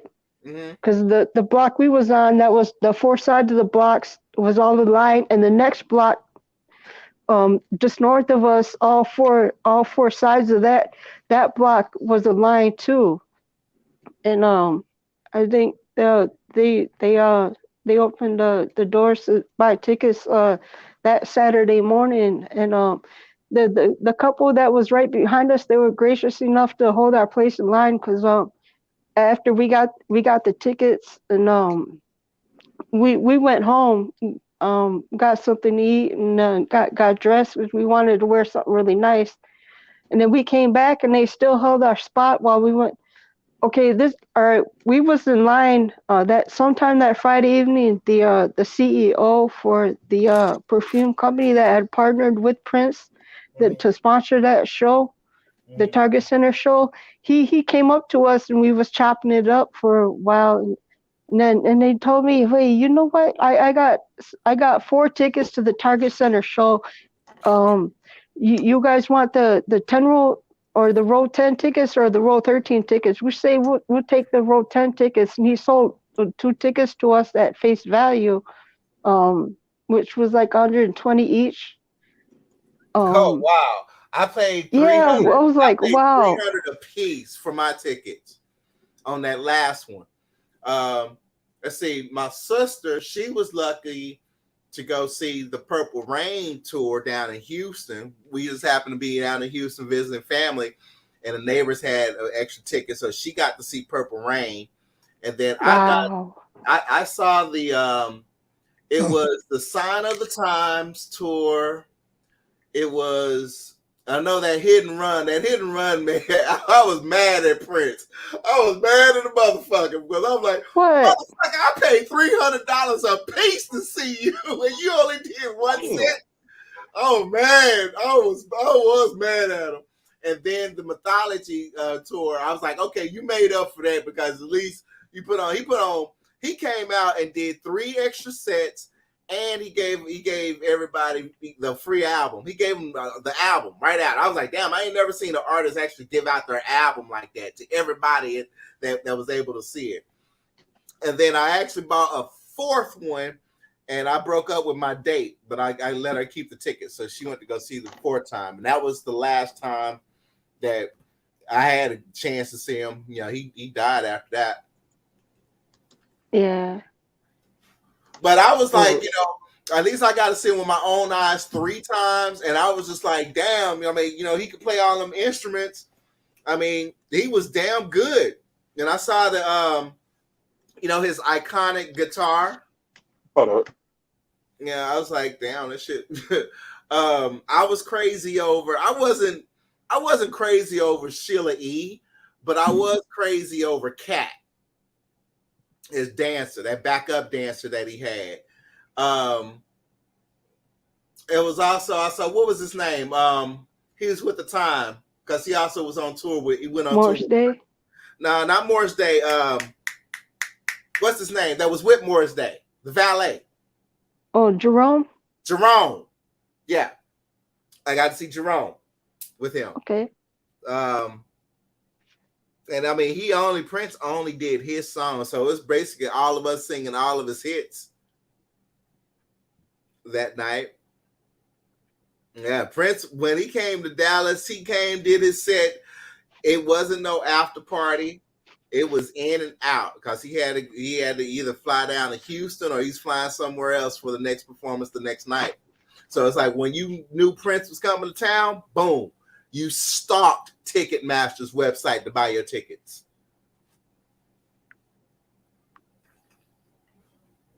Yeah. I tell you what, the First Avenue show, because it ran so late, it was like 3 o'clock in the morning. The police came in and shut down the show, right?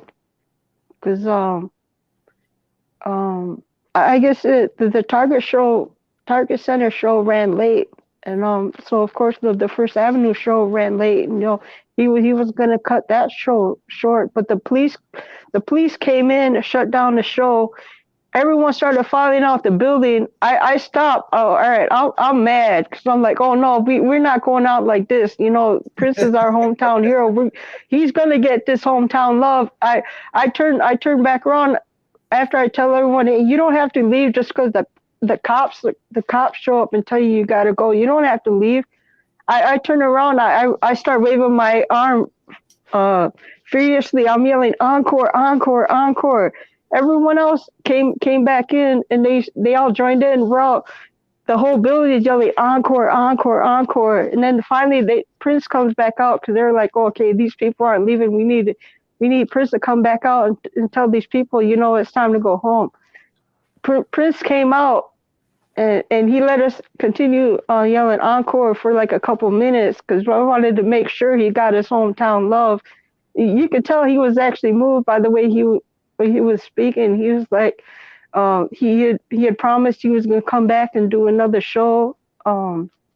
He wanted to thank everyone for coming out and be a part of this special evening, but then he never did get to do that show, do another show at First Avenue like he promised because he had passed away unexpectedly. But yeah, that was really cool.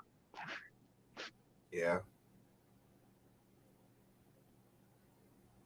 Yeah, he came out. We came out. We gave him his love and we gave him his flowers. And I was like, all right, everybody, we can all just go home now because these police ain't gonna let us rock out. So whatever. Yeah. Got a lot of talent that passed away with him. That man was talented, no doubt. Yeah, he sure was. I'm back. Mm.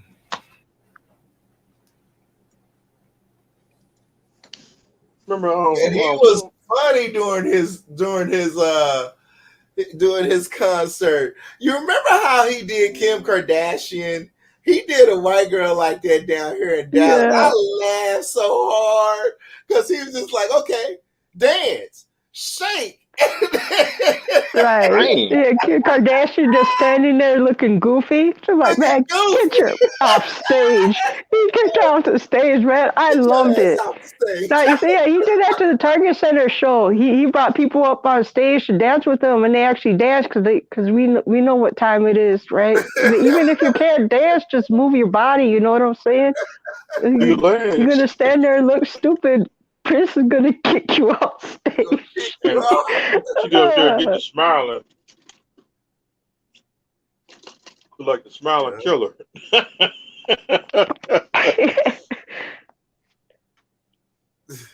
like Super Bowl 40 when he sung that song Purple Rain. Mm-hmm. Yeah, I didn't actually watch the actual performance, but I did catch the replay on YouTube. Now, every single concert I went to, we sang Purple Rain. I mean, you couldn't have a concert without that. Yeah, he didn't get a chance to. The only one that I did not know the lyrics to all the songs. I was just humming along, and my date, she knew all the fucking words to the songs. I mean, I did not even listen to that album, believe it or not. It was that and Crystal Ball. I don't know that one. I mean, man, Prince got so many songs. See, I can keep track of them all, man. I mean, it was Crystal Ball and Mythology. Those two albums, I had no idea the songs because I'm like, he's just coming out with too much shit at that time. Because he came out with those almost back to back because he gave them away. Yeah, literally, he's like, hey, y'all like my album?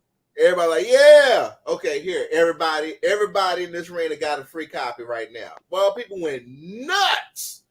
Dang. Man, just think of all the unreleased music he's got sitting in the vault somewhere. Oh no, that got bought up. Oh, they did? Yeah. He must Yeah. got Well, it. I He mean, must- you know, okay, his estate got of all things, his estate went to his sister, and she sold that shit off. I forgot who bought it. But yeah. Oh, that's foul. Yeah. All this, and that, I mean, he did not have his shit on lockdown, and he gave it to his sister, and she fucked it off. Man. See, I had this conversation with Kuda before, when he suggested I started a channel, and I thought, well, you know what, the only thing I can really do right now is make beats. And I had a conversation with Kuda. I was like, if anything happened to me, you know, I'm giving both of my channels to you, all the content, because I know this music and anything else I upload to my channels is going to be in good hands. You gotta I think because Prince was so protective of his creative and intellectual property, that's the only way to be, if you're somebody that makes music or wants to make a career of making music like I plan on doing. Mm-hmm. Well, I mean, he left something about, you know, for his wife and his daughter, but his sister fucked the rest of that shit off. They wanted to make I mean, his compound that was going to be a museum, but I mean, due to her fucking off the estate, they locked that shit down. I mean, that was supposed to be in a museum where all of his fans was going to be able to come up, like, you know, like Michael had Right. set up Neverland, and Yeah, Paisley Park, that's what it's called. I didn't even know it was shut down. Man, that's messed up, man. yeah. Wow.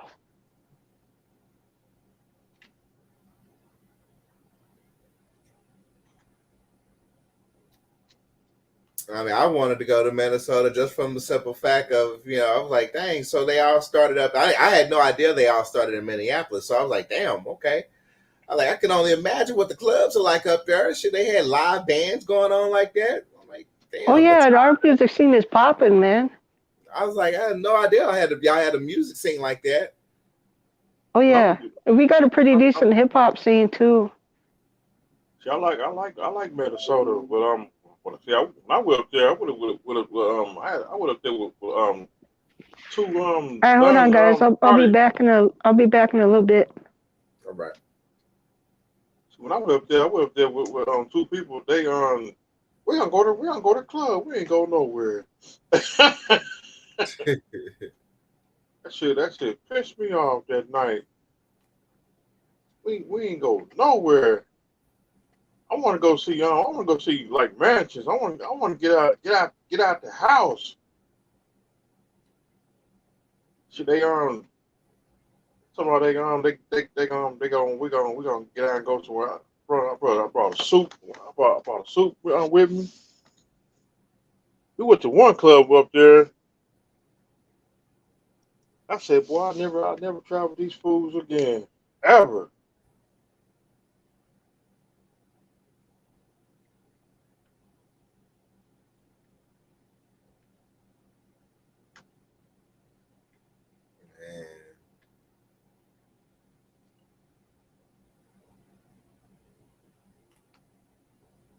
Shit, don't you you got this couple. I told him straight out, if you have me come all the way up there, come up right up here with you, and we gonna go to the Prince Club. I did like that. I said I'll never travel with y'all again, ever. I did see a bus station. I should have got me a ticket. I should have got me a ticket when I went down in I should have got a bus ticket. No, I don't want to go to no bus ticket. I I did see airport when I was up there. That's near the bar.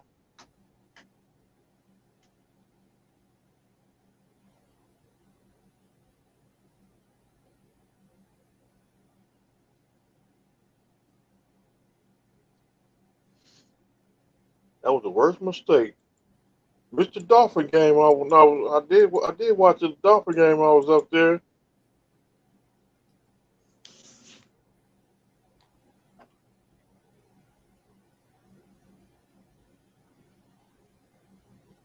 They born.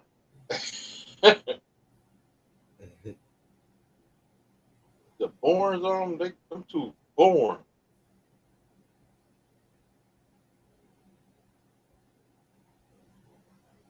Should have rented a car when I was up there.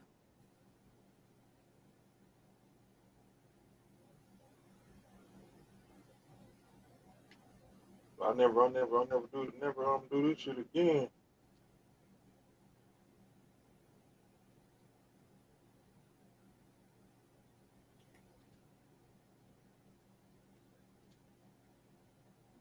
They could have bought me a case of beer. They I had four Bud Lights on me.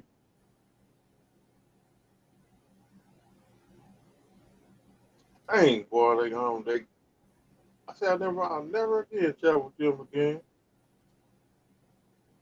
I learned my lesson. Never travel with people.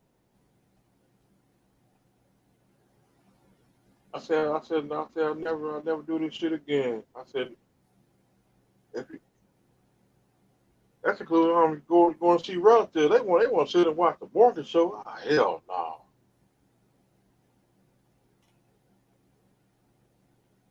And watch Steve Harvey. Dang, you get tired looking at Steve Harvey every time I go to Alabama. That's why I go outside.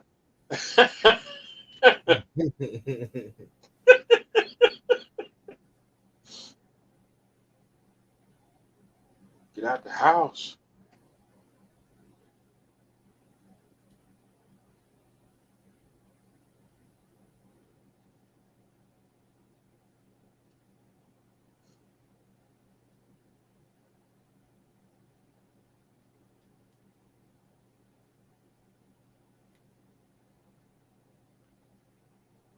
I did eat Kentucky Fried Chicken when I was up there.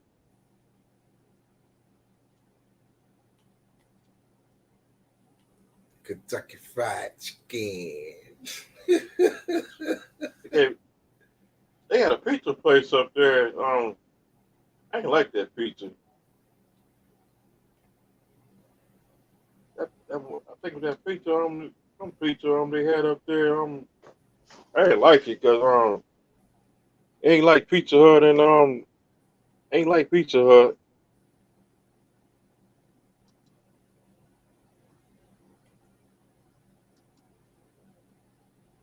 It was disgusting.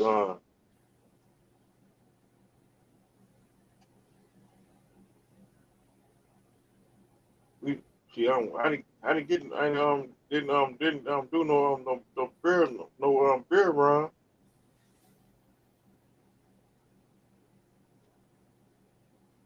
I said I'll never do this shit again. Boy, I was pissed. Gonna have me go up there and they won't go nowhere.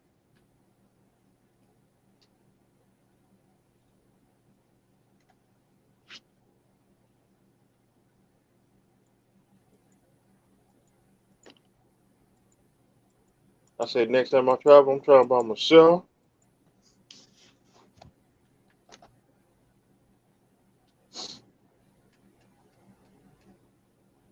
I'm getting out to have fun.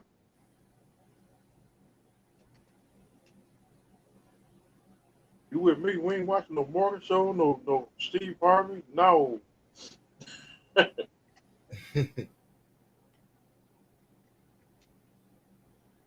We're gonna sip on drink. We're gonna smoke cigars and drink lean.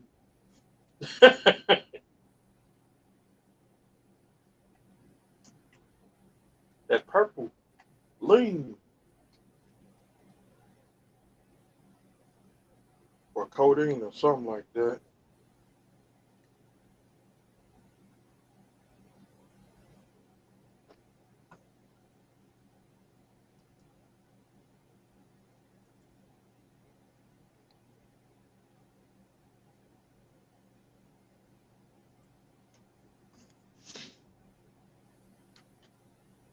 Wish I could win the lottery. I travel in an RV. I come to Texas.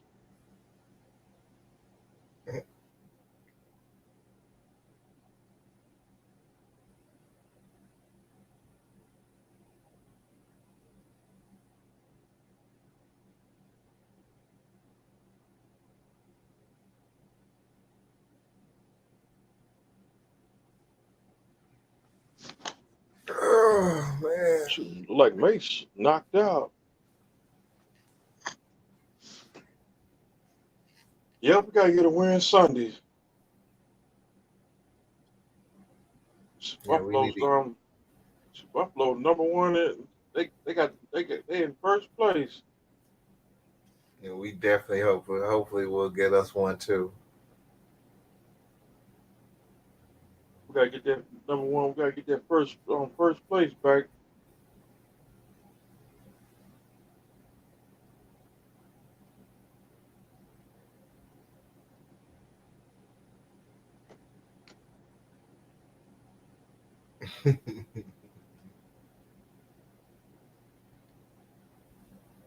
Kansas City, they about to be 4-1.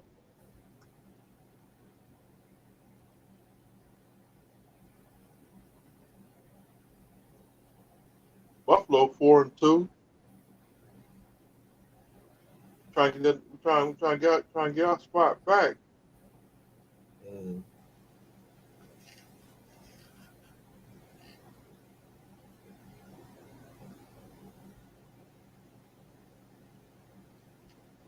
Tula always gonna be the legend killer. Beat Buffalo and Baltimore. That was good.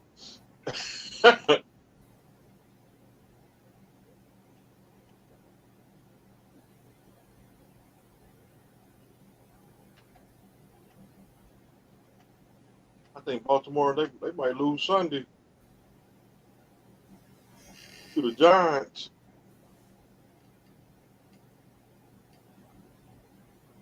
Mm.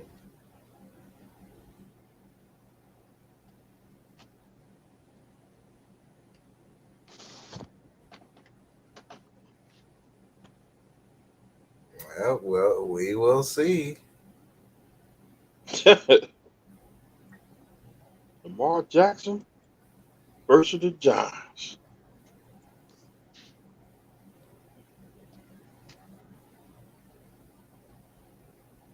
Might be in New York.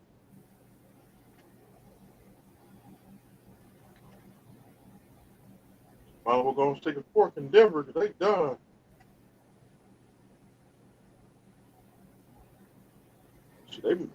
I think Denver might lose Sunday.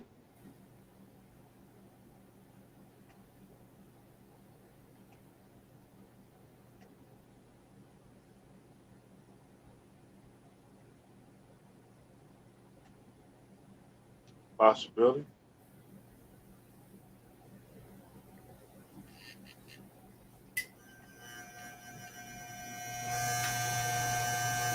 Man, I can't believe I'm sober tonight.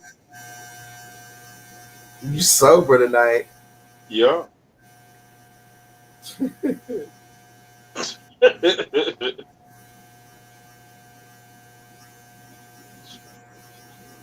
I'm sober. I've been sober for the last couple of days.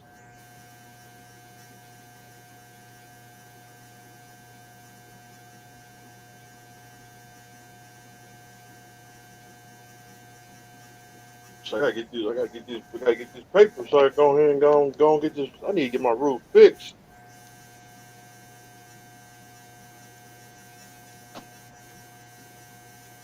So I got a little damage on the crib. Mm. I gotta get my roof fixed.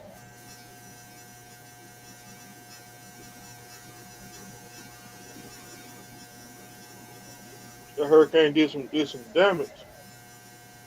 Mhm.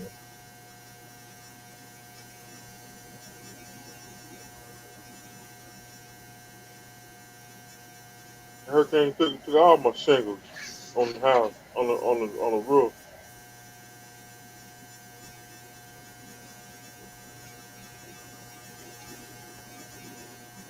We can't say hurricane around here no more.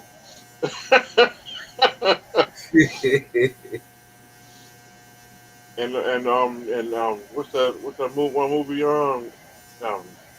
2012, can't say that no more neither. I know. I mean, it really is a big mess. Yeah. See, now that alligators, that mall still loose. Yeah, I don't know what the fuck y'all gonna do about them alligators, man. I don't want to see an alligator. I don't want to see no alligator. I don't want to see no more. Don't even want to see a rattlesnake. I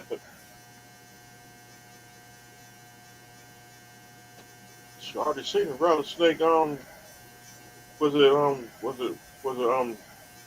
was about a couple months ago. Saw that rattlesnake. That mother was sizzling. Made me drop my sandwich. I ain't got no firearm. Said, damn. Made me drop my sandwich. I was I have to go back to the outside and it was nice and warm outside.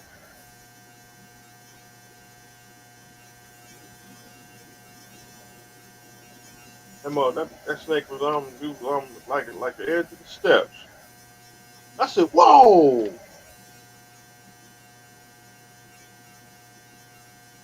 So I saw that snake, you got it, you can have that sandwich.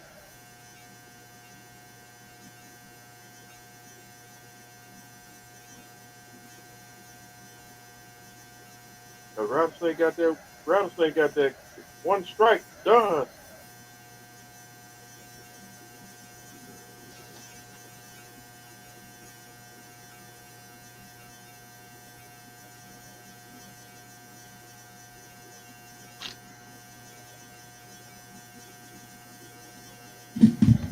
Guys are quiet all of a sudden. Now we talking. Good night tonight, sir. Let's coolers on right now. Take a check there. No, I'm lying dead on the night, coach. I'll find that. You know I'm gonna check for that for you. You know that. This is. She was in. She was in. She was in ES1's room today.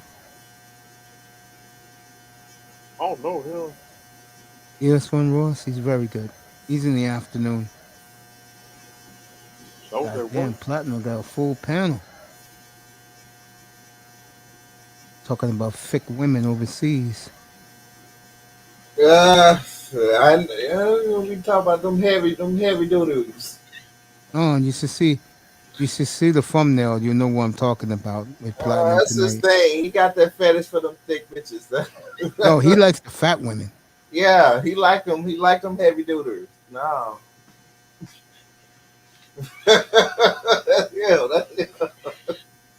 And he loves those fat women. Mm.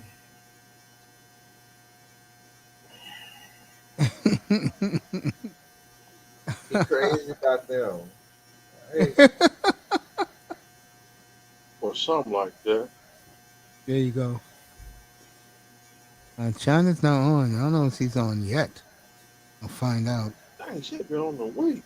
And she was on yesterday. She did a 4 o'clock in the afternoon show. I was at work. I know. Oh man. Let's see. Trying to wake up. I'll check out Brownie. She put out another video. We ain't trying to get fired. I gotta get my roof fixed. How much And that's we gonna gotta cost you, bro? About about 3,000. Dude, you gonna pay that? Yeah, I gotta get my roof fixed. If you wanna have a raindrops. You know what she's on too? A lot. She's on Patreon a lot too. Subscribe to her Patreon. Let me see how much her Patreon costs. Or What's a the I was Patreon? on subscription. I was on a thread with Sheila E. going off on the LA Council people.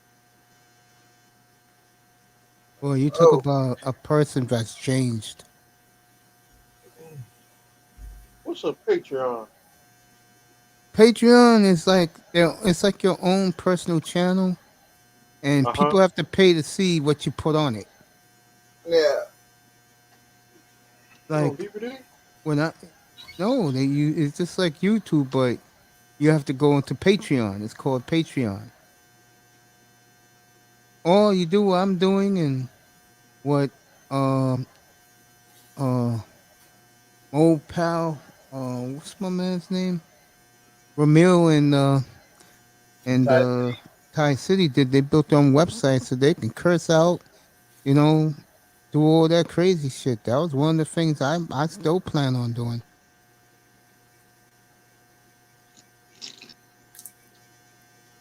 But not like them. I'm gonna be doing sports, of course.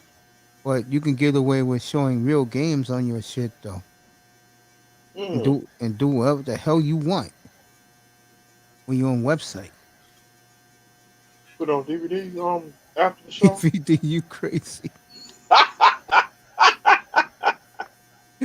You're funny, bro. DVD. Put on Uh, DVD.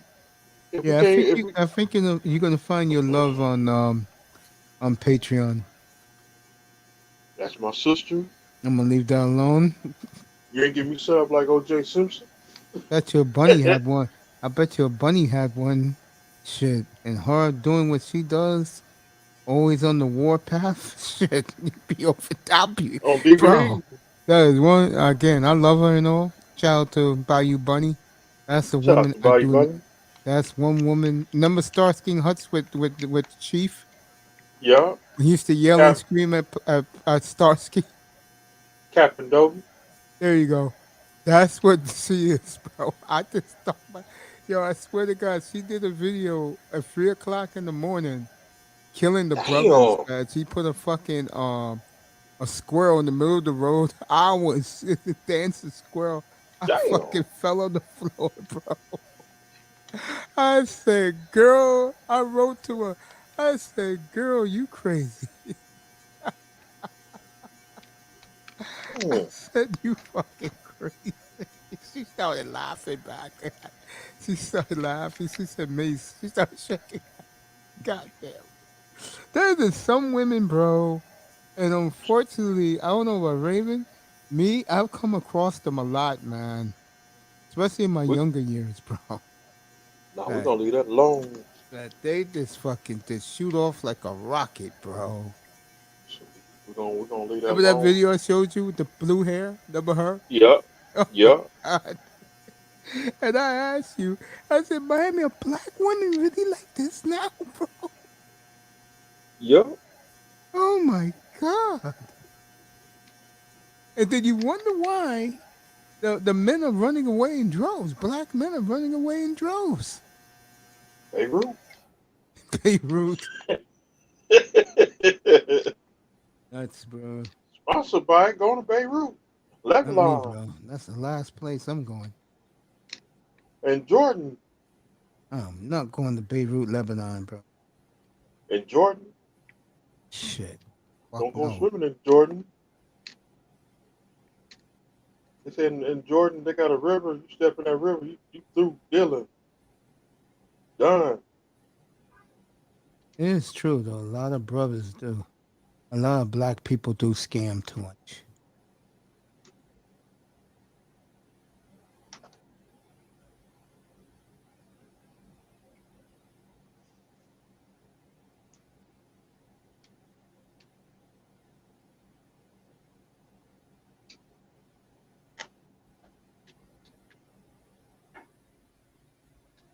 It sure do. Let me see something. See if he did it.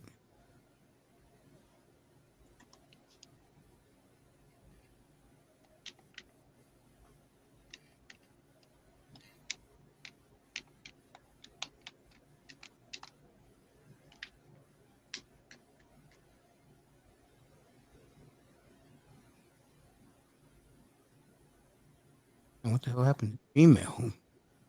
What the hell happened to Gmail?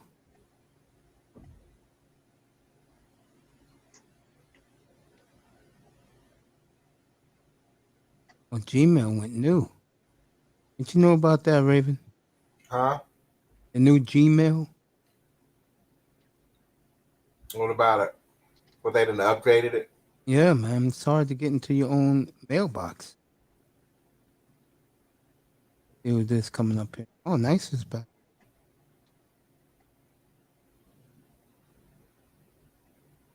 There goes the beautiful Nicer back with us. What's up, y'all? Just chilling. Hey, what's up? What's up, Sister Nyson? Sitting back chilling. Something like that. There you go. Something like that.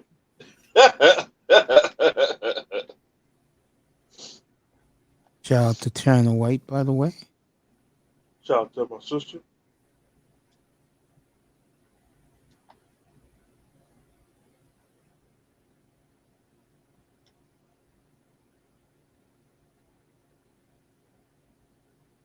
See this girl 20 years ago.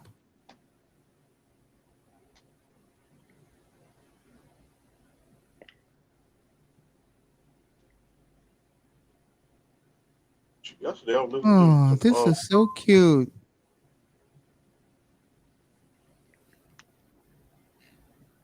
yesterday I was listening to some old TNA theme songs. Mr. Miami, man, you gotta be kidding me, bro. I like music. Like which ones? Oh God. Like OJ is it AJ Styles.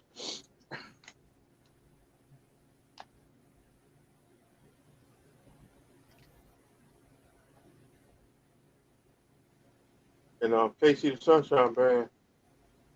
That's a good group to listen to, bro. I do like Even KC the Sunshine. KC the Sunshine Band. They from Miami.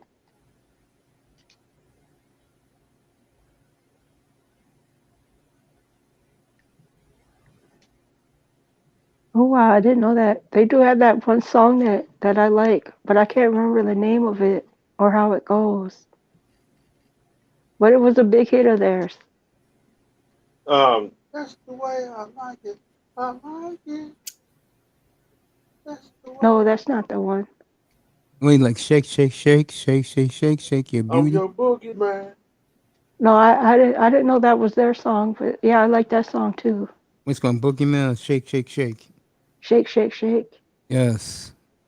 The I tell you, boogie you know how great they were and how much people in Miami still love them, because they were one of the first bands to put Miami on the map in the mid '70s. Them, George McRae, right, Mr. Miami? Yeah. When they had a concert 3 years ago in Miami in August of 2019, 80,000 in Miami. And Wow. one thing about my man Harry Casey, because I am a huge Casey and the Sunshine Band fan. Me too. That guy they give you a show. You hear me? And they bring the whole orchestra, right, Mr. Miami? Yeah. They ain't called Casey and the Sunshine Band by digital music and fake sounds. No offense, None taken. I know exactly what you mean. yeah, no offense, Beatmaster Queen. No, the 70s did have some of the best bands ever Hell yeah, best music ever in my across opinion. all genres, like rock, Earth, Wind and Fire was 70s, Mhm. right? Mhm. Parliament. Yeah. No, I'm not a Parliament fan. My brother was, not me. I like Parliament too. But I really am a huge. And I'm a big fan of the Village People. I know what people say about them. I saw them perform in person. They are tremendous. They are great. Village People's awesome. Village People. I never got the chance to see Casey and the Sunshine Band, but I would love to see them. Oh my God, they're great. Oh, I got their greatest hits. Just I think I got that greatest hits. I even like please don't go. That's as weak of a song you ever heard. Please don't go. Please Don't don't go. go. That Please sounds like a don't simp go. song. No, I know. that's a simp begging a woman for a date.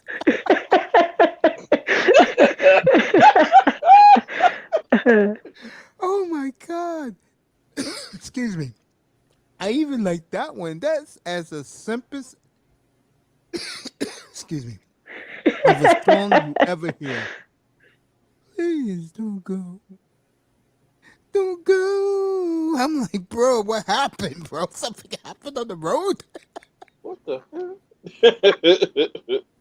How the hell you go from Get Down Tonight, I'm your boogeyman, boogie shoes, shake your booty to Please Don't Go? God. Jesus. On the same album. That's the sick part. On the greatest hits. That's funny. Oh, about them? I'm just being honest. I'm being real. I'm like, bro, what the hell happened? That's what I say. I'm like, what the Please hell don't happened? go. Oh my God. Please don't go.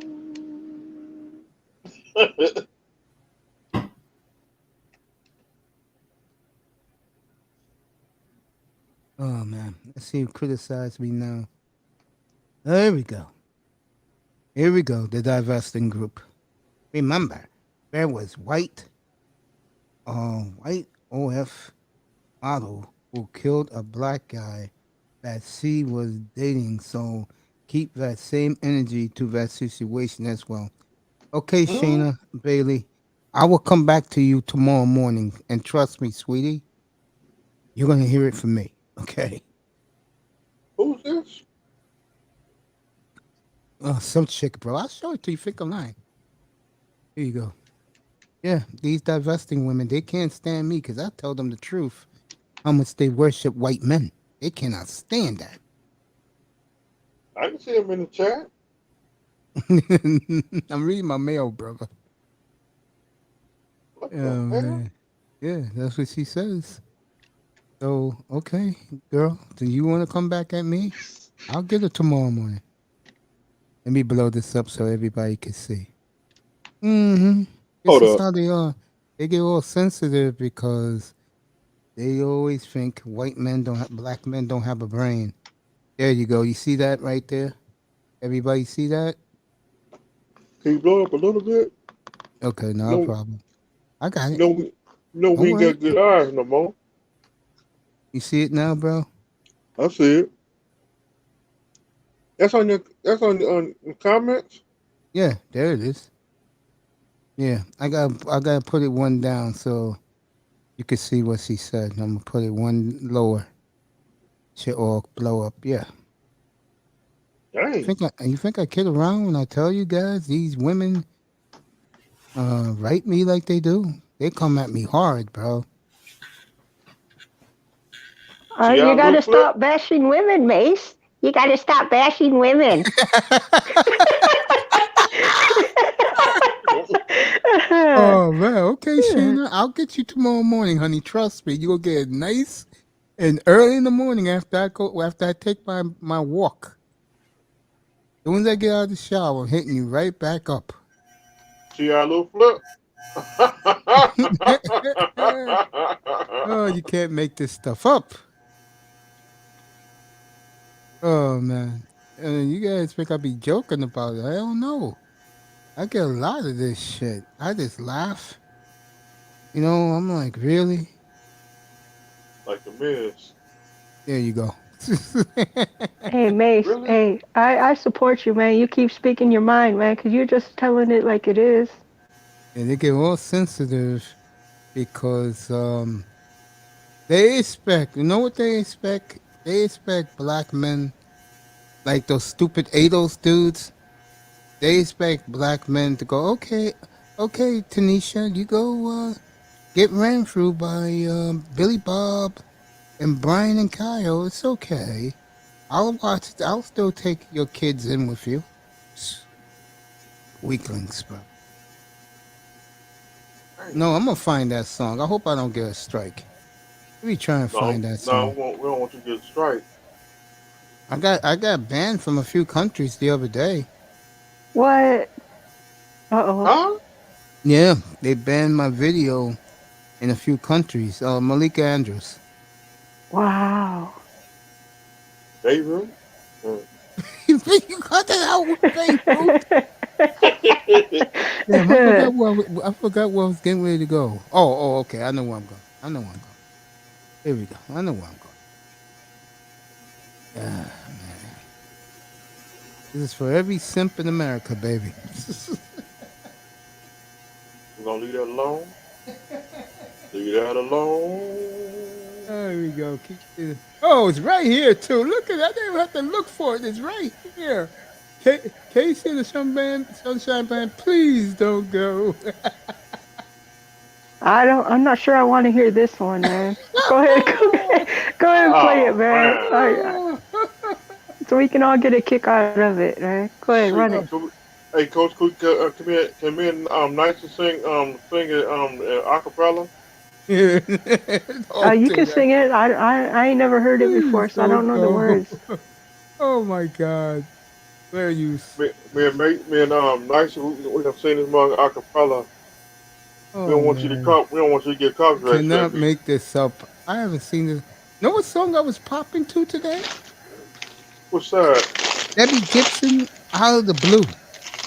Dang. Debbie Gibson.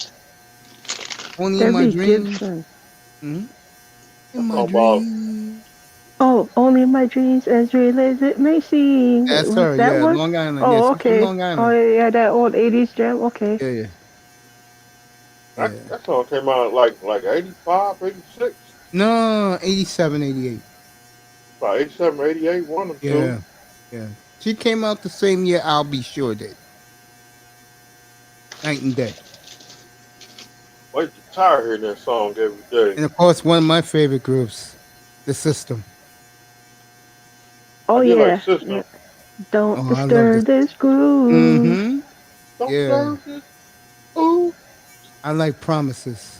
Of the songs they made, Promises is my favorite. Promises. What's up, I gotta check that one Brownsburg? out. Yo, Brownsburg, what's up, family? I'll give you a salute in a minute. Remember that one group called There you go. Is it a Circus? Yeah, and subscribe to Brownsburg. He's really he's like a New York historian, where he talks a lot about today's real world topics. He's a good brother, and he has a very good platform, bro. Good to see you, man. That was your jam?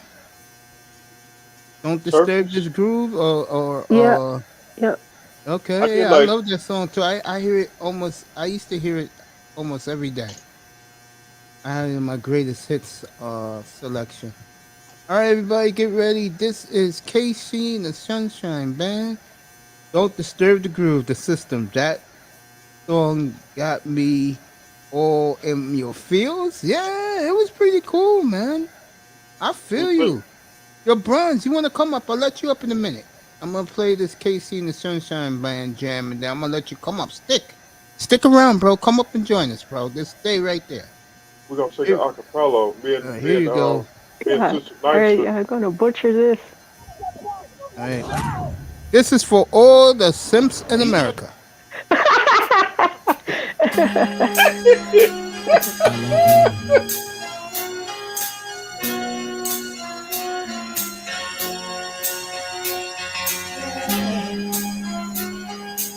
I like the beat. It's a good song, but it's so simpish.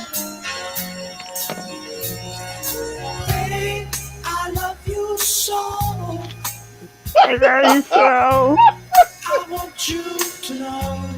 I want you to know. Hi. The minute you walk out This is a great karaoke song. You walk out that door. Please don't go. Don't go. I'm begging you. don't go away. I don't hear you, 305. I'll be good. I'm begging you to stay. Or something like that. At least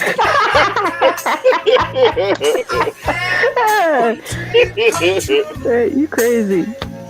I was blessed to be loved.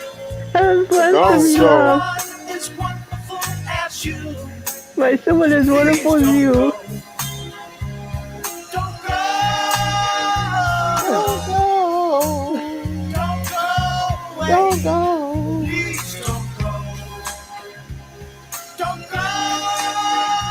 Oh man. I'm begging you to stay. Bye, Felicia. Bye, Felicia. God's praise. Don't go. Don't go. Don't go. For every simp in America, this is what they do when they're desperate. I love you so. I want you to know that I'm gonna miss your love the minute you walk out that door. So please don't go. Don't go. Oh, yeah, Mace, you're right. That song is pretty simple. It's pretty bad, man. Oh, okay, calm down. Whoa, calm down. Just let her go. Let her go. She belongs to the streets. She belongs to the streets. Let her go.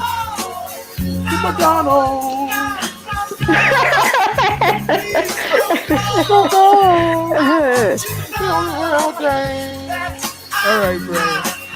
Yeah. Oh, wow. He's going off. Wow. Calm down, sir. That dude angry. I swear to God, this is like 30 years ago. Maybe even longer than that. I was playing the greatest hits on my Walkman. Remember the old Walkman? Yeah. I had this greatest hits. That's exactly the album I had, the greatest hits. I was playing this on cassette. And like, hang on, I'm fired up. The album is dope. But just this damn song pops up. What's up, Jefferson? This is dedicated to every simp in America, everybody. Please. Yeah, you're right, Mace. That song was really simpy. That song got about 40 years old. Oh man, God, that song.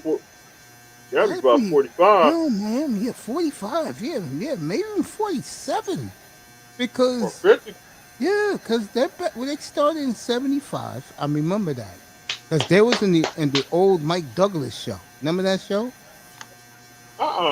Yeah, Mike Douglas used to come on in the daytime, and he was in Miami, and like he had the whole band, man. That shit was tight, bro. To see them perform for real, I never seen them for real, but that is one band I wish I would have, bro. Because the reason is every song they made a hit. I loved every song they made, and that's rare, bro. Brownsburg said, nah, another video chat. All right, man. Appreciate you, Brownsburg. I've been in the clouds and Google points made and not lying. I know I know I didn't get a strike for this. That's why I'm happy. Ooh, 2039. No. I hope not. I hope not. Was you surprised? And I told you that woman, that investor wrote that to me, bro. Yeah. Nah, don't make up this stuff, man. You know.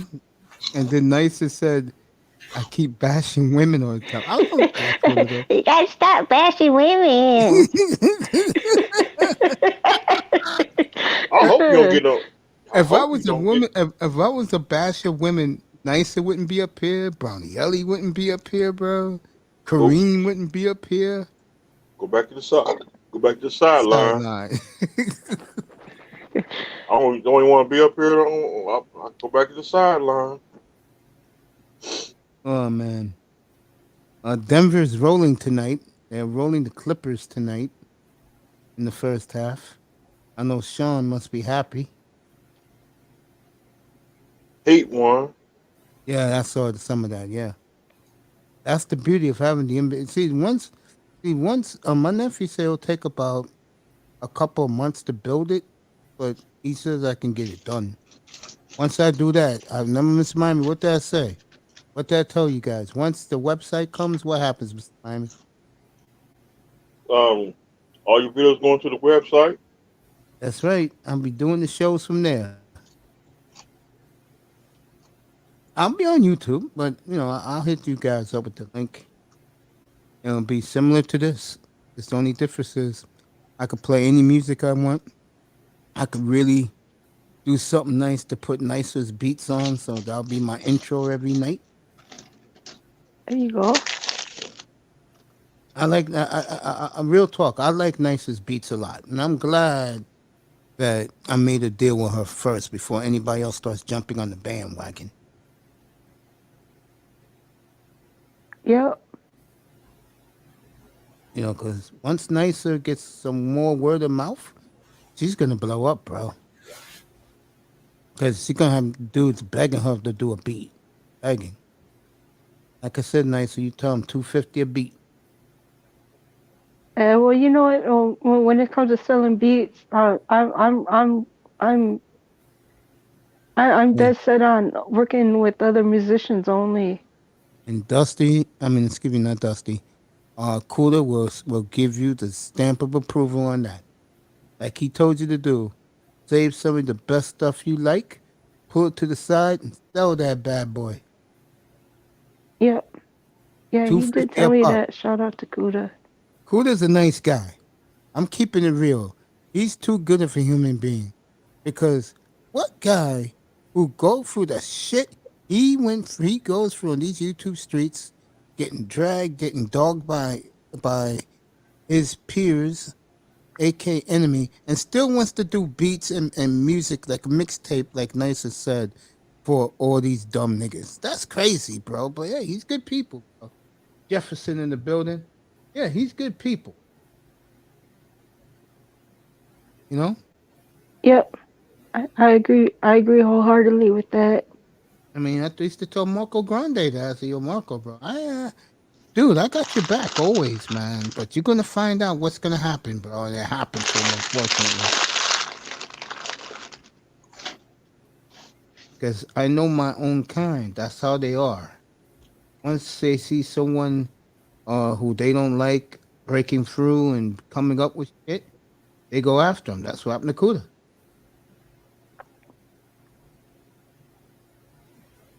I'll tell you, I'm excited for the music that I'm gonna be able to get to make with Kuda, because I already see, even before anything even got put into motion, that we're gonna, him and me, just based off chemistry alone, is gonna make really great music. And that's not factoring in all the other gifts that we have, that individually, that when we combine together into songs, oh man, I'm just so excited. Well, what happened to you was, keep it real, you hooked up with the best. I did. And the best is a generous person, like I just said. Good people. Like I told you the story, when he gave me 3 hours and he didn't even know me. And like I knew those women up there was getting bored to death. He was talking tech with me. You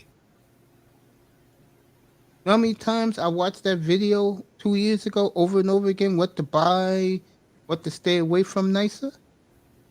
Right. I watched that video like 200 times. No lie. Okay.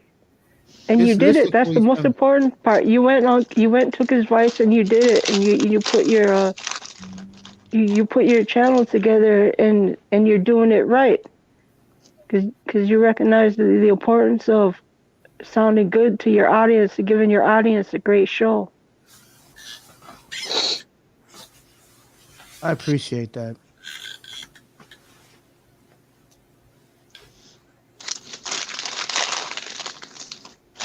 I appreciate that. Thank you so much.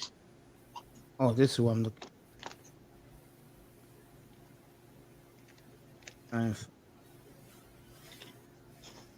Okay, no more simp songs, Mace. No, I'm No not looking more. for songs. I'm looking for Okay. I'm looking for our boy. That's what I'm looking for. I want to hear this new beat that he came out with. This mixtape. Oh yeah, it's 8 tracks on it. It's a whole mixtape. So it's like 35 minutes long. What, 50? About 50 minutes? Please don't go. Stop it, man, dude. I don't want to hear that song no more. That song gonna be in my head all week. The song is, if you take the simp out of it, the song is pretty cool. I like it. All right, I got it for you. No, it's folks. got simp all throughout the. Hell You yeah, could take told you, you right? take the simp out of it, you're not gonna have no song. You're just gonna have the instrumental. I ain't lying. It was pretty bad, Bass. It was pretty bad. Start to finish, yeah, it was pretty bad. Oh, Manzano's back. Guys who want to come up can. Raven's doing something. I don't know. I hope he's sleeping because he said he was dead tired. He had a rough day. Yeah, I'm about to go get on off because I'm. Yeah, go ahead, man. I'll see you Friday night, bro. Hey, good night. I'll see you in Good night, Kuda's brother room, Raven. bro. All right, Please good stay night, cool, man. y'all. Good night, Peace family. Good night, my brother. Raven night, everybody.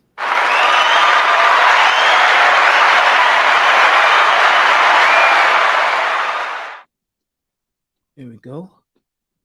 Donald said, nicer. I went to your channel again. Your beat getting a lot better from when you started. It sounds like you've been in beat making business for 10 years. Hey, that's a nice compliment from Tony. Oh, thank you. Yeah, Speaking of- I'm coming up on a year now. Speaking of Tony, yeah. It's been a pretty cool journey for you, babe. Yeah. Journey's Yeah, cool. nice. Yeah, I'm Because, bringing like- a dream to life, so it's like, Exactly. That's man. what I'm doing up here with this. So, it's to me, this is a dream doing. I'll have fun every night doing. Look, I can't remember who said this. If you're enjoying your work, you're not really working at all, Mace. Like, I can't remember. I think it was a baseball player or something during one of his his induction ceremony. He said, if you're enjoying your job, you're not really working. DJ That's so true. So everybody can talk. You hear the music. Hey. Hey man, I listened to this whole thing, and this whole mixtape knocks, man.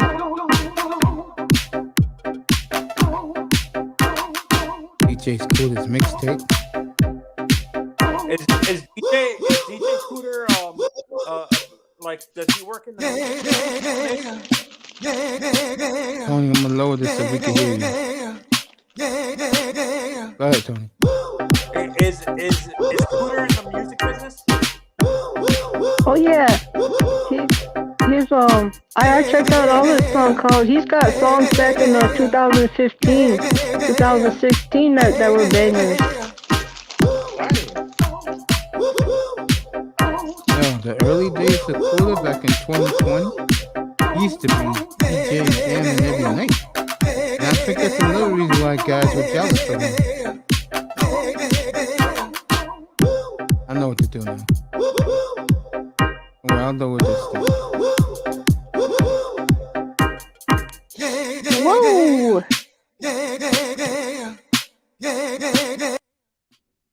Honestly, Mace, a guy like Cooter, for Who's me, Kuda? I've Kuda.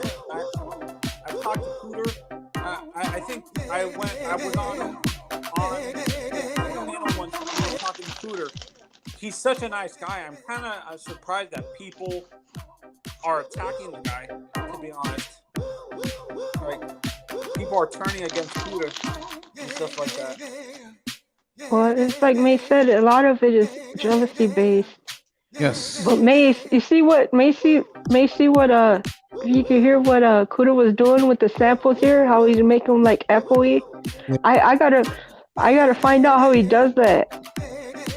That's why he's your mentor. Just go to him. He'll tell you his tricks.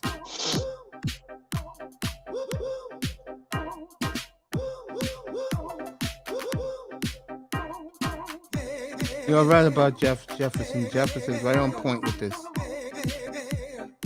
Right on point, Jefferson. DJ Cooler playing in the background. Friday night we'll have Nicer playing in the background. Hey Mace, I can't remember.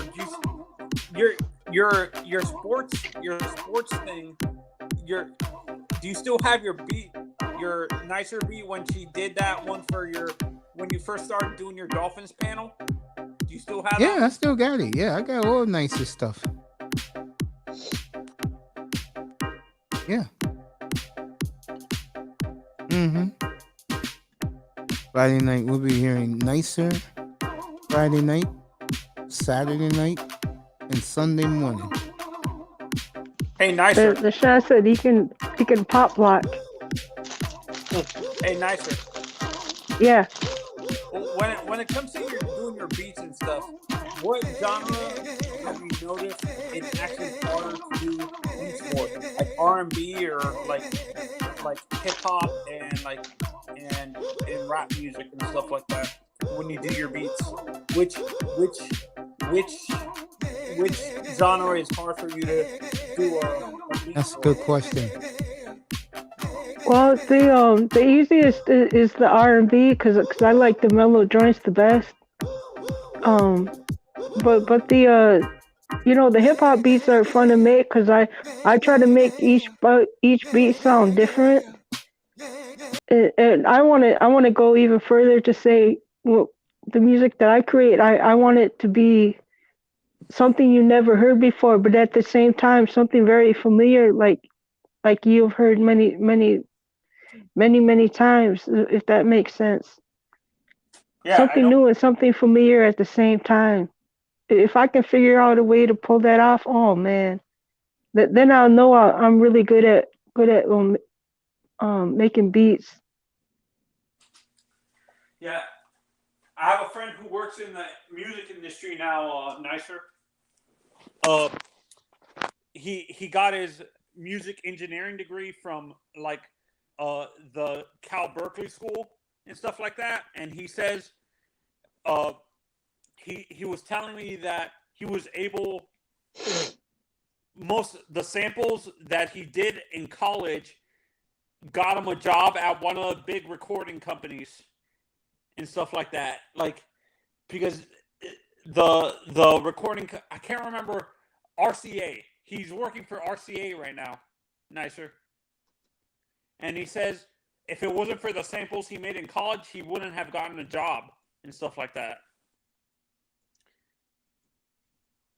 Okay. I'm laughing.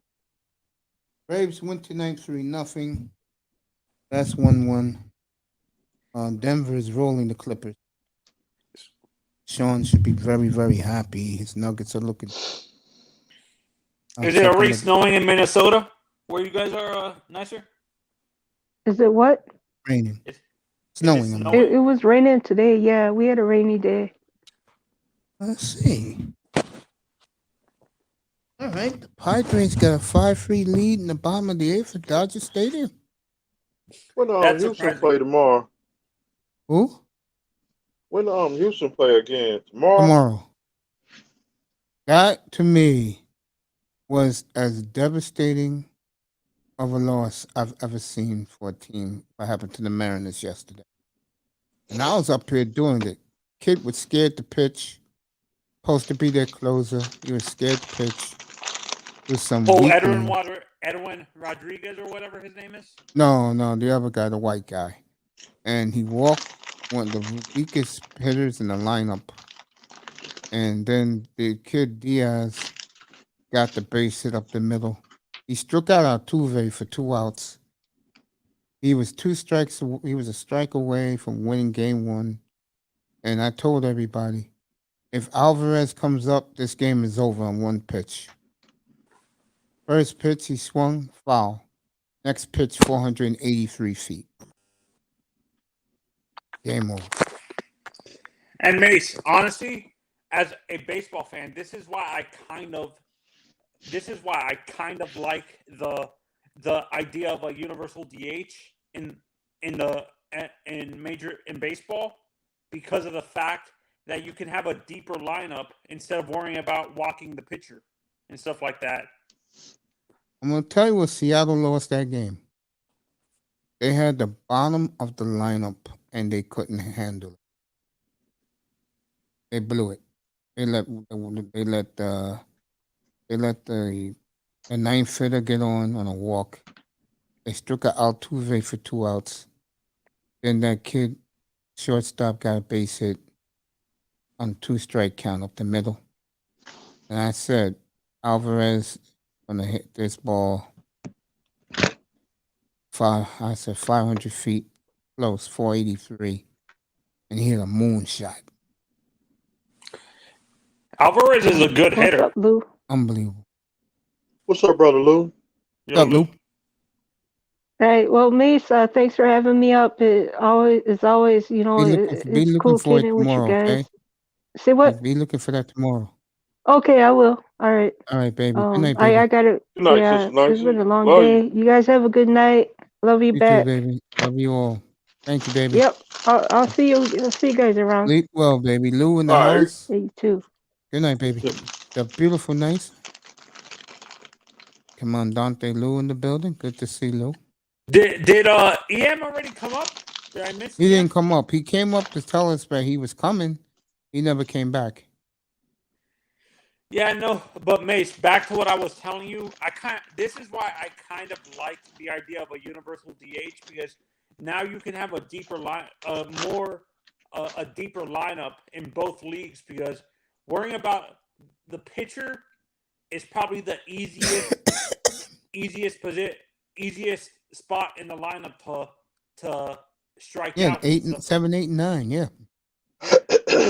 If you have a DH, you can actually deepen your lineup. Do you agree? Yeah. But you have to have the guys. Like right now, Houston. Their lineup is not as strong as it used to be, but they're producing. Yankees, same thing. I think of the teams who are left, and you could do both leagues now. You got the Phillies, the Braves got the deepest team. I'll go Braves, Phillies, Dodgers, Astros, Indians, Yankees, and Is that including pitching or just the lineup? just the lineup. Okay. I think the Padres. I'm glad the Padres are now playing up their potential. I think the best pitching staff left is probably going to be the Braves. Yeah, the Braves are the best pitching staff left. Then the Dodgers. Yeah. Then the Padres, because the Padres pitching is excellent. Yankees ERA was 3.06. That's in the American League. That's beautiful. In terms of the pitching staff, people are overlooking the Dodgers because they feel Kershaw's past his prime and stuff like that. He got racked up tonight. That's why they're losing. Oh, he got racked up? Yeah, they're losing the 8th, 5-3.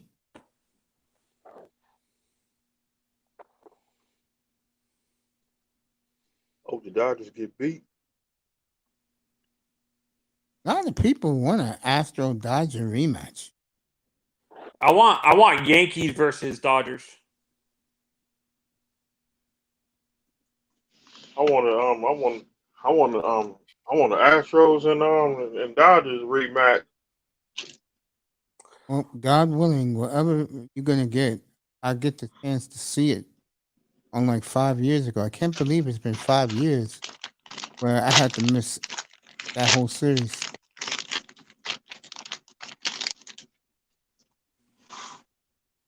I missed all the playoffs that year. I couldn't see. So Mace, would it take you long, like if you wanted to go to a Angels game in Toronto? Would it take you long to get there? Hours flight. Well, next year they No, come driving, here. driving. Oh, that'll take me a day. A day. Wow, that's pretty good. Now, I'm going next year when they play the Mets. I'm gonna get my tickets early.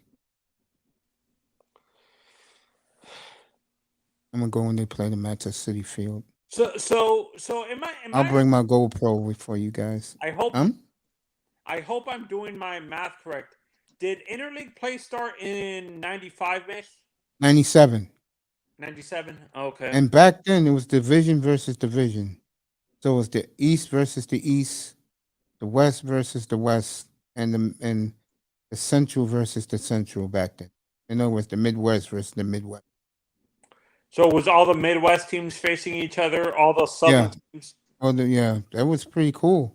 But the thing about it was back then, it was only 2 games at home and home. But when it first started, it was like in June. Like when the summer first started, they did interleague, and then they did it again in August. Like late August going into September? No, in the middle. Okay. Yeah, no. Next year's going to be. I kind of hope they do that again.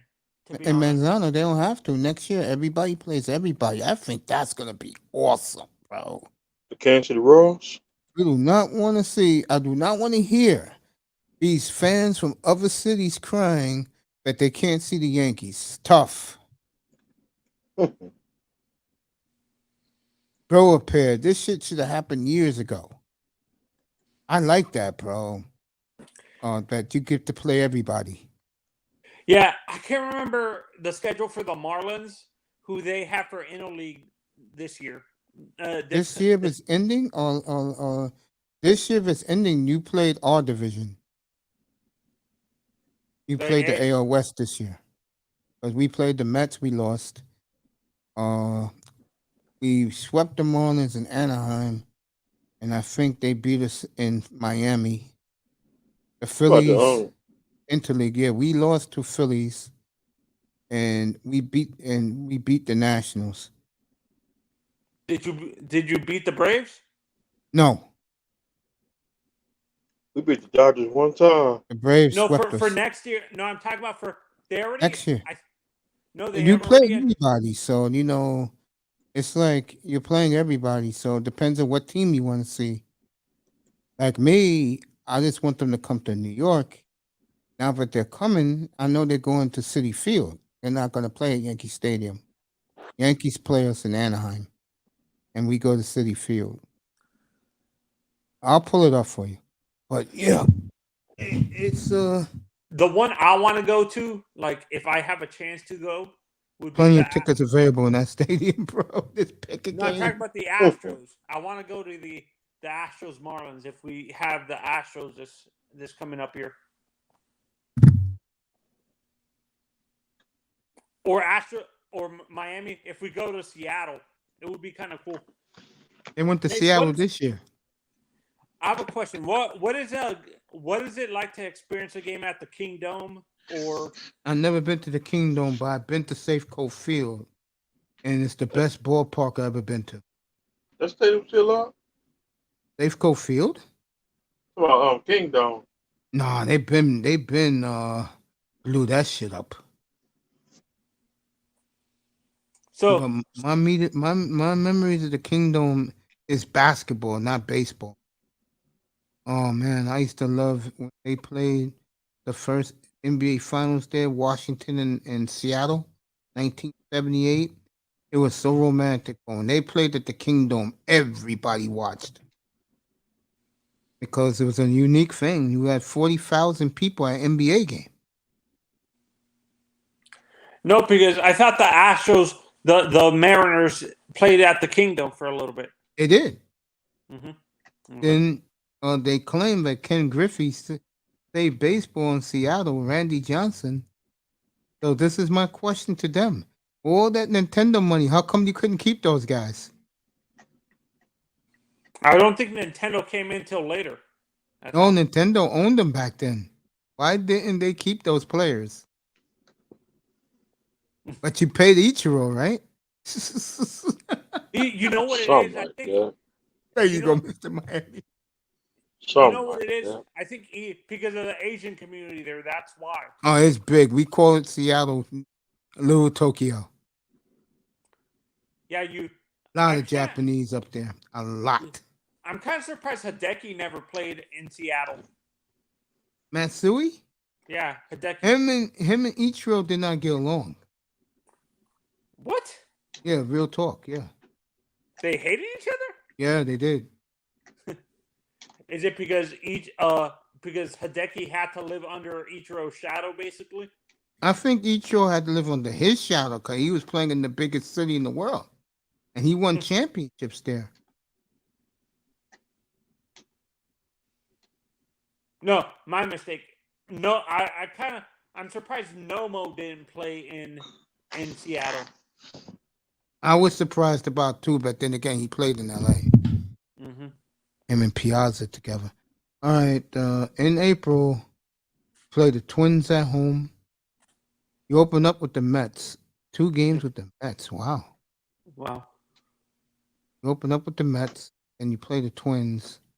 Then you play your division. You go to Cleveland.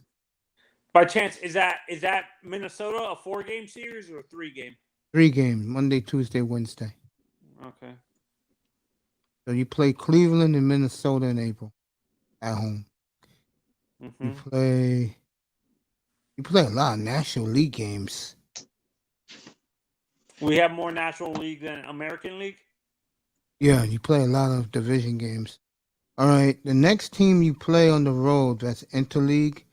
You only got one in the month of May, and you're at the Angels Memorial Day weekend. Oh, wow. Did the Marlins take on Did the Marlins take on Houston? I'm trying to find it for you guys. You know they do. The question is they're coming to Miami. In June, you play the Royals and the A's, back-to-back series. Early in June, you go to Seattle. Damn, they send you guys out to the West Coast a lot. What's the date? For who? Which games? The Kansas City Royals. That is Monday, June 5th, Tuesday, June 6th, and Wednesday, June 7th. All those games are at 6:20 to 7 Eastern time. Are we playing the Rangers? I'm going to find out. Now, in June, you play the A's, the Royals, and the White Sox, and the Mariners in a row. You play a lot of those games, interleague games in a row. You at Chicago White Sox and at Seattle. You got Are Kansas any of those City. 4-game series? Are any of those 4 games? No, 3 games. Oh, all 3 of them? All those back July, you got St. Louis, the Phillies coming in again. All-Star game is somewhere. Oh, it's in Seattle. Wow. The Mariners That's a good again, experience. All right, That you could be a got good game. Okay, in July, your interleague game is your arch rival, Tampa Bay Rays,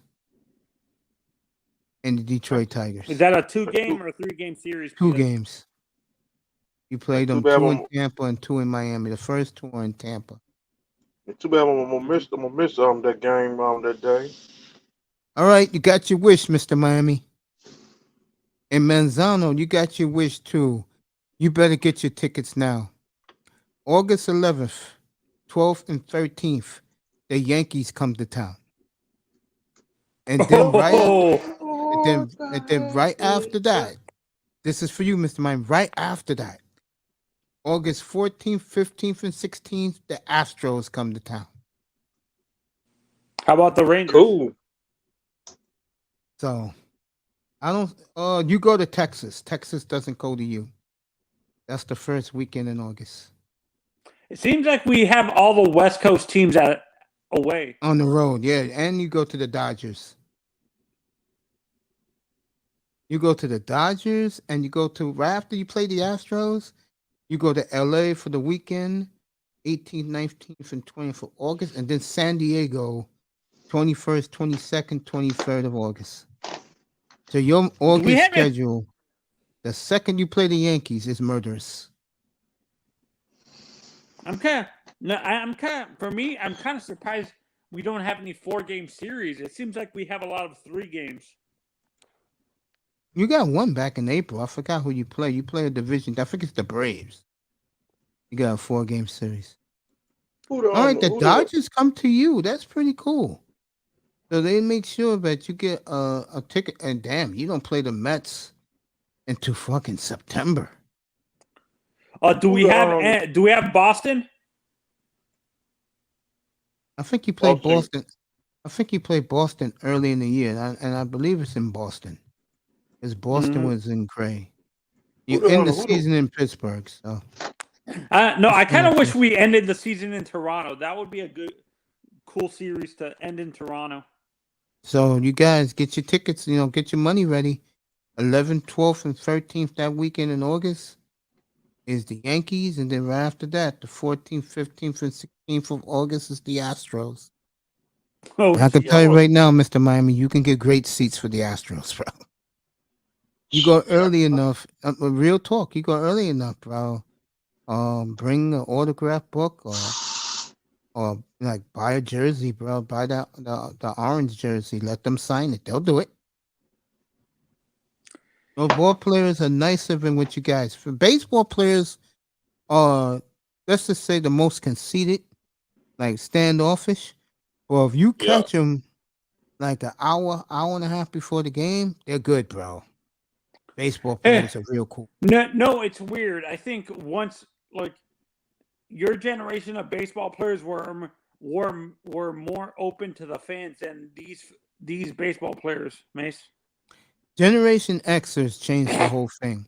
Once they started making all that money, they changed.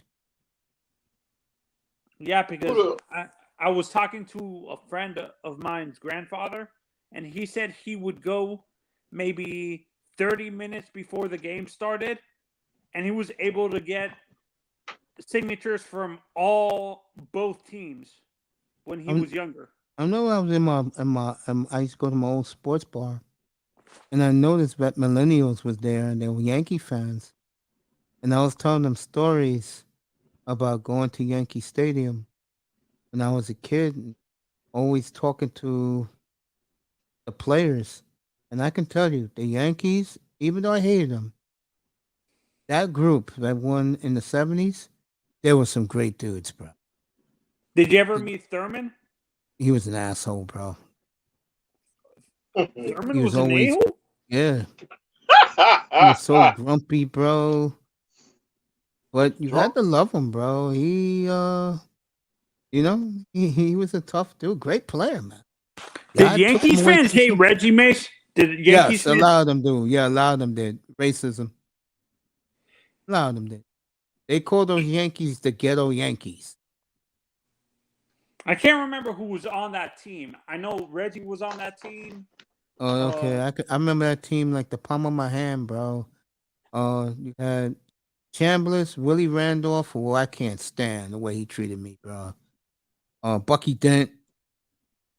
Bucky was cool, but he the ladies were all on him. Nettles was good to me, bro. Greg Nettles? No matter how much of a prick he was always good to me, bro. And him, George Frazier, and Lou Piniella. How about were any of the You know why I'm laughing? Oh man, I'm laughing because Lou Piniella comes out of the players' garage, right, where they park their cars, and Lou Piniella would go, okay. He say, Chubby, you did good in school today. I said, yes, sir, Mr. Piniella. Dang. Oh, man. Damn. Joe Frazier, bro. Those dudes were, as much as I hated that team, I love those dudes, bro. Did Let me you see who ever else meet was any of the cool. starting pitchers of that team? Yeah, Guidry was nice, man. Hollywood, berserk. Ed Figueroa was okay. How about Raleigh? Sparky Lie was a dick. Gossage was tremendous with me, man. All that me and Goose get along, bro. Goose was a nice guy. To me, he was. Yeah, I don't care about anybody else. To me, it was great. Yeah. Dang. How about Goose? How about Brett Stanley was cool. not Goose? Oh, the other closer that played for the Yankees. My God, what's his name? Not Goose. Sparky Lyle, that was the other one. Sparky. Yeah, Sparky was a dick. No, Raleigh Fingers. That's what I'm thinking of. Played for the Yankees. Raleigh?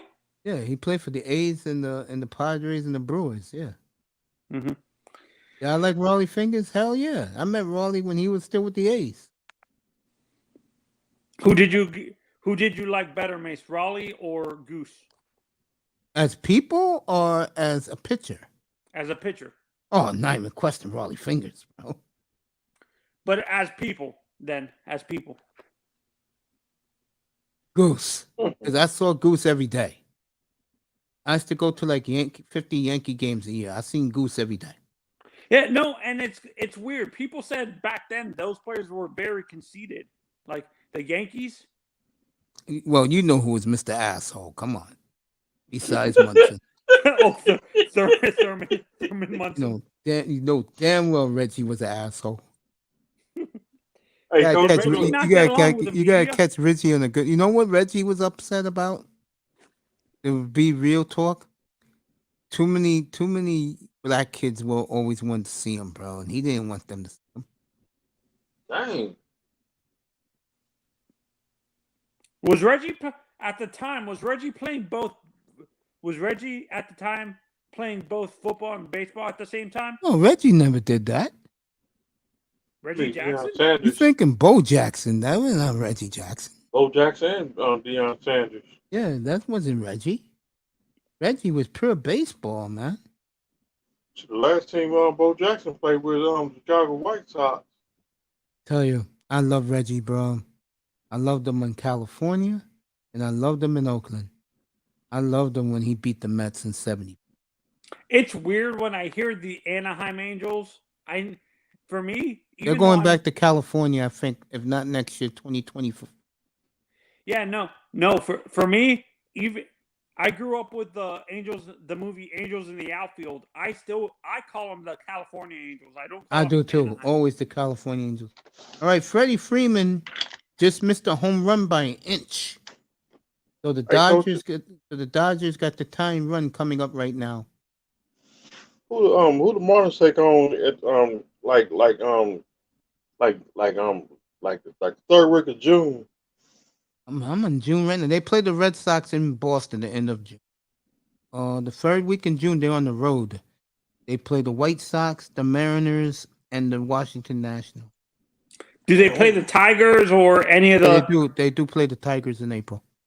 Oh, I'm not gonna miss that game. If I'm you, bro, you love them so much. Go see the Astros, bro. Do we play most of the Mace? Do we play most of the? I know where you're going with this. Go ahead. Do we play most of the Midwest teams in June and July? I think you play most of the Midwest teams in June and in May and June. Yes, May and June. So we have the Cardinals. We have the Brewers. You play the Cardinals twice. The Major League Baseball gave you a gift, bro. We have the Brewers. My God, who's in the Pirates? I know that. Do we play? Who's the? You play the Pirates twice too. How about I'm looking at it now. And you played the Pirates a 4-game series in Miami in June. You play the Blue Jays and the Pirates Father's Day all the way to the following week. Wow. Do we have any games on 4th of July weekend? check it right now. To me, if you are a Marlins fan, if you want to go see the Yankees, you better get your tickets now. But if Do you we want to play see the the Yankees Astros, twice? Do we play them? no, you in only the play them Bronx? once. You play them. You Okay. play them in July. I mean August. So So what team the you only asked about? What team you asked about in July? no, I'm asking if we play someone on 4th of July weekend. 4th of July. 4th of July, you play the Cardinals at home. Oh, I'm looking dead that's at it. Dang, I'll be on the road. That's July It- 3rd, 4th, 5th, and 6th. You play the Cardinals. 4-game series that's crazy that we play in Miami. It's crazy we have the Cardinals twice. You play a lot of the National League West twice. I mean, excuse me, National League Central twice, and a lot of these games are at home. Play the National League Central. Do we play the AL Central You twice? play everybody, yeah. You play the AL Central. We have the Twins. We have the Tigers. Yeah. The Royals, the White Sox, and the Indians. I know the Indians, you go to Cleveland, you go to Chicago, and you go to Kansas City. no, Kansas City comes to you. The Tigers come to you. We And go the to Royals Minnesota. come to you. And the Royals come to you. So all the except Chicago and the Indians. You gotta go there. mm-hmm. Do we play a lot of the? Do we play everybody in the AL West? Also? Yeah, you play everybody, but it's on the road. Jeez. So we play the NL West and the AL West on the road. Yeah. The same thing with the A. Are most of our games with the NL Central and AL Central at home? Yeah. You go to, like I said, Kansas City, Detroit, and Milwaukee. you go to Milwaukee. AL Central team. The only two you play on the road is the Indians and the White Sox. The other three teams you play at home. Royals, Twins, and the Tigers you play at home. So, Mace, if they redo the divisions again, let's say, do you think they would have to add more teams to the to baseball to have like? No, they got it perfect. You put 8 here, 8 there, 8 there, and 8 there, and you got your league. But the problem is, I just said it. Too many people gonna cry, but they don't see the Yankees. And you know what Rob Manfred said? F you, it's time. Yankees don't come to your ballpark tough. All right, Padres tied this series up. Hugh Darvish was brilliant again. I guess Manny Machado is the player of the game. Did you see Machado, the look he gave Buck Showalter the other night? No. What happened? Buck Showalter interrupted the game for 15 minutes, thinking that the Padres pitcher was cheating. And Manny kept staring at him like, bro, man, are you? Because, Manny played for him for Baltimore. And he was looking at Buck Showalter like, yo, I'm disappointed in you, Buck, man. Come on, man. Oh, That the poor Dodgers kid- pitch? No, the Mets. The Mets, Buck Showalter had all 6 umpires check the kid from the Padres. He had to pull down his pants, bro. No, Not his pants. yeah, just because Buck Showalter thought he was cheating. And when he wasn't cheating, Manny could have really went off on Showalter. But because, he played for him, in Baltimore when he came up, he said he was just wrong. He said it was very disappointing in him. And Joe Musgrave, the pitcher, he told Buck Showalter, bro, I catch you, bro. That's embarrassing on national television to do that to a pitcher. Yep, he sure did. Like he was like Excuse me. Bless you, Mr. Miami. so Thanks. amazed. Oh, well, when you say cheating, they thought he was like shaving stuff off the ball or something. What? No, they thought he had Buck Showalter thought he had grease and Vaseline hidden everywhere. And I'm looking at Buck Showalter like, dude, really, Buck? And this is why you never get out of the first round. Buck Damn. Buck is a good manager, but the guy can be very egotistical. Yes. And that's why George Steinbrenner got rid of him. Boy, what a beautiful night in Los Angeles. 9:16 in the evening out there, all lit up on a Wednesday night.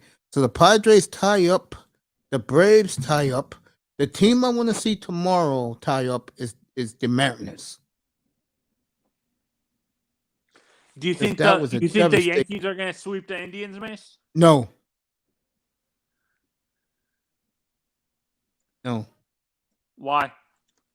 I just think the Indians are tough, bro. They got one of the best pitching staffs. And to be honest with you, they got the best manager left in these playoffs. Who's their manager again? Dang it. Terry Francona. Oh, Terry's in Indiana? In Cleveland now? Wow. Been there for like almost 10 years. I know.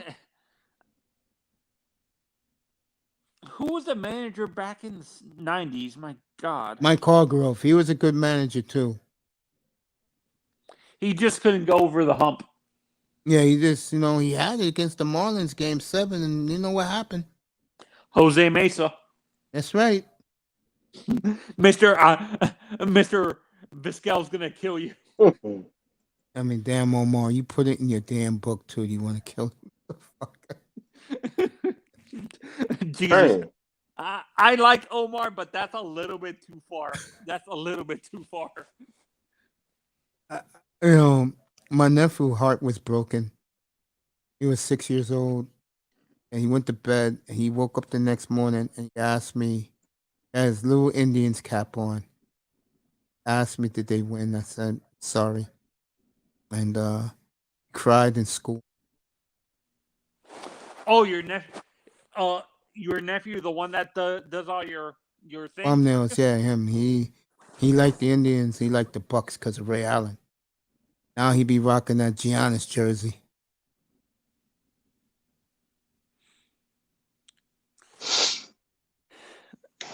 Good for the Padres. They're making me look good now. Good for them.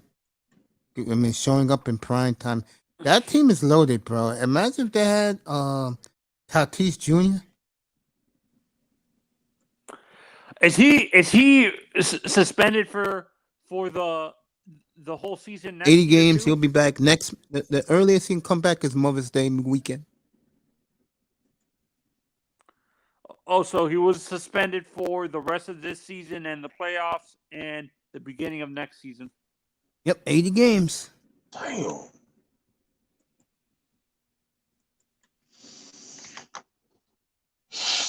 And Robinson Cano think is cute. Bro, like Barry Bonds, you had a Hall of Fame career, bro. The second you left the Yankees, you effed everything up. Barry Bonds. Yeah, Barry Bonds had a Hall of Fame career. It was a lock. And he went down as one of the all-time greats, but he did creatine and steroids, bro. HGH. Yeah, no. Barry hated the fact that he was being overshadowed. That's exactly. But I don't think Barry gave a crap that the media was portraying him. Like, Barry doesn't seem like he cares about what the media thinks about him. You are very, very correct. He has that Albert Bell. He has that personality that Albert Bell was the same way. Albert Bell grew up in a rough part of the country. He grew up in Louisiana. Family had to face the Ku Klux Klan a lot. Grandmother's house got burnt, the cross. So he had so much hate for white people. And it's sad. Louisiana, it's very real racist. It's real racist in Louisiana. You want to know how bad Louisiana is, Manzano? How? When they had Katrina, right? Because the mayor was a light-skinned mayor person, he catered more to the light-skinned people than the dark-skinned people. He really didn't care if the dark people died, drowned, whatever. And that's how bad it is in Louisiana. Georgia the same way. Georgia's 10 times worse. There you go. And forget Mississippi. You know There's what certain parts happened. of Florida that can get that bad too. Like if you go to the I know. Panhandle, Florida's like that too. I know it is. Like in Jacksonville. Oh, I know Jacksonville's bad, bro. no, every And, city in and that Panhandle's like that. Like Tallahassee, Gainesville, and Orlando can be like that, but they're not as bad as they used to be. but I forgot. Like down in Florida, they got them speed traps. Is it Them like that in police. New York, Mace? Is there certain parts of New York that are very, very very separated? Yes, most of this city, most of this town. I know Missouri like that too. It's like here, a lot of people don't like the brothers in this town. So the brothers get bad treatment. Virgo's your boy. Going to be 20 years next year. Virgo's the D Train on Fox Sports 1. Who's Oh, that? Dontrell is on Fox? Yeah, he's been on Fox for a while. Yeah, a couple of years now. He talks about the pictures. D-Train is one of these underrated guys. Yeah, because he flamed out quickly. That's why. I know Missouri Yeah. racist too. Though, I think the way he threw is what caused him to flame out so quickly. Like that wild. His look he mechanics. had. I agree with you. It effed him up. I agree. He still look like he did 20 years ago as a rookie. He does. In great shape. What you said, Mr. Miami, about who's racist? Like Missouri. Oh, I know Missouri's fucking racist. Well, you know what surprises me? When I hear that places like Chicago, like the northern cities can be very racist. Oh, they are. Boston's number one. No, that's kind of surprising to me though. Like being that most of those states were the states that wanted to take away, what is it called? Abolish slavery and stuff like that. I'm kind of surprised they have very racist. There's very bad racism in those states. Boston is, you either do it our way or you can leave.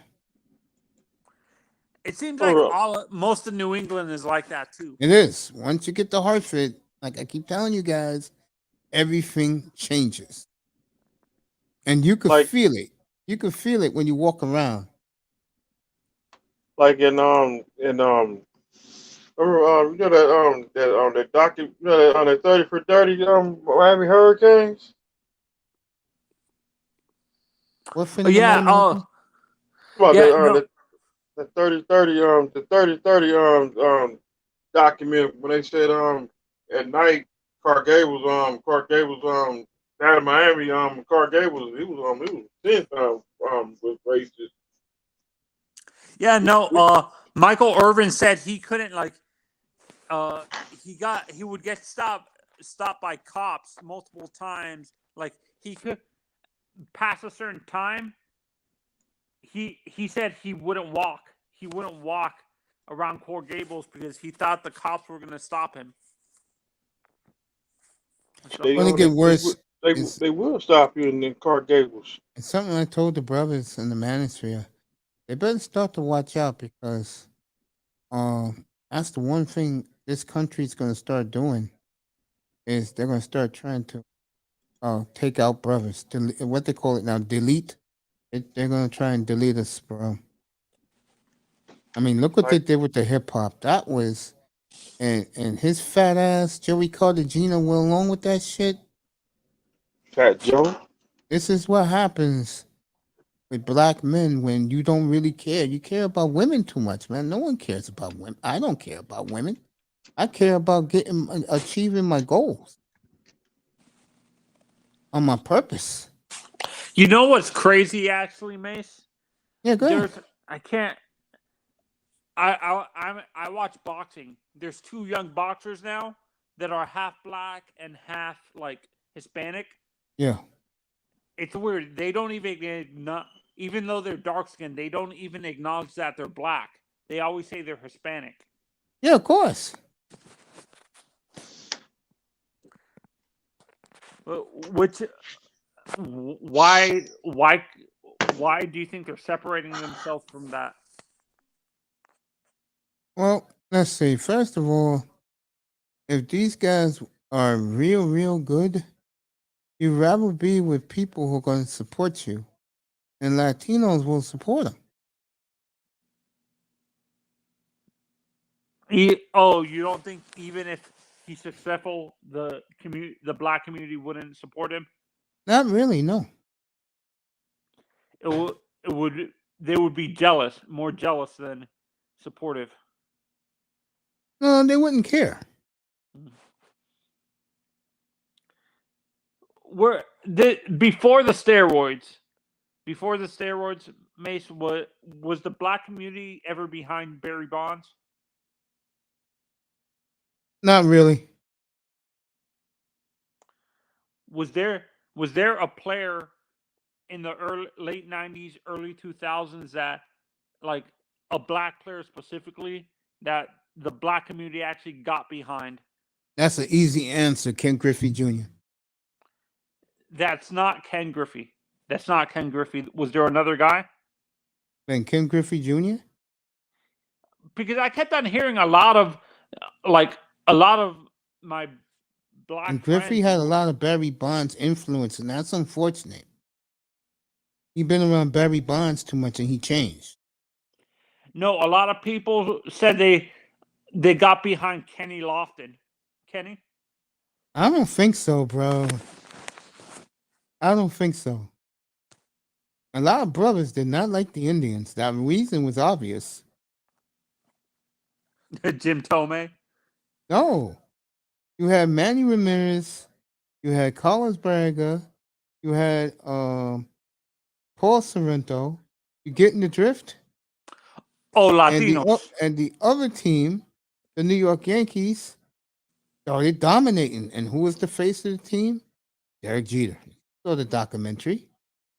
Well, it was really Donnie Baseball. I mean, it's not kidding.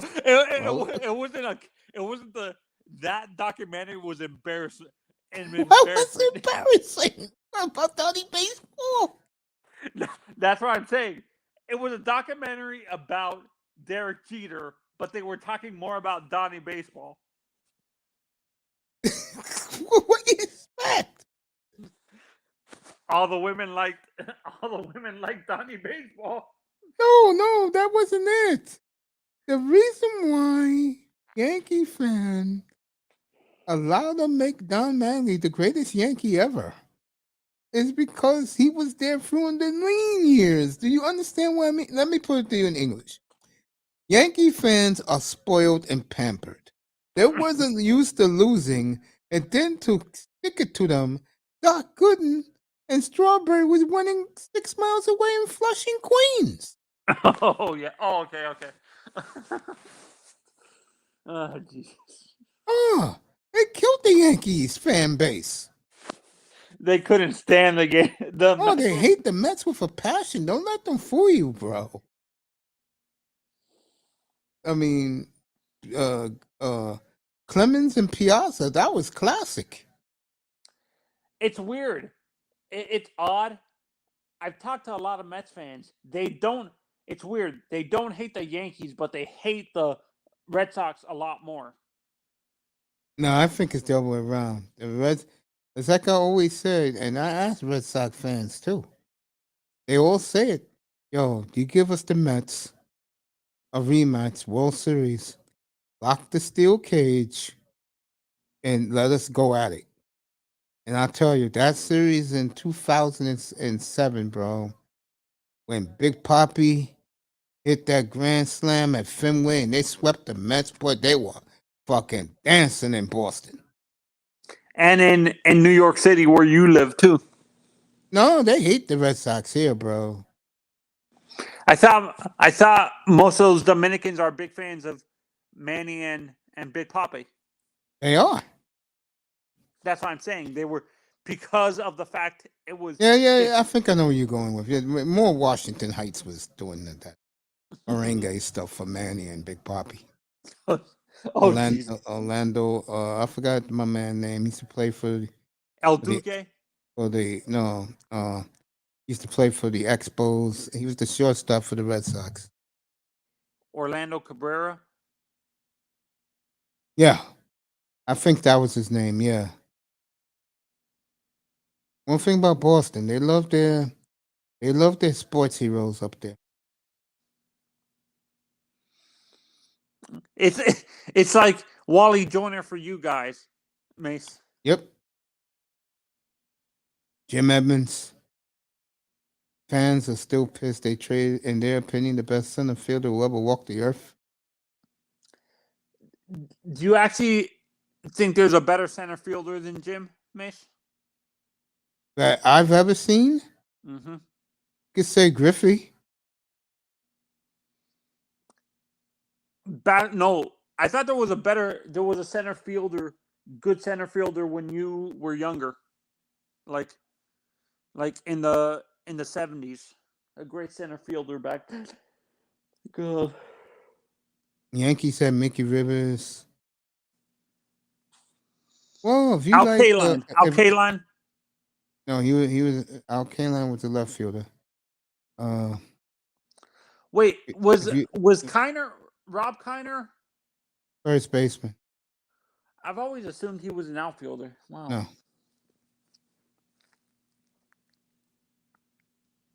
I really miss those days, bro. There were some good days in baseball growing up. Yeah. For me, I feel that this is what's going to be scary. Baseball and boxing are going to become niche sports where it's only enjoyed by certain people. Yes, baseball. Unfortunately, it's going to end up like soccer. So will the NBA at the end of this decade. So you think football is going to become America's pastime now? It's always been. It's been like that for the last 30 years. Like I said, baseball is done. The history is done. Albert Pujols closed the books.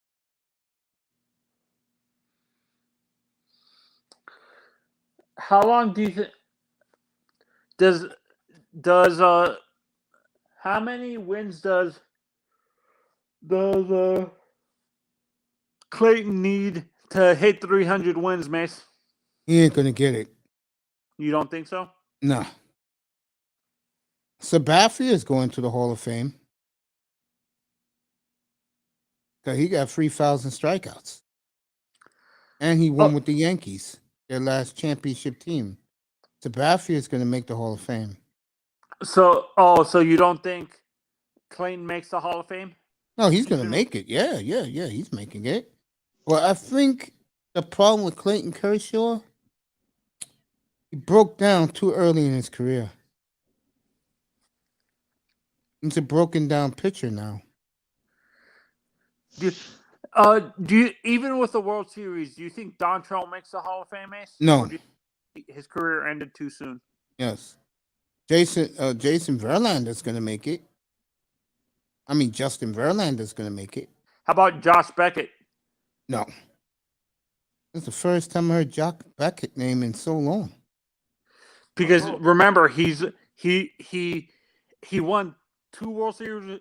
He won a World Series with the Marlins, and he won 2 World Series with the Red Sox. Yeah, he don't got the wins. Even though he has the World Series? Yeah, he doesn't got the wins. You would think they would give the pitchers who had a better record in the playoffs a better chance to make into the Hall of Fame. Gotta have those magic numbers. Yeah, no, because Beckett has a great record in the playoffs. Well, how many career wins does he have? I think he has 299. He don't got no 200. Beckett? Yeah, he doesn't have 200 career wins. Not even close. Let me Google. Josh Beckett. He was a good baseball player with the Marlins. Marlins got rid of him too soon. So did. Our owner, my God, I hate that guy so much. He owns the Eagles. My God, what's his name? Roman Bremen? No, I'm talking about Loria. What about Jeffrey Loria? No, I'm saying I hate the guy. He was so cheap. He didn't want to play. He didn't pay a superstar until he left. Damn, this guy played for the Dodgers. Beckett? Yeah, all right. This is why Josh Beckett is not even sniffing the Hall of Fame. 138 wins, 106 losses, 3.88 Hall of ERA lifetime. He ain't going to Hall of Fame. What's his record in the playoffs? If you click on his record, what was his? See, the regular season record to me doesn't matter. It does matter. Because he had a better record in the playoffs, which is a bigger, what's it called? A bigger stage, Mace. Baseball is a career. It's longevity. If that's the case, you might as well retire. You should have retired this guy now. What's his face? Kershaw? No, not Kershaw. You should retire. Like a guy like Juan Soto, a career 30 average. He only played 4 years. Put him in the Hall of Fame now. Yeah. The guy I don't understand. You guys talk. Hold on. All right. The guy I don't understand that's in the Hall of Fame. The guy barely made the playoffs most of his career, yet he's in the Hall of Fame. A guy like oh my God.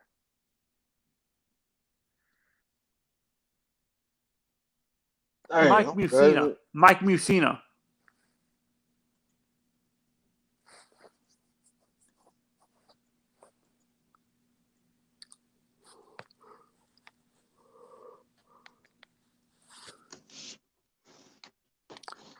Coffee Nino.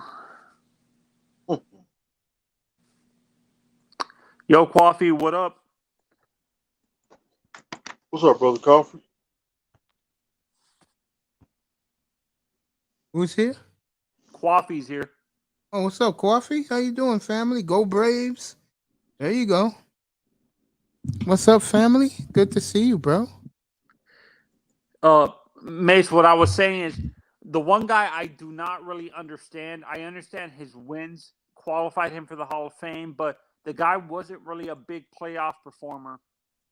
Mike Mussina. I mean, for the Yankees. Is that why? You know why Mussina gets in? Consistency. He gave you 17 years of brilliance. The only problem is he didn't do it in the postseason. I think 275 wins, bro. In today's baseball, that's ridiculous. He got more wins than Kershaw. How many wins does Kershaw have? Career-wise? Find out. I think he has a good playoff record, too. No, he doesn't. He always choked in the playoffs. Until recently.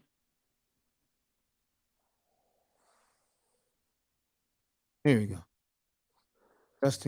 Clayton Kershaw, 15 years. Okay, yeah. Kershaw is a lock. 197 and 87. That's fucking ridiculous. I knew he was going in, but now I see why. Yeah, Kershaw has a great career, bro. Who did you like better, Verlander or Kershaw, Mace? Kershaw.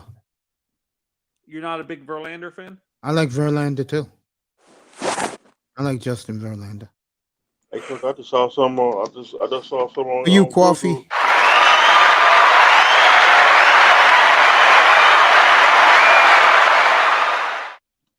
Damn, Justin Verlander's 18 years he's been in the major.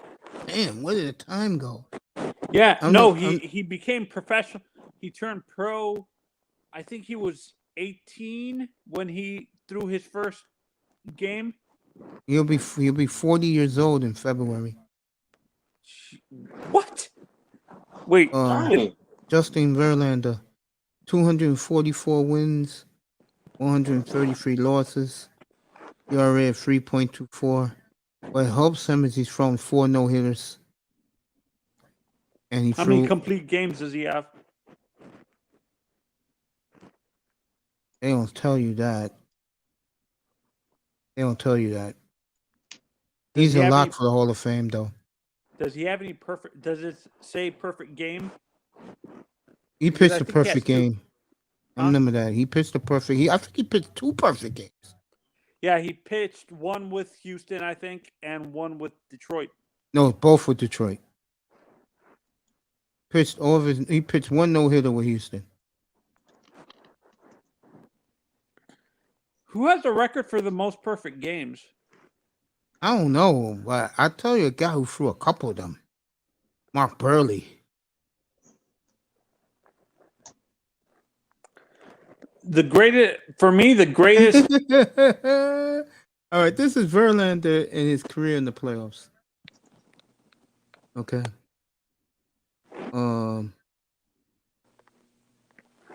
This is Verlander. 2006's ERA was in the World Series 5.73, in the playoffs 6.75, and in the division round 5.06. Okay. Wow, that's horrible. In 2011, for the Tigers, his ERA, he was perfect against the Yankees, 1-1 against Texas. His ERA, he's had a horrible ERA in the playoffs. For me, I think the best. I'm predicting the best ERA is probably going to be the guy you always talk about, Mace, who passed away that played for the Cardinals, the pitcher. Oh, Bob Gibson, yeah. It's either him or Seaver, great in the playoffs. Tom Seaver or Nolan Ryan. No, Ryan, no. You know, Ryan's never won a ring. You know that, right? He won one his second year in the league with the Mets, but that was in 1969. Never done nothing since. He pitched his no-hitters. He had 3 in 1 year. That'll never be done again. 1973 with the Angels. Yeah, wait, he threw 3 back-to-back no-hitters? Not back-to-back, but he threw 3 in 1 year. Yeah. That was the main reason why I became that and the nice box they sent me when I was a kid. That's why I've always been an Angels fan. My dad I told think me the right. one kid, if he didn't pass away too early, Mace, would have done that would be Jose Fernandez. Yeah. What? Or your Daniel Ventura. Yeah, Ventura, bro. That was a damn shame what happened to him in But I was The that day DR. Bonnie, Dominican Republic. What happened to him? Showed him That no was respect. so didn't. Horrible what they did to him, bro.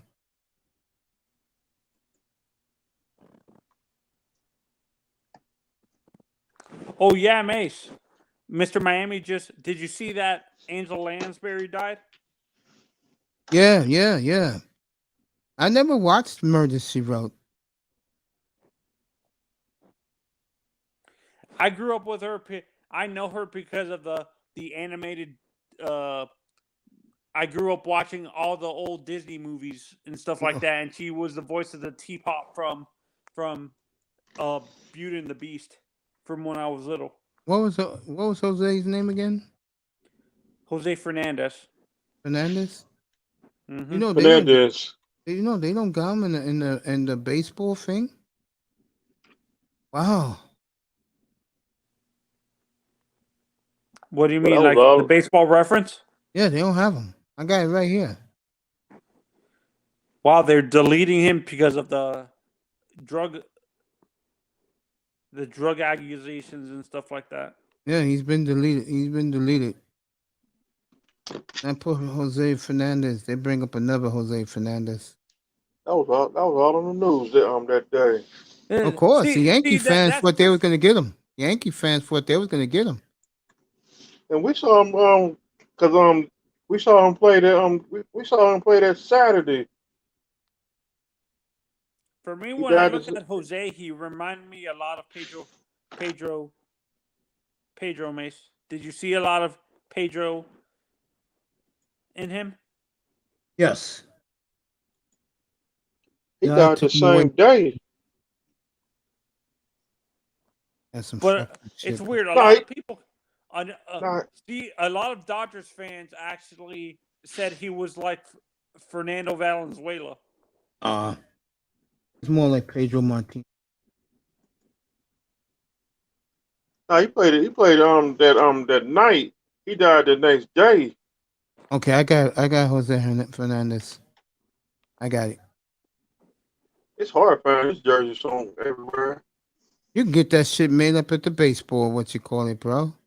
Come on, the pro ML shop. Yeah, the pro shop. Yeah. All right, I got him now. Jose Fernandez, July 23rd. He was born the same day my mother was.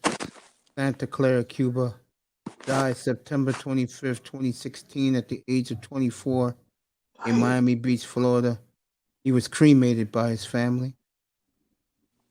His career: 38 wins, 17 losses, 2.58 ERA. Way on his way to Canton. Pitched 76 games, 589 strikeouts. Wow.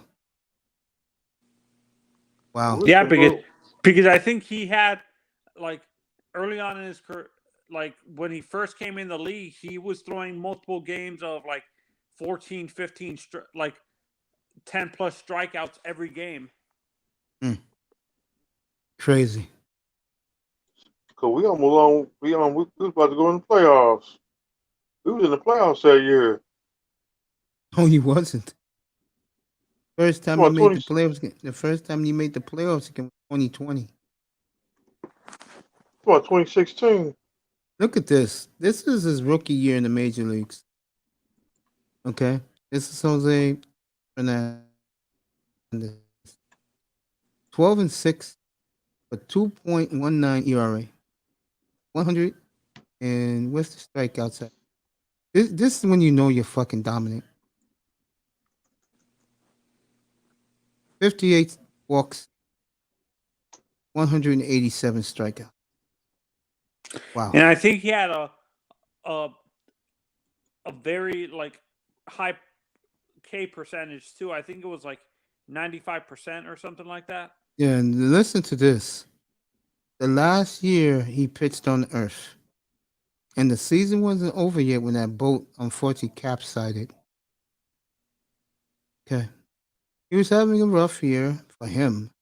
16-8, 2.86 ERA. Like I said, a tough year for him. Or something like that. Yeah, something like that. This is astonishing. What I'm about to tell you. Let me find it. 55 walks, 253 strikeouts. Yeah, no, I think he was Fucking in the incredible. lead. I think he was gonna win the Cy Young. Cy that year. Young. Yeah. Damn shame. He was taken away too early. That's the beautiful thing. And younger people don't understand it. When you read these type of numbers to these ball players, this is why Manzano, you cannot put somebody who was a great playoff pitcher. You gotta have some wins behind it. That's what hurt Kurt Schilling. Plus, saying all those anti-Semitic stuff to the media wasn't good for him either. But the point I'm trying to say is that Kurt Schilling was a brilliant clutch pitcher, bro, and money pitcher in the playoffs. But Kurt ran his mouth too much and alienated those beat writers. That was stupid on his part. And he won't be back. He won't be in the Hall of Fame to 2037. Also, he told baseball they can shove it.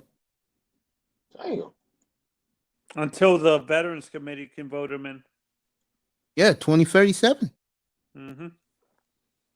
2090. 2090. So they won't be in the Hall of Fame till they're in their 70s. 70s. Wow. Damn. Mark That's what happens McGwire when you. and- No, McGuire will never get in. That's what happens when you cheat the game. Don't The same they thing with not Sandy? not cheat the game? They destroyed the game. The game. Not that Pujols got 700. That's it. Mm-hmm. He did it the clean way. Sure did. And you know the funny thing about Pujols, you know both guys broke their records. Pujols did that shit like it was old times. The way he was hitting home runs. And to me, Pujols wasn't. To me, he was a good power. He was more known for as an average guy. He wasn't really a power hitter. Do you want me to bring up those numbers again? No, I'm saying he would. People focus more on his average. Like That's true, but people knew he can hit it 500 feet. Ask the Houston Astros, ask the Texas Rangers in Game 3 when he had 4 home runs in one playoff game, and World Series game, bro. what he hit in one World Series game, he hit 4 home runs. Yes, against Texas, 2011. 10 years ago. No. 11 years ago. Well, Is that what's going to happen with Manny Tumace? That he might not And make he's long gone, bro. He's long gone. He's not going off. Why do you say that? Got busted 3 times. You don't even think he's going to get voted in the Veterans Committee? No. No. These steroid guys are never getting in, bro. Baseball is dead. DEAD. Really, truly, it's dead. It really is. It's dead. It's going to be just like MLS. Most young people can't stand it because the game is boring to them. Sean don't even want to hear about baseball. See, it's weird. I grew up as a big baseball fan because of me being Cuban and Dominican and stuff like that. I understand. I appreciate baseball. And you appreciate it because you saw the golden era, Mace. Well, I didn't see the golden era, but what I did see was a plethora of me and Mr. Miami. So it was a plethora of great Hall of Fame players who didn't do that bullshit.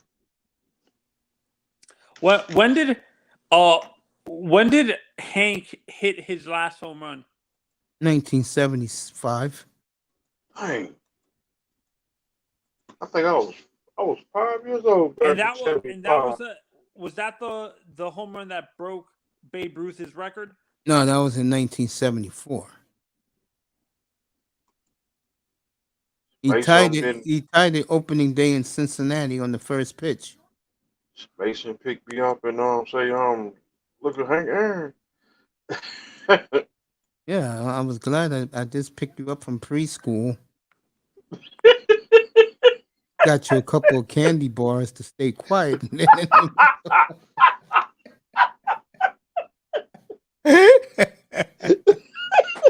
Hey, Mace, I'll see you tomorrow. All right, man. I got you. Me and Mr. Miami about to be out All of right, here. brother. Brother Good Anthony. night, man. Be good, bro. Thanks, Tony. Peace, my brothers. Yeah, I'm getting out of here too, bro. It's gonna be Yeah, 1 I'm o'clock. about to Hey, go hey, ahead let and me say this slide. to you.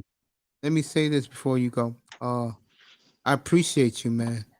Yeah, rest in peace, Angela Lansbury. What a tremendous actress. God blessed her. 96 years. Oh shit, he came back. Who? I didn't even see him. Oh, that's my bad, bro. Because I was looking up all that baseball stuff. Damn. Dang. My bad, bro. Yo, EM, if you're listening, here's the link. Come up, bro. You want to come up. We'll stay up for you and talk. If not, I'll see you Friday night, man. We'll I heard talk that. about, huh? I saw that. I saw that. I saw that on. I just saw that on. Cause I saw it on Google.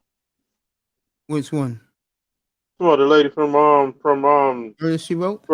yeah, Murder She I saw Wrote. it this morning when I was in the doctor's office. She died yesterday. Yes. I said, dang. She Oh, him a big apology, bro. that's one of the greatest icons. Sure was. She lived 96 years. Yeah.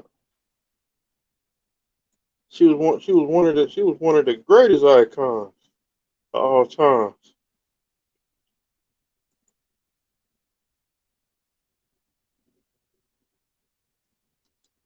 We not getting younger. That's why I want to win the Super Bowl. There you go. All right, folks. We'll see you. We'll see you Friday night.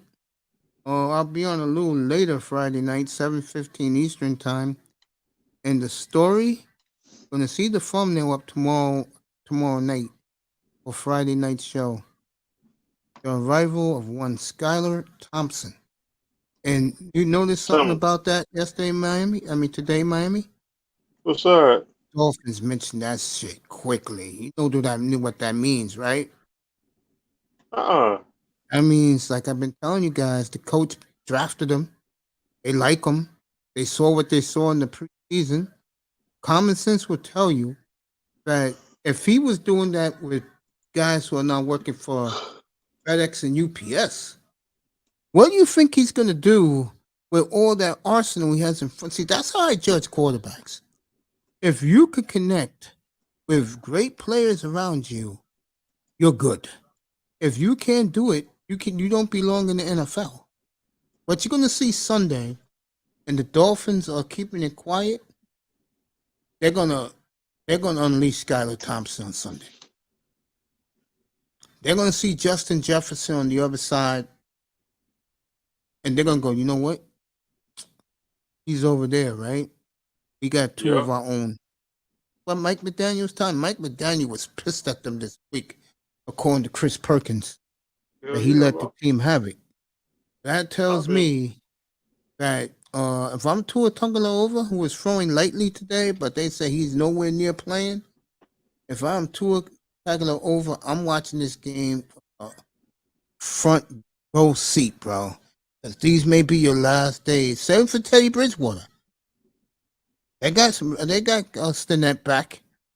He's back in the practice squad. He'll be the backup next year. Or you let them both battle next year. I love Stinnett. To me, the Dolphins quarterback room got addition by subtraction. We might get Jimmy G next year. It's sad to say because what happened to that kid, it was a shame, bro. But what I got pissed off about is how the media's been dragging him, bro. The media, I don't listen to the media. That's why I turn the TV off. I really don't listen to the media either. I go by what I see. But I've been around watching this shit forever. So, like, I can pinpoint things right away. And the Dolphins didn't hesitate to say he's starting on Sunday. Because this who I'm not going to say Steven, there he is. We're going to stay on an extra longer right now, folks. One of my favorite guys is here. I'm glad he heard me. Get up there, please. The great EM is up here. Everybody say right now. Did you hear what I just said to Mr. Miami? Yeah.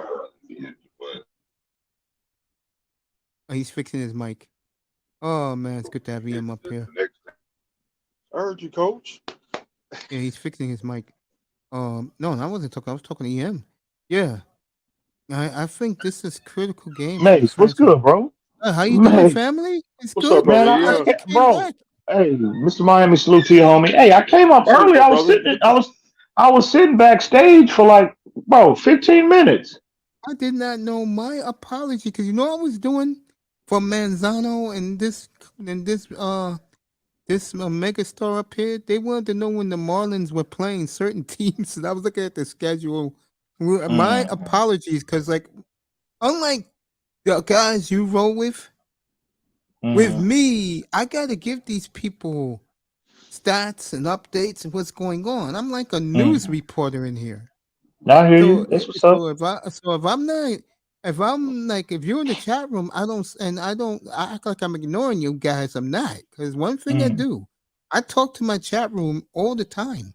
That's one of the reasons why they like coming every day. You know what I'm saying? But I apologize, man. Deeply apologize. I'm glad you're here. No apologies needed, bro. No apologies are necessary. I just told Mr. Miami that the reason why the Dolphins rushed to the draft podium and told the media Skylar Thompson's starting on Sunday, because like you said back in June, brother, this is who Mike McDaniel really want to see play.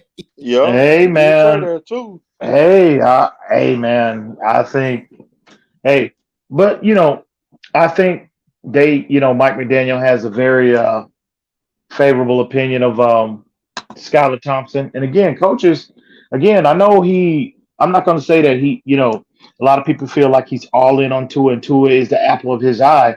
And listen, I'm not saying the man don't care for Tua and he don't respect Tua, but at the end of the day, Tua was not his pick. Coaches and GMs are really, really, really stubborn about their picks. And Skylar Thompson just happens to be the first quarterback selected under the Mike McDaniel era. And, again, listen, I'm not trying to, I don't have either way, it could be Tua, it could be Skylar, it could be Teddy, it could be you, Mace, out there. At the end of the day, I want the best option available on the field. I want the best 11 on the field. And if it's Tua, that's fine. If it's Skylar, that's fine. But at the end of the day, I truly believe like they think they have something with Skylar. And I think personally, he's been itching to get this kid on the field, to be honest with you. I agree. I believe that. I'll tell you something that I loved about him on Sunday. Oh my God, that fastball he has. Oh. Yeah, his arm. I think his arm is a lot. His arm is a lot better than people give him credit for. I mean, Brett Favre, bro. No, real talk. Man, I hope, bro, Mace. I hope that turns out to be the case, bro. But Reminds me of Brett. But I just think the kid, man, he's got skills. I think he's, I think, every year some players in the draft are overdrafted A and underdrafted B. And I think Skylar, if you look at his talent level, you look at, again, how polished he is coming into the league as a seventh round draft pick. Yeah. He was clearly underdrafted. Clearly. He should have been picked a lot higher than where he went to, I think. And I think Sunday, man, again, the Jets game, I don't think he played a bad game considering, the circumstances and also he's been preparing, as the third guy. He's basically the scout team quarterback in essence. And a kid that hasn't had consistent first team reps. Again, Mike McDaniel alluded to this in his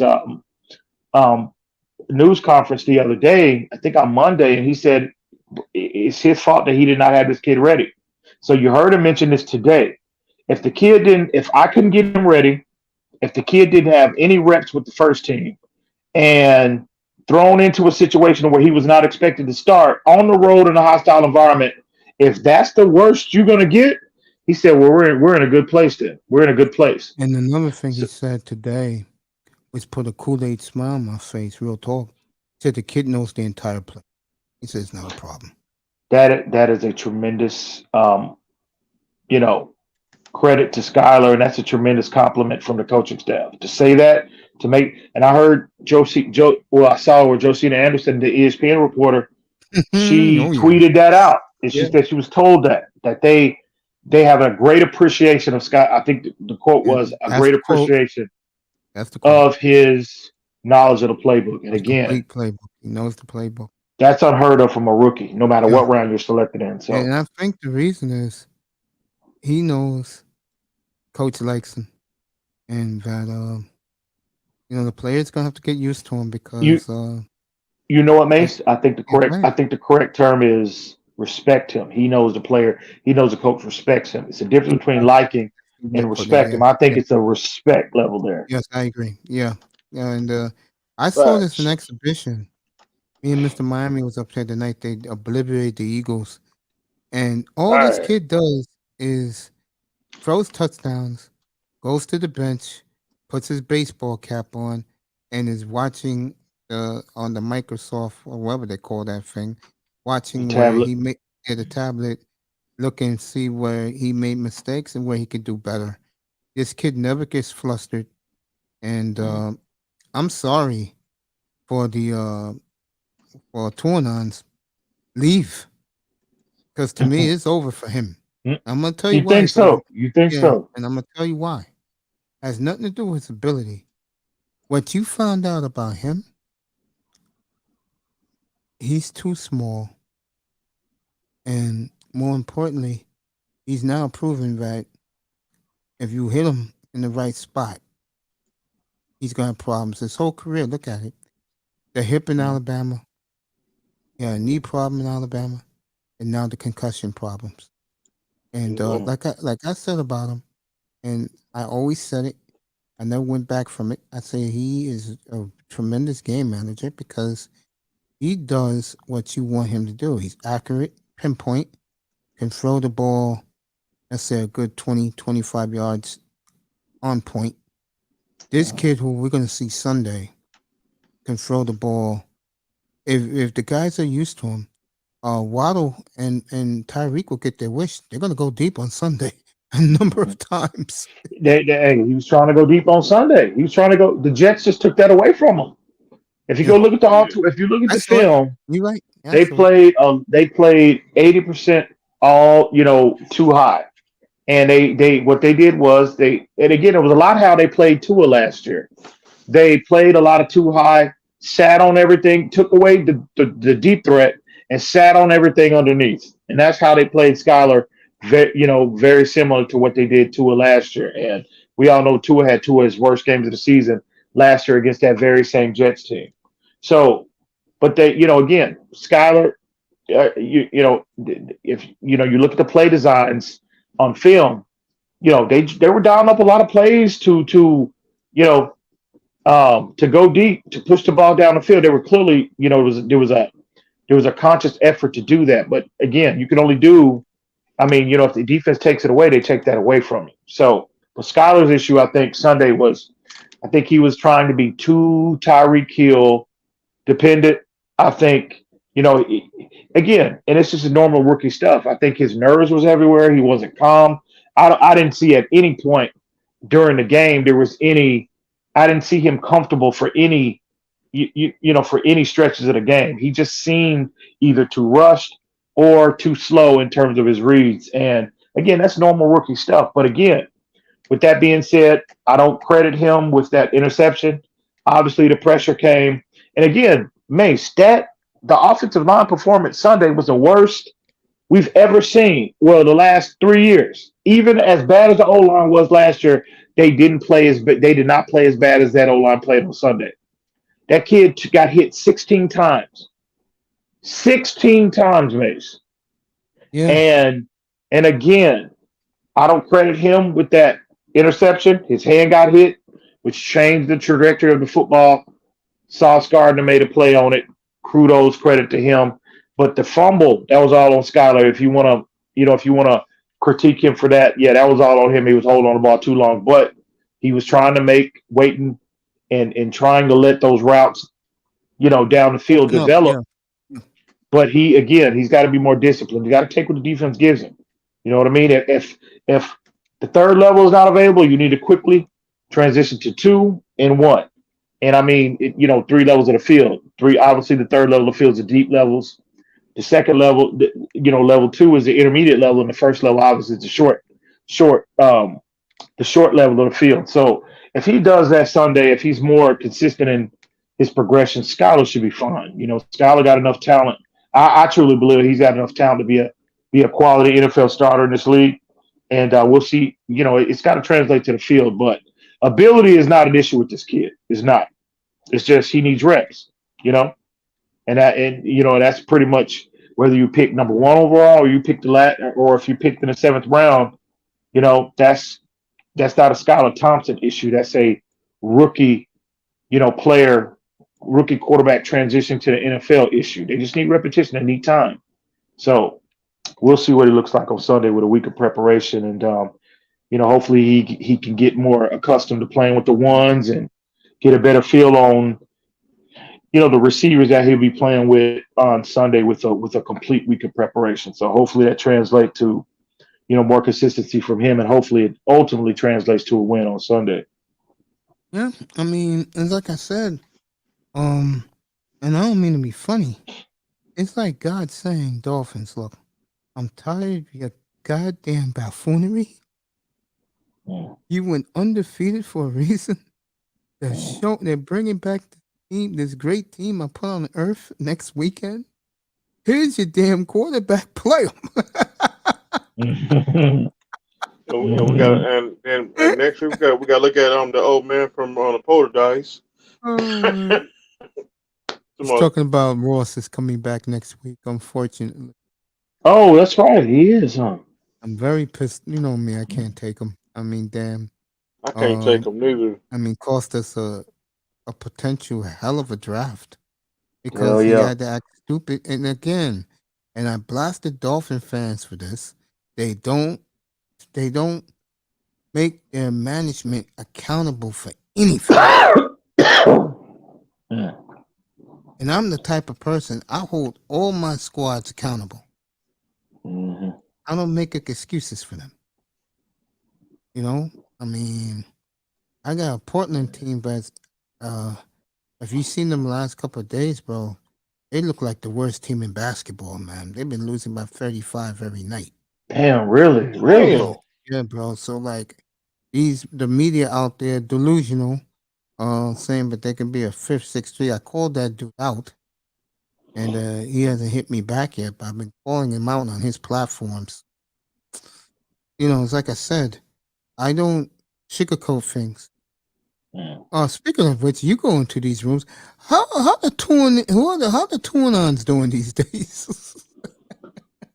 Tune-on is going to be tune-on. Tune-ears are going to be tune-ears. But I can sense with a lot of them. I can't speak for all of them, but the ones that I, on occasion have rubbed shoulders with, I cross paths with, there seems to be, let's see, a level of concern about Tua's, his long-term health. You know what I mean?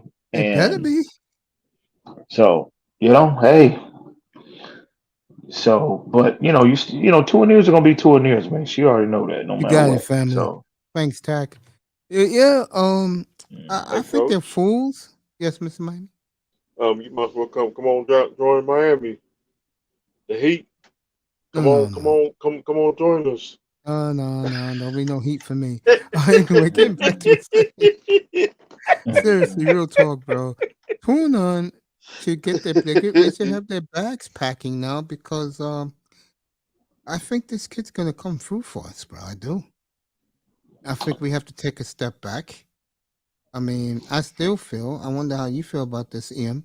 I think now that he's at the helm, I really believe we'll go 8-4 the rest of the way. Would you accept that? Interesting.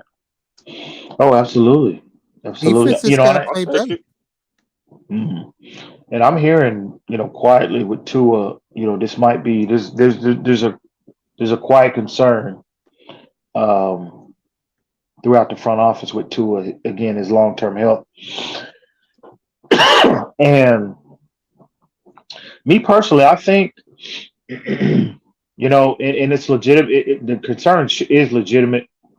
It should be, because again, Tua been hurt every year in the league, and now with this concussion issue in our face now surrounding him, and you got to ask yourself, do you really want to put him out there with that O-line, bro? Don't forget the O-line. Okay. Teron Armstead is going to miss significant. I think he's going to miss significant time. He got a turf toe injury, bro. That's an injury that lingers Yeah. You need major time for that to heal up. And again, the O line was the worst we've ever seen it last week, and I don't think it's going to get any better because you're going out there with the same personnel. So if there was ever a time where Mike McDaniel needs to show his worth and earn that term O line / run game guru, Sunday is the time to step up. He need to earn it. He need to earn it Sunday. He need to show us all Sunday why they were labeling him, anointing him this guru. O line, because you can't, bro. He was hit 16 times, and you saw those hits he was taking. Well, I Yep. think If the Tua, Jets wanted to prove a point. if Tua had taken two of those hits, even one, Tua's not making out of that game, bro. No. And that kid kept getting hit, popping right back up, getting hit. Might have been a little slow getting up on a few of them, but bro. There was massive hits he took, and I came away highly impressed with his toughness and his ability to bounce back. And so again, the Tua issue is concerning because you put him back there behind that old line. To me, it's not just the old line that's the problem. I think what you're seeing now is something I said a little while ago to Manzano and to Mr. Miami. The small guy. And these defensive linemen and linebackers were coming at him. I mean, these are some big people. Massive. And they're fast. And he's tiny to these guys. Yeah. Look at the hits he's taken. It wasn't because of the offensive line. Milano just shoved him for roughing the passer. His head bounced off the grass. And then in Cincinnati, he was trying to move around. And that Bengal defender broke through finally and just jumped on him and landed on him, and he bounced his head again. And I personally think, Mace, now that teams, they might be sensing a weakness with Tua in terms of his health. Teams are going to be dialing up that heat now. They're going to be coming after him, and they're going to be looking to get him up out of here. Brian Flores is. That might be the second coming of Bountygate. You know what I mean? There might be a new 30 for 30 on that game because Brian Flores got 15 to 20 grand on Tua's head come next week if he plays. You already know that. So I think teams, they sense a weakness with Tua in terms of his ability to stay healthy. And I think they really moving forward this year. They're gonna be bringing that pressure, just like you saw with Scott on Sunday. You saw with Teddy on Sunday. But Tua specifically, they're gonna be looking to get Tua up out of here, bro. I think a lot of teams are, and they should. That should be the strategy. That every defense's strategy is to what? Hit the quarterback, impact the quarterback the most, and ultimately get him up out of here. And I think Tua is not going to be an exception to that. He's not going to be immune to that. Then let me ask you this: do you think that, on your opinion, that defenses, if you believe defense is going to try and pull them out permanently, I can see that. I don't disagree with that. But my question to you is, he's just not mobile enough, man. He's not. He's not. He's it's what it is, man. Tua, he's the type of player. He needs to be behind an absolute brick wall. Absolute brick, like what New Orleans provided for Drew Brees, throughout his career. They always made O-line a extreme priority. Always. Sean Payton did that. He made sure they had if you go back, look at the last 10, 15 years, 10, 12 years of Drew Brees' career, you look at the New Orleans Saints, how those teams were constructed, they always had a stout O-line. Always. And obviously that's not the case with Tua, with Miami. They can't draft, they can't put together a solid line to save their life. And Tua is just, his limited mobility, his, lack of size, lack of girth, strength, mass to really absorb a lot of these hits that come at the result of bad O-line play. Again, I'm not wishing any kind of health issues on anybody. But again, Tua getting hurt potentially moving forward. Now that the most severe, what according to the NFL, they view concussions as the most severe, you know, potential health threat to players. Man, now that this might be an issue for Tua, I mean, I think the concern with him has always been there, his durability. But now that concussions possibly could be an issue with him, I think that concern level has gone up tenfold. And, it's something we got to pay attention to, moving forward in terms of like next year and the year after, potentially when his contract negotiations are really start becoming an issue. You got to take that into account. You can't have, if you're paying a quote unquote franchise quarterback money, paying a franchise quarterback money, you cannot be worried about them missing 5, 6 games a year. You can't. So we'll see. But I think you're onto something, Mace. I think Skylar's play on the field, if he turns out to be start to really press Tua, and if he in terms of the evaluation, if he's on the level of Tua, might be even exceeding Tua, well, I think you got the answer to everybody's question in terms of, are they going to extend Tua and pay him like a franchise quarterback? You already got your answer in house. So, but we'll see how that works out. That's just, something we all need to be paying close attention to.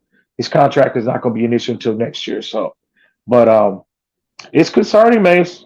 This concussions, and man, the optics of that hit last Thursday. I mean, man, it looked like, and they brought out the spine board, it looked like Tua was, he was up out of here. He wasn't getting up. Man, it was terrible, that look. And yeah, man, it's the reality of the situation. It's unfortunate, but it is the reality of the situation moving forward with Tua. And it'd be interesting to see how the Dolphins really, really handle Tua and, what their approach is with him, not only in the short term, but the long term. Well, I'll tell you what. I'm smiling what I'm about to say, and I don't mean to be like a mean dude, because I'm really not. Now they know they don't have to pay him. They don't have to pay him. Mm-hmm. And I don't think Tua is the type of guy that he's going to cry that he's leaving. Yeah. Because it's been, fair to be fair to Tua, it's been a lot of things that that he's endured as a Dolphin is just unfortunate, and Bless you. Just a lot. Appreciate that, man. But it's just a lot of stuff that he had to endure, man. It's just been a bumpy. It's been a very, very turbulent situation, a turbulent ride for Tua in Miami. It's just, let's just be real. And to credit to him, he never said trade me, and he never, acted out like a lot of these quarterbacks would do, like Baker Mayfield and a lot of these players. They would have acted out in so many different ways. And Tua, he just didn't say anything. He just smiled and he just put his head down and kept working, kept grinding. And if he succumbs to, if his potential career in Miami or his just career in general, succumbs to injuries, that'll be unfortunate because, Tua is a good kid. He really is. I've been critical of Tua on the field, but I've never taken my criticism off the field because I got a lot of respect for him as a man, how he conducts himself, how he moves out, in the world, period. But it would just be unfortunate to him, the person, Tua. But at the end of the day, it's all about business. I don't have a personal relationship with Tua. I don't know him from a can of paint. My relationship with Tua, just like every other player, 1 through 53 on this roster, is a business relationship. That's what I have with them. That's where I look at it. And again, this is a results-based business. I need the results. I need you on the field. I need you performing at a high level. And if you're not doing it, well, I'm gonna get you up out of here. I'm gonna get somebody in here that will. It's just the reality of the situation. It's the reality of the situation. And I tell these guys, I remember I told Iceman this a couple of weeks ago. I said, kids, it's only a football game. They're not paying for your car payments. They're not buying you a home. Mm-hmm. They're your football team. Fine. Enjoy when they win. A lot of guys are like that. and I don't understand why. Why some of these fans get so hypo when their teams win a big game. You know, Yeah. I had to learn that the hard way, by the way. But now I know, I've been knowing this for like a generation now. That these players ain't paying my mortgage or paying my rent. These guys are just entertaining me on Sunday nights and Sunday afternoons. Sunny easy. You right. Yeah.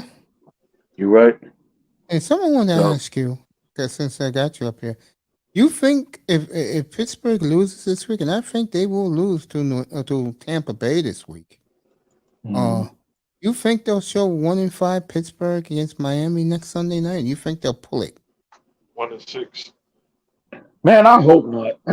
Yeah, I hope not. But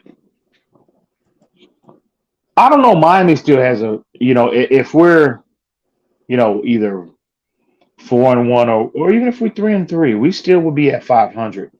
So it's not like you'd be putting two teams out there with losing records. They might have one, but we won't. So I think that'll pretty much solidify the game's status as as a must-see TV game. And again, you always have the Tua Flores narrative too Yeah, to but fall back I on. don't think Tua's gonna be out there next Sunday. Well, if he doesn't play, if he doesn't, if he plays, I'm sorry, if he plays. But I'm hearing Tua. I'm hearing a lot of stuff about when the timetable that he might return. I'm hearing it might be prolonged. I'm hearing he might be back. He definitely will be back for the Pittsburgh game. So I'm hearing a lot of stuff, bro. It's all everywhere. But me personally, my gut tells me that Tua probably going to be on the field, against Pittsburgh, in my opinion. We'll see how that works out, but I could be wrong. But That is the that's just my wrong. gut feeling. I'm gonna say this right now. That is the wrong team going back. I told you, man. It's gonna be Bounty too, bro. I don't think the Dolphins want to Two. do that because the media hates them already. Everything Stephen A. Smith said 2 weeks ago, he was right, and I've been saying it all along. They lie too much. That's why the Dolphins now are doing the right thing. They're saying, the word is out. I know what you just said. Word is out. It's going to be prolonged for him. The reason why? Twofold. The real reason, number one, is you go up against Pittsburgh or against the Bears or against that monster who the Lions drafted, because that's their next 4 games. Okay? They go up against those defensive line and they hit him is one good thrust and knock him, silly. He also got this guy coming up too, Myles Garrett. Bro, this is not like he's going up against scrubs, bro. I mean, bro, I think it comes down, in my opinion, for Tua, it comes down to Thompson. Thompson balls this week. And I'm telling you, Pittsburgh are 1-5. They're done, bro. They lose to Tampa this week. They're done. I don't care what our boy Mike Tomlin says. They're finished. And again, I'm taking the Dolphins to win outright Sunday because I think Thompson's is going to galvanize the team, bro. Dude, if you're Tyreek Hill, right? You saw, you played in the game against Baltimore. All right, fine, threw 6 touchdowns. But wouldn't you think that Skylar Thompson would get the ball out there much quicker for him? But there's no one near him and he ghosts everybody like our good friend from the Raiders did the other night? Same for Waddle. Yeah.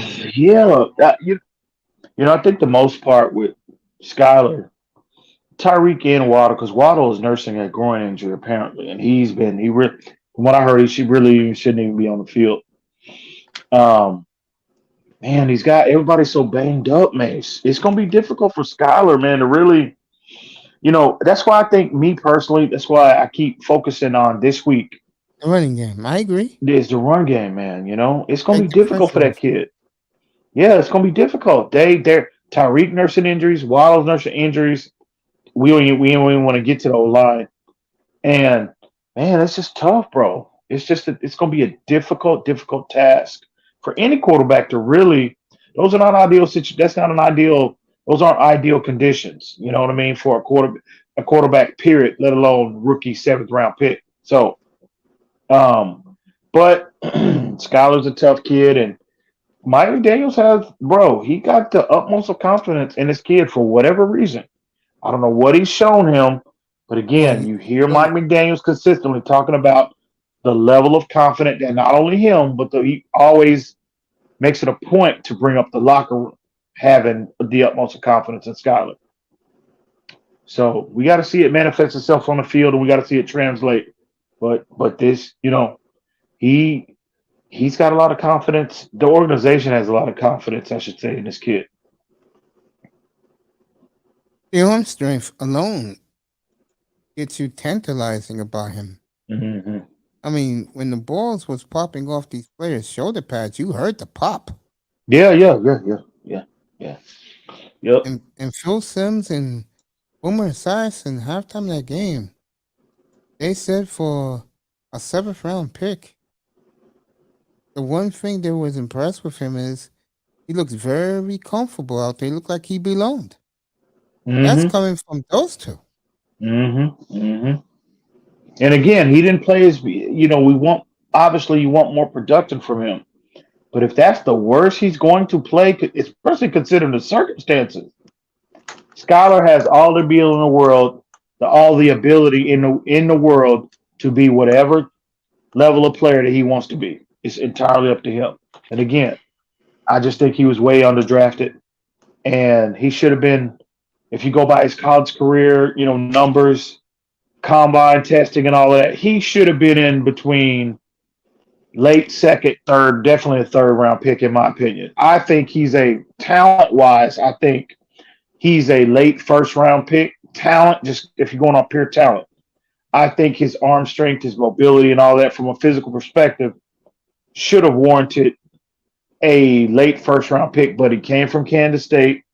It's not like he was playing at Alabama or Ohio State. I think if Skylar truly was playing for one of these bigger, A1 programs, Alabama, Clemson, Michigans of the world, Skylar would have been drafted a lot higher. But unfortunately, he didn't. But it's a big plus for us because more than likely we wouldn't have been able to select him last year if he did go to these other programs. But with that being said, man, like I said, I got the utmost of confidence in Skylar's ability. It's just we need to see it translate to the field so we can have the utmost of confidence in Skylar, the player.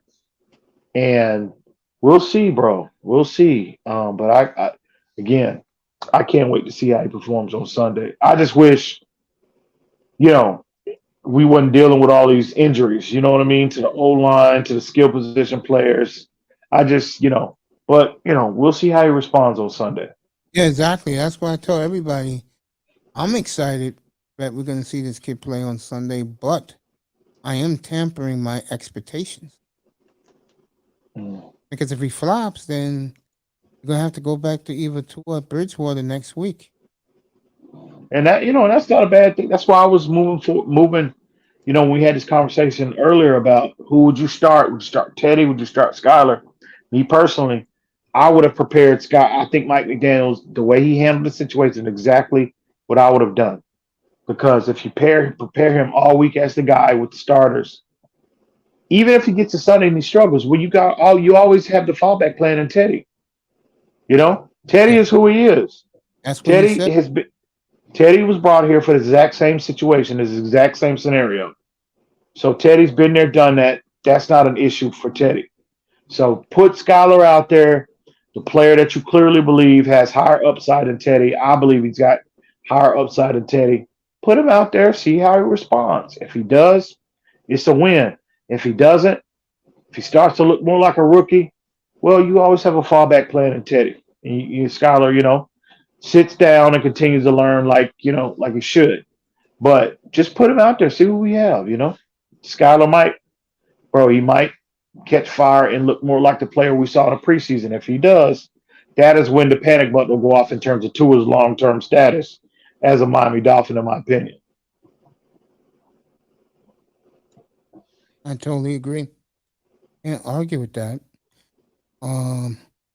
I just look at the team, bro. Defense got to improve, and this Hoyer guy is looking more and more like a complete clown.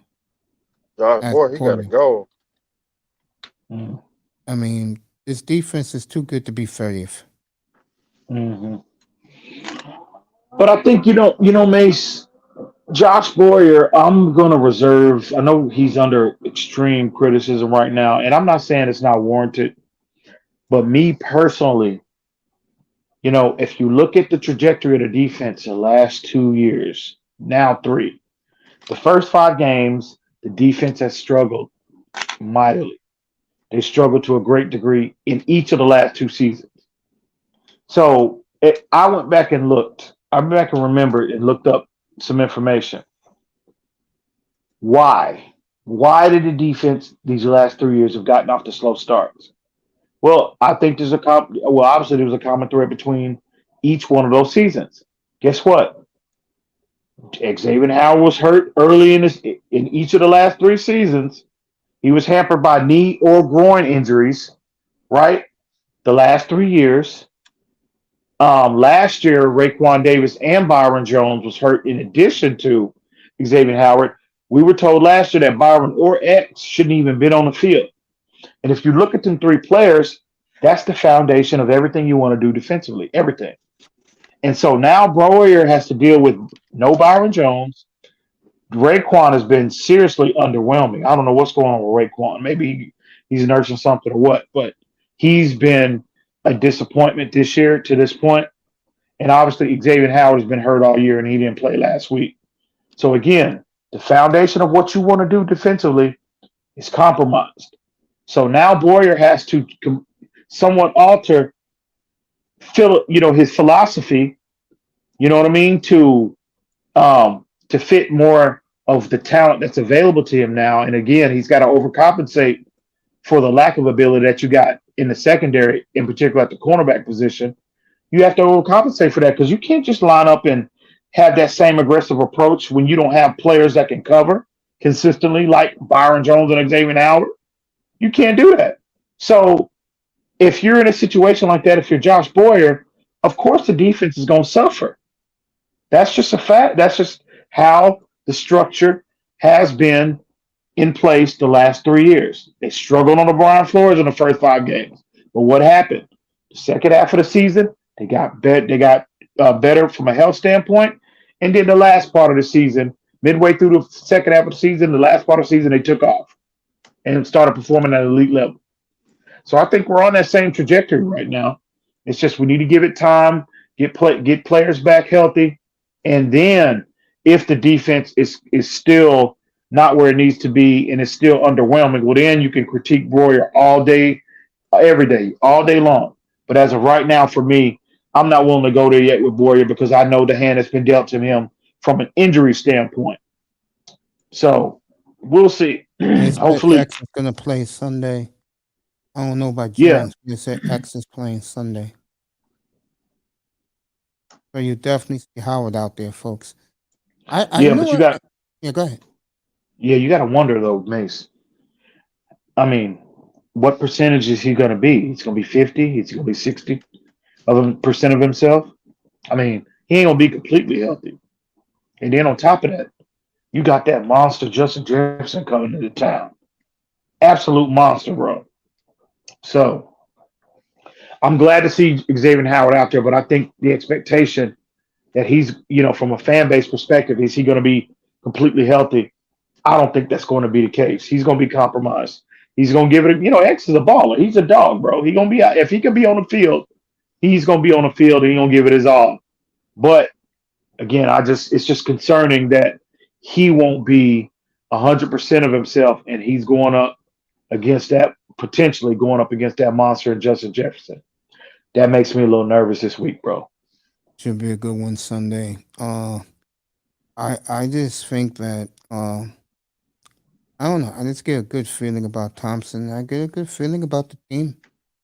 Hmm. I mean, I haven't been We're excited. still. I mean, with all that said, with all that being said, we're still 3-2. You know, I know it stung to lose against the Jets. That hurt, but I said that going into last week. I did that too. For the portion of the fan base that think you're just gonna line up and just run this team off the field, bro, this team is a lot better. The Jets are a lot better than people give them credit for. And you saw it again. Go back to last year. As bad as they were last year, we struggled against that. Two of our work, we were down double digits both games to them. You know, and I know it's a different season and all. I get all of that, but like for people just to make the assumption that Tua was going to come out there if he played, he was going to throw for 3 touchdowns and 450. No, I think Tua would have had his ups and downs in that game. Now I think if Tua played, you know, I would lean more towards yeah, we probably would have won that game, but it would have been by a slim margin. But the Jets are better than people think, bro. I know. The Jets are coming. The And Jets are coming. Like I said, the difference, and it's sad one about to say, I've been saying it all night. The difference between the Jets and the Dolphins is the Jets here in the 2020 draft, the Dolphins, it was faster.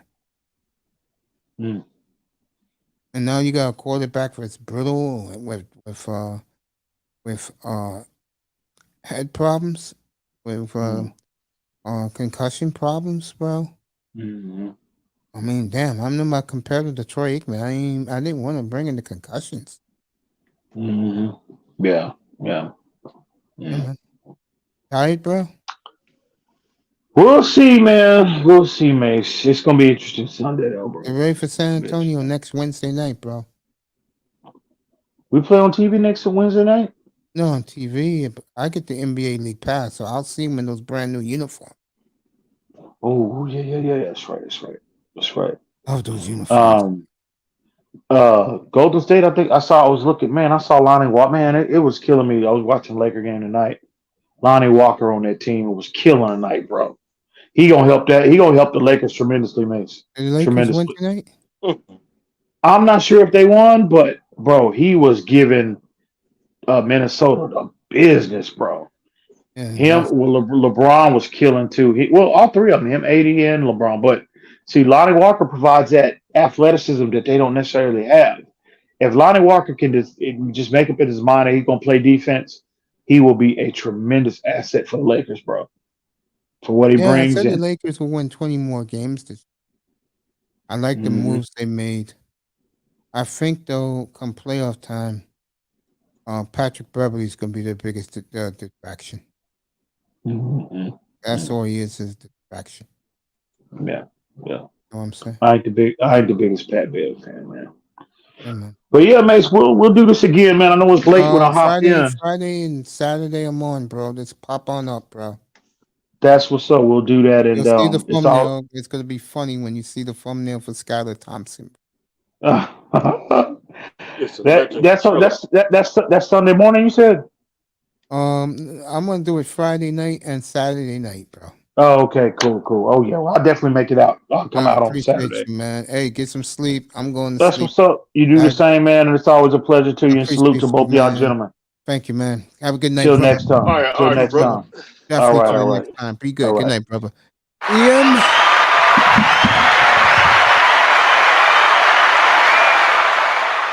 7 hours tonight, folks. You got a little bit of everything. Wrestling in the middle, baseball late, and then this great man coming up with this great man who's on the platform with me every night. End it with you with this. By the way, I want to thank everybody for being here, people in the clouds, and everybody who checked in the chat tonight. And go ahead, Mr. Miami, give the sponsor, brother. Sponsored by NyQuil Chicken. There you go.